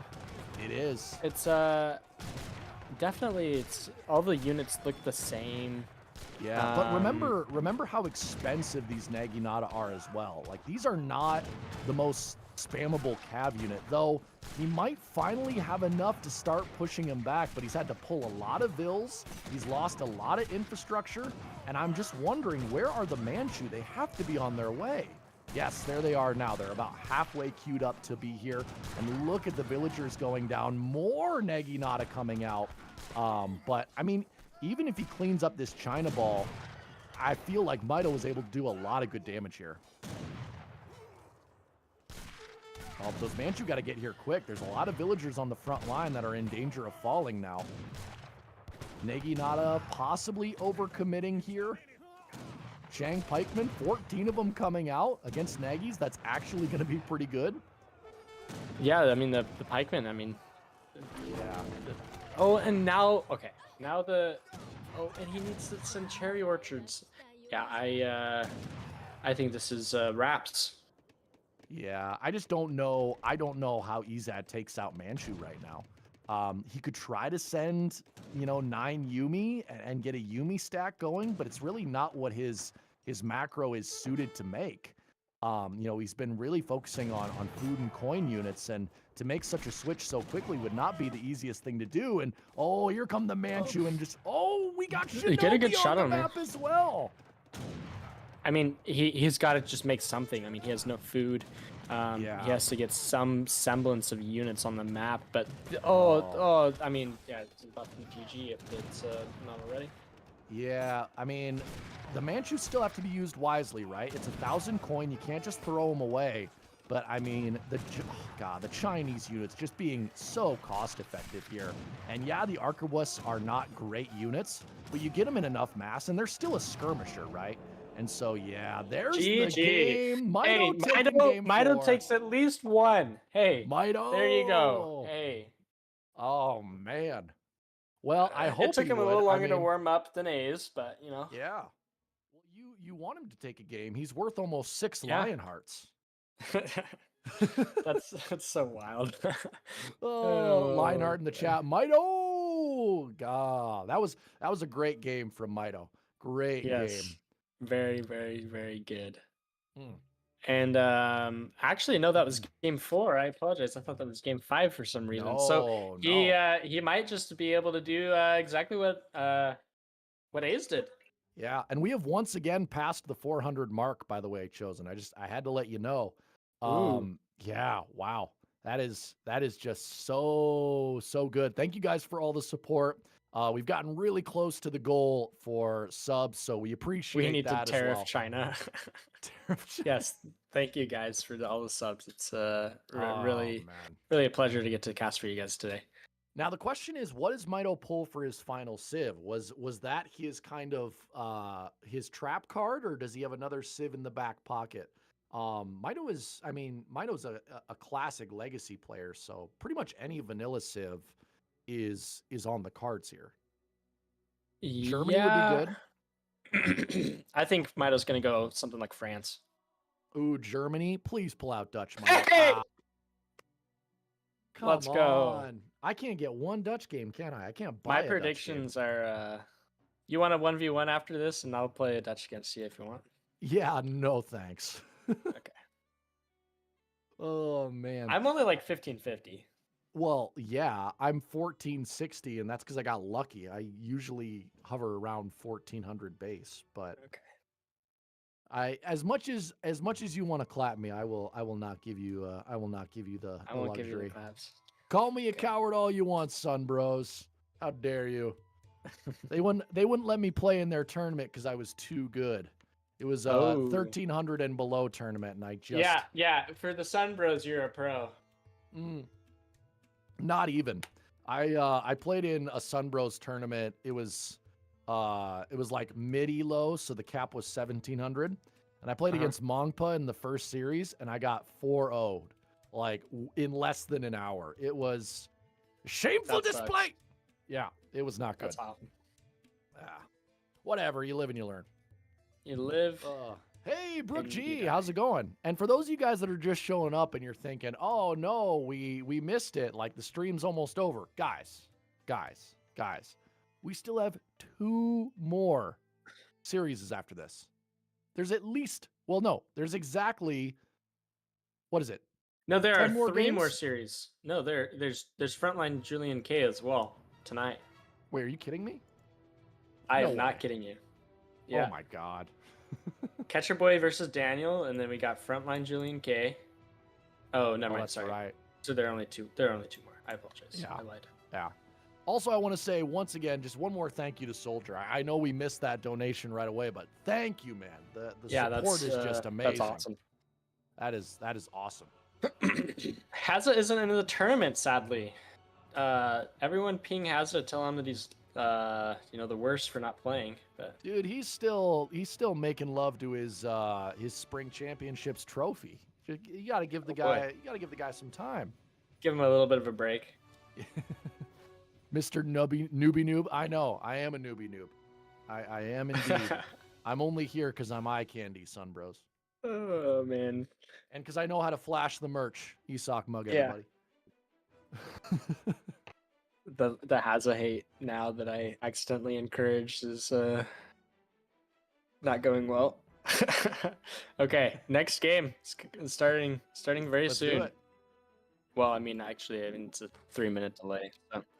Yeah, we're not going to be casting for 4 more hours, Rosado. So if you don't like us, don't worry. There's plenty more casters on the docket. I could not go another 4 hours if I wanted to. I could not. I mean, I'm starting to get really tired of your voice. I'm just kidding. I could listen to your voice all day long. But you guys are going to be blessed with Jaeger and Kanoki after. So you got us gringos, someone said, and then you'll have I think Jaeger is German and Kanoki is a baguette boy. So I'm pretty sure that's. Wait, doesn't gringo just mean white? So yeah, I think they go from white American. They go from Yank gringos to European gringos. So I don't know how much of an upgrade that is. But hey, I love me some Kanoki. He is a fantastic caster. Especially for being French too. I mean, the man is just overcoming all the odds. Basically foreigner? Oh, okay. Well, I guess our French people really foreigners? Because didn't the French try to invade Mexico? I feel like, yeah, it was like in the 1800s. They tried to invade Mexico. The French Granted, we War. also invaded Mexico. We were just successful. Sorry. We were just better. We didn't retreat. Who didn't the French try and invade? That is a great point. Never invaded Britain. Tried to. Never got there. Unless you count the Normans. Yeah, Kanoki is a fantastic caster. Like, if he's your favorite, I totally get it. He combines the vocal quality plus the game knowledge. He's got it all. Yeah, Kanoki, good accent. Sounds great. What a stud. All in did. all. Got that Norman pride, Kanoki. I love it. Stop it, boys. Stop it. No, I refuse. Oh yeah, Cinco de Mayo. That's what that holiday is all about. I forgot that holiday is all about beating the French. Kanoki, how do you feel about that? How many holidays are there that are based on when somebody beat the French, I wonder? I mean, ours is when we beat, the Brits. Oh, so. well, yeah. Well, it's also going to be Waterloo Day this month, June 18th.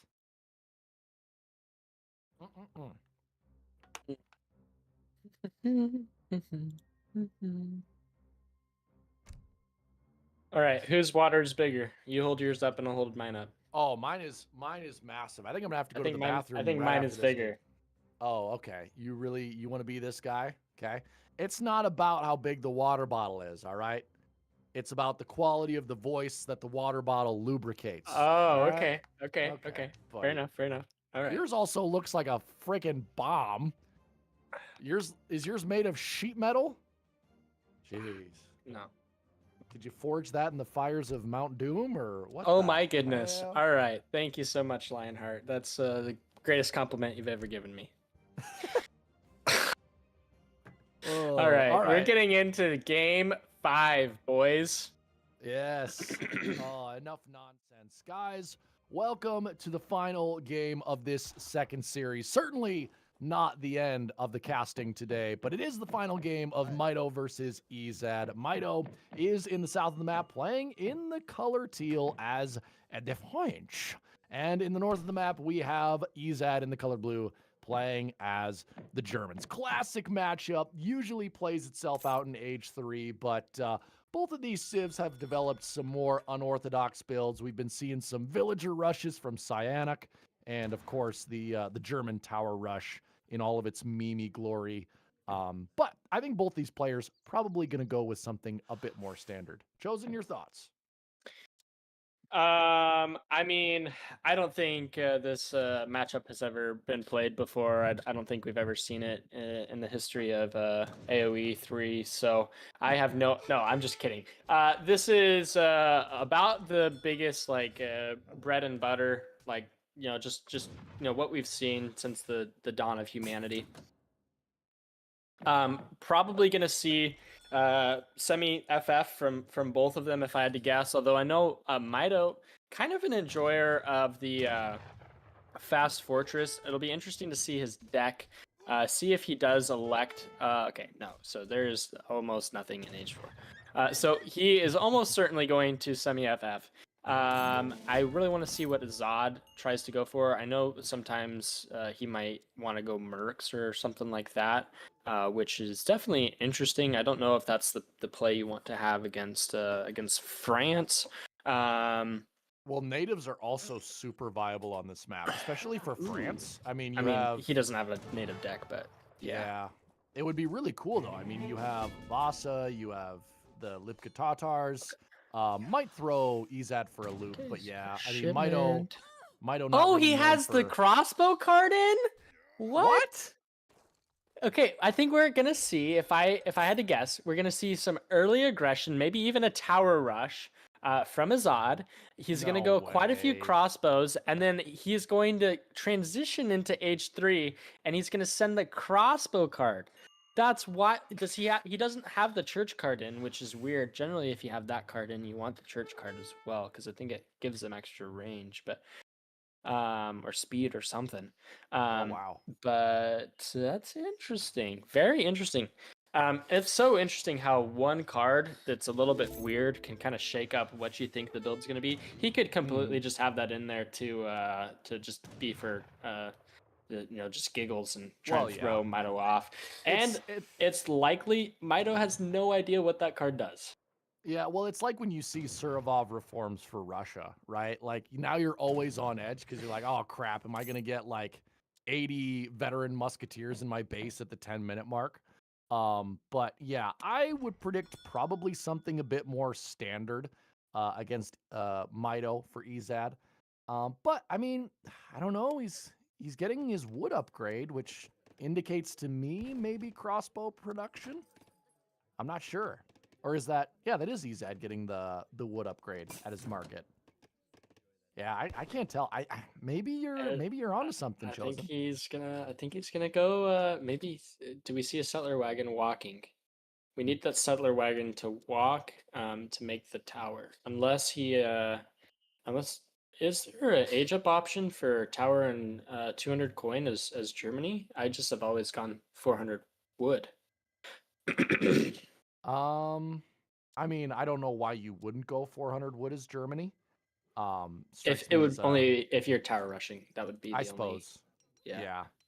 No, I don't. But it looks think like he's so. sending a forward bill now. Yeah, I mean, oh, hey, Big Julian in the chat. He says it looks like it just in case I run out of coin card, which is, I mean, that's totally possible. Because Germany does eat through coin faster than pretty much any other civ in the game. Okay. But yeah, both players just transitioning into Age 2, very standard, getting market upgrades. Maido going to be immediately slamming down steel traps, sending 4 CDB. So, I mean, this is like case in point French, right? Okay. I would love to see, is he going to go with stable 5 almost- semi-FF? He almost has enough wood to make the. I'm confused. You just really want this outpost rush. I really want a tower rush. Yeah, I just am trying to like envision it. I'm trying to like manifest wait. it. But Look to the left side of the map by the trading post. Oh, that's a wolf. Okay, I thought I saw a villager moving down, and I was like, "Whoa, Chosen!" But no, he's gonna be going with the stable start. And this is too slow to tower rush, anyways. Yeah. Yeah. 3 settler wagons coming in. What did Maido elect to do? Maido's going very standard. I don't. Oh, know. he's sending 3 Huss. I mean, that's a.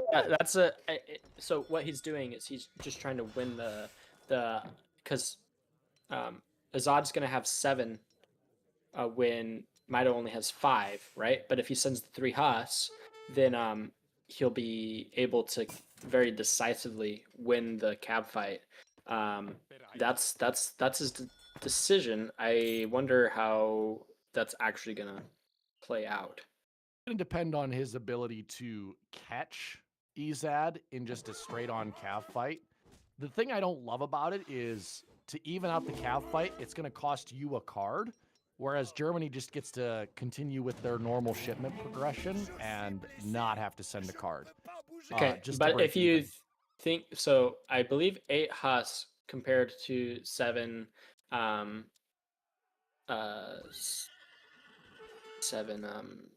Ulan. Oh wow! Ooh, Ezad, nice micro there getting out, but I think he might have gotten snared. At least 1 Ulan going down. Yeah, he's gonna lose 2 Ulan, and he might lose another one. But now, Maido can just get into his base and give Ezad a really hard time. He's gonna make it really hard to get up if he hasn't yet clicked up. Can we check and see where Ezad's at? If he's close? Yeah, he is nowhere near aging. He is. He was almost about to call a Minutemen. He should have committed just a little bit more, maybe, so that he could get that Minutemen call. Yeah, and we'll have see him waste and then get out. We'll see how much The Explorer's gonna Maido wants to snare commit. and then 5 on top of it. Oh, this might be an overcommit here from Maido. No, he can just sack 1 or 2 Huss and get out of there. Yeah, there you go. Oh, Yeah. but Ezad being very, very smart, electing to. Oh, but he's too slow. Yep. Yeah, okay. Gigs, it was for Um, CDB3 Huss, but he is ahead in score, and he is now clicked up to age 3. So if all this does is just give him a he's way huge- behind in score. Oh, now he's ahead. Sorry, I was. Yeah. No, I'm Maido was sorry, ahead. my bad. Yeah. But yeah, I mean, if all this does is just give him a huge advantage in the age up, actually it still might be useful. I mean, because oh wow, look at that. Ezad sending 8 crossbow as his next card. Oh, if Maido Very gets into age interesting. 3 cleanly, this could be really bad for Germany. Yeah. And I don't think 8 crossbows are gonna do very much against 5, 10 goons, which are just gonna make short work of those Ulans. You just don't get caught. I think at this okay, point he's just gonna trade all of his Huss yeah. off and or not. Okay, saves 3. I don't know how much 3 Huss are really gonna do here, and Well, the time Just it's gonna buying lose him his is just explorer. invaluable. Yeah, that is I mean, correct. he's gonna have a solid 1.5, 2 minutes where he is very ahead of Ezad in age up progression. Now Ezad's gonna be able to make up with that with the second trading post though. And he got the TP upgrade as well. Oh, he's got stagecoach as well. Yeah. Did he cancel 8 crossbows? Because if he did, that would be so good. Okay, he did. That was really going smart coin by instead. Ezad. Okay. Yeah, if he had committed to that 8 expo, I would really not like the position he's in, but the fact that he was able to save his age up time by going with 700 The coin- goons are in. Oh, but are they going to catch the Able Ulans is snare. the thing. Yeah, these 5 goons have to do work. And I think they can. Yeah. I think that Ezad now has to play it really slow, or else he's going to lose his entire mass of Ulan. That he may have maybe gone a little bit too heavy into. I know that he's gotten some good trades, but I mean he's killed 5 batch of Huss and a shipment of 3. And he has spent a lot. Not only has he spent a lot of coin on them and other resources, now he's almost out of his first mine, I think, because of the coin that he spent on. Yeah. So I mean that's something Ooh, you Vil also pick kinda up there wanna think about. for Yeah. Maido. He remembered that Vil that he attacked earlier with those Huss. That was good cognition there by Maido. That's a lot of Vils. Ooh. Yeah, Ulan's coming back in, still being useful, even though they're outclassed by the Dragoons. Great coat The just goons now coming in. are just hand attacking Vils. And I Yeah, don't know. it's a big Vil trade for both players. Wow, Maido lost like 3 or 4 Vils there, down to 20. What are And we at Ezad- for Germany? Ezad's down to 21, but he's got settler Okay. wagons. He's got settler wagons. It's probably pretty Oh. equal in all with the 25 to about 28, give or take. Yeah. Kerr's now coming out here for Maido. That's going to be a good response. Kurgun, going to be pretty strong against Germany until, I don't know, Ezad gets out war wagons or something. But like you said, Ezad ate through a lot of his starting coin in that age 2 fight. And yeah, look at that. He's immediately transitioning into war wagons. He's sending 3, slamming down 2 more from his stable. But again, a very coin heavy unit. And he's almost out on, how much coin does he have left in that mine by his TC? But I guess because he does have that one skirm card thingy, he might be okay eating through all of his mines. Like even if he doesn't push out a whole lot, Yeah. he might just be okay. He's And I gonna guess need to make a house. that mine behind his market is still pretty safe, and it's got quite a bit of coin in it. So I mean, he's not at risk right now. Curs are Ooh. gonna. Oh, this could be a big catch. Ooh, he's gonna get a Vil raid. That's nice. Wow, so many war wagons popping out, and Maido playing the smart move and getting out of there in time. Gonna lose probably 1 Cur and a Dragoon. Oh man, don't want to lose those guys. 300 resources a pop. I think who's ever able to have the higher unit comp and use them better is going to win. And I really think that Ezad is going to be able to have just such a robust unit composition with the the shipment of every time he'll have 3 Ulan is going to make a whole bunch of war wagons, which are just so strong, especially against France. They just counter so well against what France wants to do. And then I think Ezad's going to have just very comparable amount of skirm on the board. So yeah, this is going to come down to awareness and micro. Like whoever sure. catches the other's army first. Oh wow, 8 skirms for Ezad. That's going to be huge against the dragoons. But I think that and I think Ooh. Maido's smart to do so. He Yeah. needs to stop making oh wow, curse. he fully engages there on the goons and the Ulans. And They're the glass cannons. Ulans They use so are- much hand damage. But oh Yeah. man, the splash attack of the Kerr is also coming in handy. And this is But going to look like a really good engagement for Germany here. Oh wow, what a clean by Ezad. Oh, that was so bad for Maido.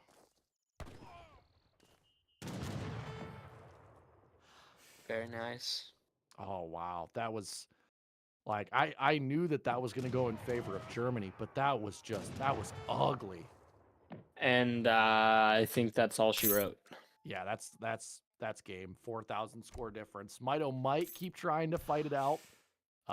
Maybe he can make some magic happen, but yeah, I mean, the minute you fall behind in military to Germany in age 3, that is such a hard advantage to get back because the German economy is just so good with settler wagons plus market upgrades. And we have to remember he has 2 stagecoach TPs to Maido's 1, which is not upgraded. Which is not stagecoach, yeah. Yeah. Oh, and look at the 8 Ulans coming in from the top of the screen. Yeah, this is gonna be all she wrote. I think Maido sees those 8 Ulans and calls it right there. Let's see. Yep. GG. That is GG's. 4 for Ezad and 1 for Maido. Very good games, though. Yeah. Looking forward to watching them both play throughout the next coming weeks. Congratulations to both players for going so high in the draft and getting a lot of duck coins each. But Ezad just proven his worth. He he put on quite a show today. Same with Maido. Thank you guys both for playing. How soon do we get Kanoki and Jaeger? Are they coming on soon? Yeah, I mean, we can pass it over as soon as possible. But, I mean, Maido's saying it best in the chat. He says, I'll do better in weeks 2 and 3. And I really think he will. I think, Agreed. Maido, once he gets more time to sharpen up and shake some of the rust off, I think he's going to be a really tough matchup to beat. But, yeah, Ezad also playing very well. All 4 players playing very well, giving us some really entertaining Super games. fun series. I mean, 4.5 hours of AoE 3. Who could ask for more? I mean, you guys are going to get more. You guys are going to get another, hopefully another 4.5 hours. Next game, I saw someone ask in the chat. Next game is Ketcherboy versus Daniel. And then after that, you guys have probably the series of the day with Frontline versus Julian K. The 2 players that went for the most duck coins facing off, Julian K versus Frontline. You guys definitely should stick around. We have Kanoki in Jaeger chair coming in very soon. I appreciate you casting with me, Mr. V, and I appreciate everyone that's came in and all the subs. I think we might have won today as far as donations during our stream. No, thank you guys so much for the support. And again, like one more big shout out to Soldier, who is also one of the guys in the draft, went for I think 2,700. But yeah, like thank you for that donation. And I just saw the notification. Is that the legendary Kanoki? Are you there, sir? Hello, hello. They're getting sick of us Americans. We got to pass it off to the real professionals. You know what I'm saying? Yeah, we'll pull a Frenchman and we'll retreat. Don't worry. No. Thank you for the cast, guys. It was really fun. Yeah, awesome. Absolutely. Yeah. I think Chosen, should we take off? We'll disconnect from the cameras and we'll leave it to you guys. Yeah, appreciate y'all being in here. We hit over 400 active viewers across Twitch and YouTube, and looking forward to the rest of the streams. Thanks all for having us. Yep. See you guys. Take care. He's gonna need to take trades here, and he's taking really good trades. The Kanye are now pushing in, and is this the time? Ungers needs to get on the attack dance. I mean, he has 70 fills. He's so far out of eco. Put some fills on the attack dance, and this will be even better. He's not switching. He's on XP. The cab is going down. It's getting melted by the buildings here. The longbows are still standing and doing damage. Does he have enough steam? No, I think There's not Green is enough running stuff, out. though. Yeah. It's Bowman, 1.5 fire rate.